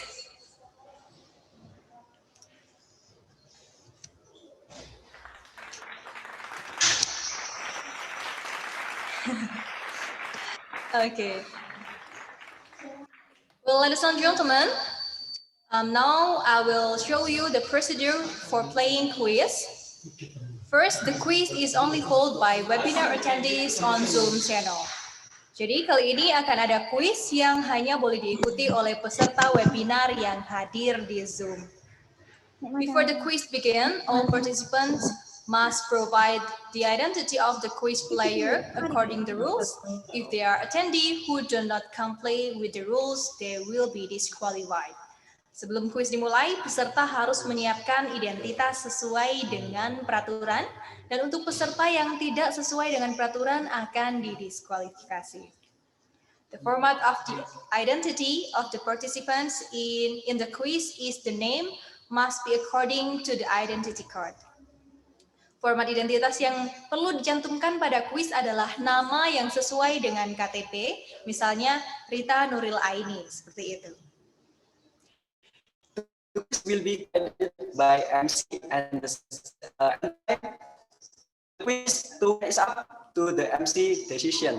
Jadi kuis kita hari ini akan dipandu oleh MC, saya dan juga Kak Rita. Dan waktu untuk pengerjaan kuis sesuai dengan keputusan MC.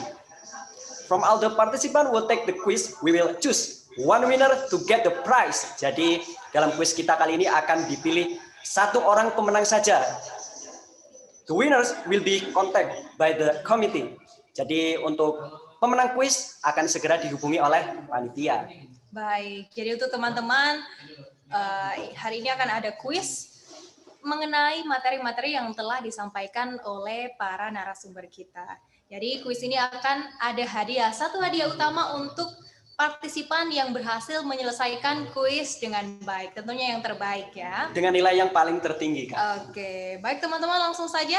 Boleh untuk operator silakan di share screen.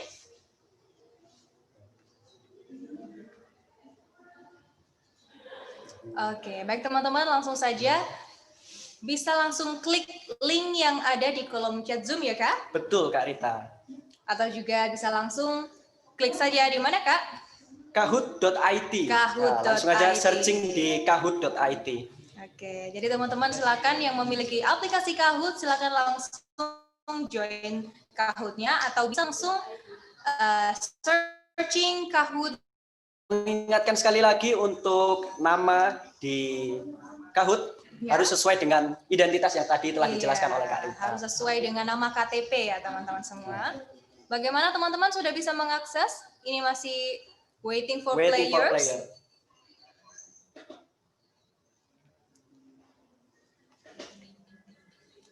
Ya, baik, ini masih belum ada yang join nih ya teman-teman ya. Ya, silakan saja. Ya, silakan saja. Ini sudah ada. 1, 2. Oke, Muhammad Haji Prasetyo, Niar Jago. Oke, saya ingatkan kembali ya, namanya harus sesuai dengan KTP untuk pembuktian, untuk mengambil. Ada yang unik nih, Kak. Iya. Rofi Ganteng. Berarti di KTP-nya itu Rofi Ganteng. Oh Namanya iya, keren. Iya seperti itu. Jadi saya ingatkan kembali untuk reload lagi ya, teman-teman. Yang namanya belum sesuai dengan KTP, silakan reload dengan nama yang sesuai dengan KTP. Ada yang tanya nih Kak tadi, wajib gak kita ikut kuis? Jawabannya wajib dong, karena setelah ini kita akan menentukan satu orang pemenang yang akan mendapatkan hadiah istimewa. Iya, tentunya dipersembahkan oleh SESCOM. Oke, ini teman-teman semuanya yang belum join, silakan join dengan memasukkan nama dan game pin. 904216. Oke, langsung saja sudah ada 19 peserta dari 209 partisipan yang join ya. Iya. Kita masih tunggu ya, teman-teman.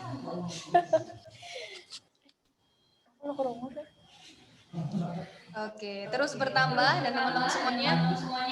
Saya himbau kembali untuk langsung saja klik link yang ada di Zoom chat atau langsung saja searching di kahoot.it. Benar sekali. Masukkan nama yang sudah ada di KTP Anda, tentunya harus sesuai ya Kak untuk pengambilan. Iya nanti. Ada yang namanya tadi aku lihat sih, sang mantan. Wah, iya. Ini sesuai nggak Kak sama KTP? Ya, sepertinya tidak sesuai ya. Jadi buat teman-teman, tadi ada yang tanya, katanya nggak bisa Kak dimasukkan nih nama yang sesuai KTP. Jadi semua namanya terlalu panjang. Nah. Biasanya nggak bisa masuk semuanya, boleh nama yang dari depan saja. Misal nama saya itu panjang banget, Rita Nuril Aini Limatusliha, bisa dimasukkan di identitinya Rita Nuril Aini misal. Misal nama saya juga nih panjang, Iya. Muhammad Mirta Noval Anafi. Nah, saya masukkan aja Muhammad Mirta atau Mirta Noval. Iya. Nah, betul banget di kahoot.it. Iya, nah kali ini kita ada kuis Kahoot. Ini emang kuisnya nggak abal-abal ya Kak, karena bakal ada hadiah nih. Nah, betul. Iya. Anti kaleng-kaleng kalau Iya, tadi. buat teman-teman tadi yang mau main tebak gambar lagi, nah ini lebih fantastik ya. Selain untuk mereview materi-materi yang telah kita dapatkan, di sini juga kita bakal seru-seruan tentunya berhadiah Kak.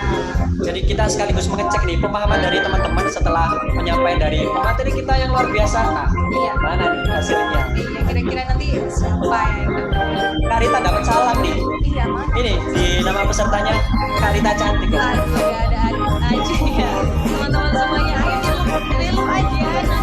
Nangkan aja ya. Iya. Kasih. Buat Kak Rita cantik, kalau misalnya menang, nanti hadiahnya langsung dikirim ke Kak Rita aja. Waduh, boleh deh kalau kayak gitu. Iya, nggak usah dikirim ke yang ini, punya username Kak Rita cantik. Oke, ada 70 peserta dari 208 peserta. Oh, mantep banget nih teman-teman. Ayo. Ayo yang lainnya silakan langsung join karena ini kuisnya berhadiah kan. Ya, betul.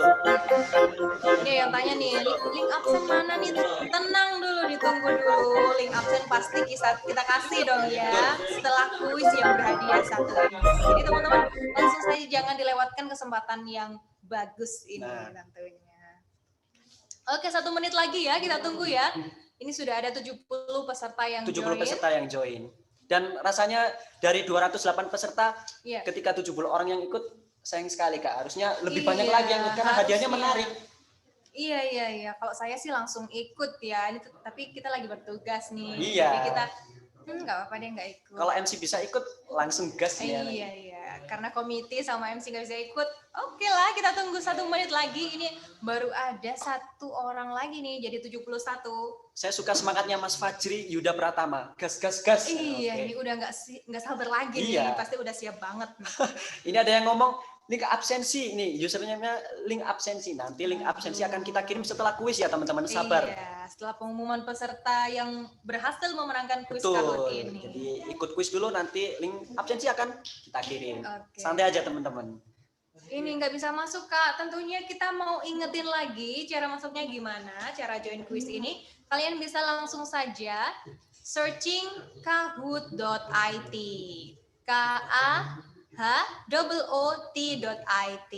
Nanti langsung masukkan saja nama yang sesuai dengan KTP kakak dan juga game PIN yaitu 5904216. Nah, betul banget itu Kak Rita. Dan tentunya yang paling penting nama harus sesuai dengan identitas. Benar sekali. Ada yang namanya absen Kak, kemudian ada yang namanya tadi mana ini? Lapar Kak, saya lapar. Nah, Iya. Habis ini dimulai ini ya. Udah berapa? Udah 1 menit nih. Udah lewat udah kayaknya. lewat ini. Ada 95 dan masih bertambah nih ya. Oke, langsung aja. Langsung aja. Mohon maaf nih ya yang lainnya. Kita langsung mulai aja kuisnya. Yuk, sudah siap semuanya ya? Oke, siap. Langsung. 3, 2, 1. 1. Oke. Ini pertanyaan yang mendasar banget ya Kak ya. The top of hierarchy of Makosid Syariah is ada yang pertama komplement, ada apa lagi tuh Kak? Embellishment. Iya, ada necessity, ada person. 3, 2, 1. Langsung dari soal berikutnya. Iya, langsung dijawab. Jadi teman-teman harus cepat-cepat nih ya. Iya, ternyata masih ada yang salah nih jawabnya. 10 orang jawabannya benar. Oke, baru soal pertama, nggak apa-apa. Langsung lanjut lagi nih.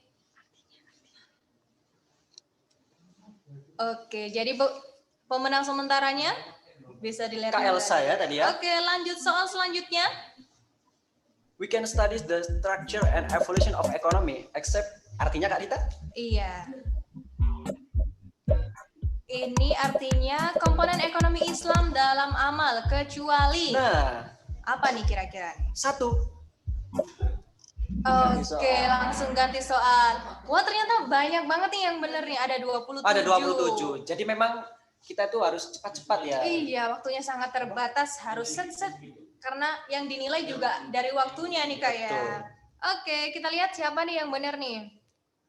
Oh, Rizik Imam Imamuk. Mantep Wah, banget. jadi juara pertama. Dengan skor 1465. Oke, kita lanjut lagi nih ya Kak ya. Lanjut. Siap ya, soal ketiga. Sip. Nah, teman-teman, siapkan jawaban tercepatnya ini, harus gercep lah. Component of the Islamic economy in suitable except. Artinya, prinsip dasar dari perbankan syariah kecuali di situ ada zakat, wakaf, free loan. Apa nih kira-kira? 3, 2, 1. Apa jawabannya? Yang betul, Wah, 41. Ini ada 41 orang yang nggak jawabnya salah nih Kak, padahal yang benar adalah investment. Wah, ini sepertinya kurang beruntung nih teman-teman ya. Itu. Untuk dibuka-buka lagi nih catatannya tadi. Yuk kita lihat siapa nih yang berada di urutan pertama. Wah, yang tadi udah tergusur ya, langsung ganti Firla Dewinta dengan skor 1849. Iya, pertahankan ya Kak ya, karena akan ada cuma satu peserta yang akan mendapatkan door prize dari kita. Nah, betul. Oke. Jadi memang namanya juga harus pakai nama asli ya Kak ya. Iya. Lanjut. Nah, lanjut.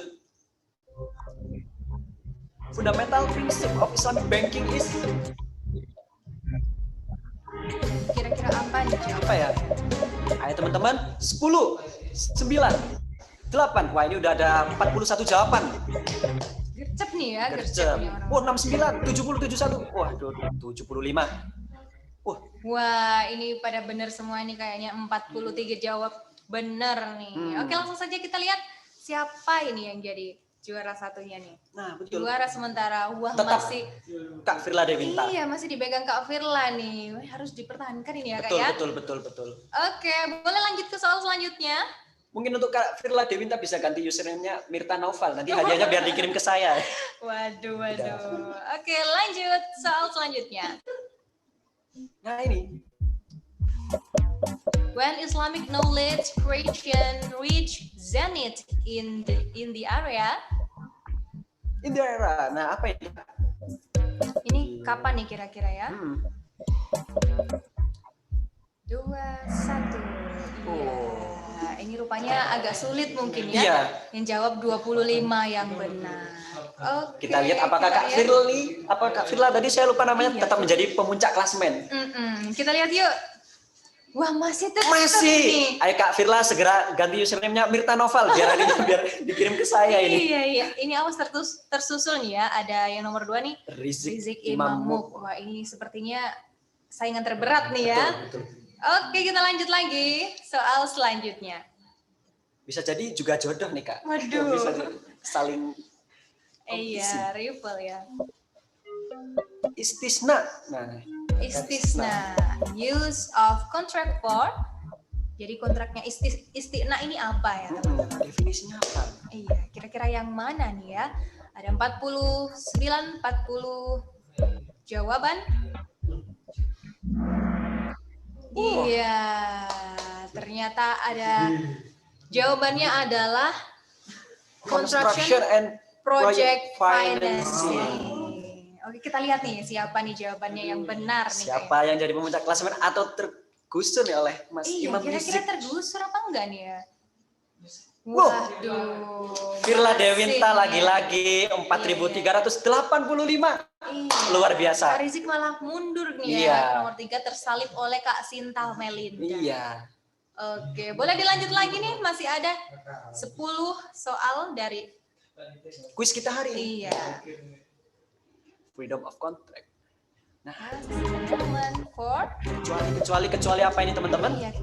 Yang mana ya Kak ya? Kalau saya suruh nebak nih kayaknya. Jangan dulu. Iya. Bisa jadi jawaban Anda betul nanti. Yang mana nih ya kira-kira ya? 47 jawaban yang masuk.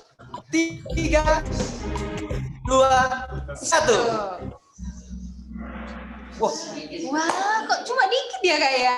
Yang betul hanya 6. Susah mungkin ya Kak ya? Susah. Iya. Atau mungkin kepencet mencet biru tapi kepencet yang merah mungkin. Mungkin bisa jadi kan ya. Licin mungkin.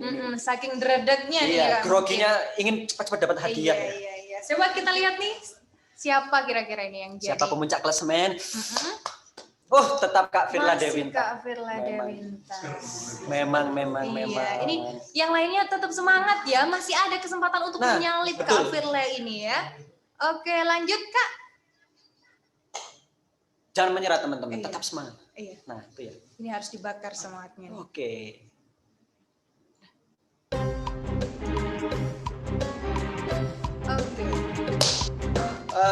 Produk fintech kecuali apa aja nih produk fintech e-commerce atau crowdfunding, e-wallet, cryptocurrency. Tadi kalau nggak salah dijelaskan oleh Mr. Hassan ya. Iya, pemateri kita yang pertama. Masih ada satu jawaban? Oh, satu jawaban. Bagaimana ini ya teman-teman? Kok pada nggak jawab ya? Nah, ini. Ya mungkin terjadi gangguan atau apa? Iya. Entahlah kita. Oke, kita lanjut aja. Ini ada siapa yang berhasil menjawab? Firla Dewinta lagi-lagi. Oh, iya. Luar biasa memang.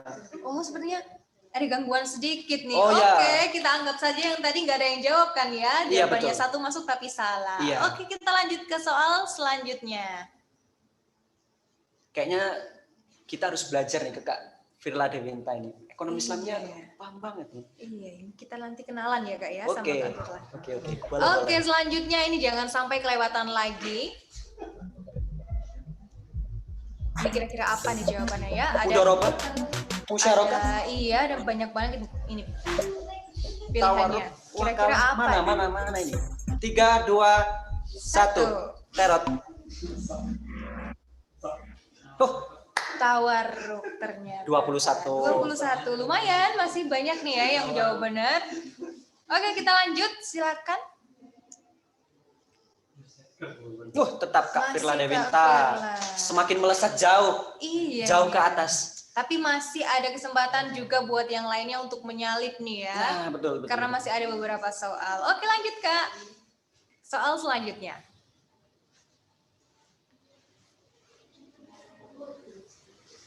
Soal terakhir ya? Soal terakhir Soal nih. terakhir. Ini penentuan ya. Penentuan ini. The implication of understanding Islamic economy for whom Islam is ada 28 jawaban masuk. Terus Sekarang bertambah. udah 40. Oh, 30, 46, 8, 55. Iya. Oh. Waktu habis. Oke, ini kita udah nggak sabar nih ya. Iya. Kira-kira siapa ini pemenangnya ya? Saya juga udah nemu nih. Sepertinya Kak Didik. Kak itu tadi. Iya. Loh kan? Iya, benar Kak Firla sekali. Dewinta. Firla Dewinta. Kami ucapkan selamat kepada Kak Firla Dewinta.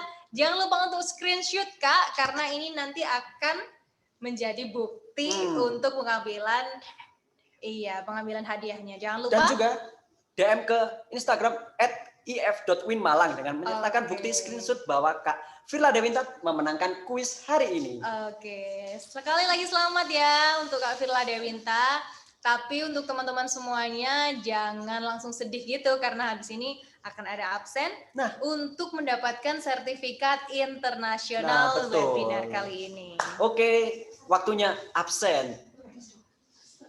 Oke, untuk teman-teman jangan bersedih ya. Ini silakan untuk panitia bisa langsung di-share linknya. Link absen untuk mendapatkan sertifikat webinar internasional. Tentunya dong. Oke. Apakah sudah ada ini link absennya? Oke, itu teman-teman sudah dikirim oleh panitia. Silakan teman-teman mengisi absen.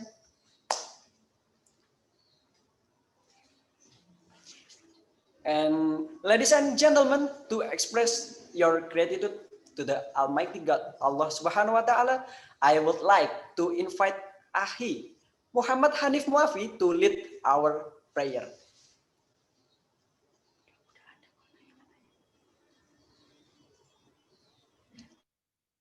Assalamualaikum warahmatullahi wabarakatuh. Mari kita tunjukkan wajah sejenak.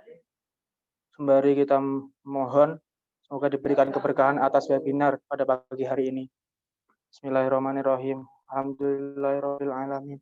Hamda yu'afi ma yukafi mazidah. Ya Rabbana lakal hamdu kama yanbaghi li jalali wajhikal karim wa bi sultani. Subhanaka la nuhsanan alaika anta kama sanata.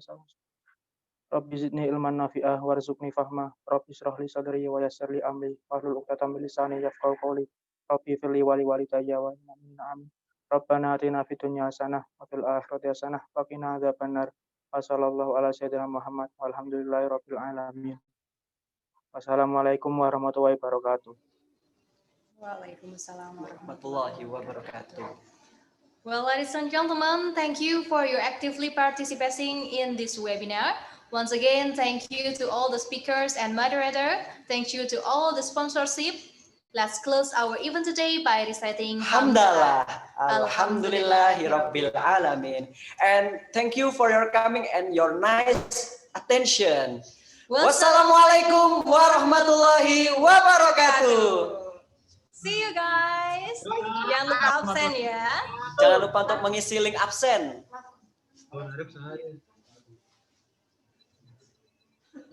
Kita mau di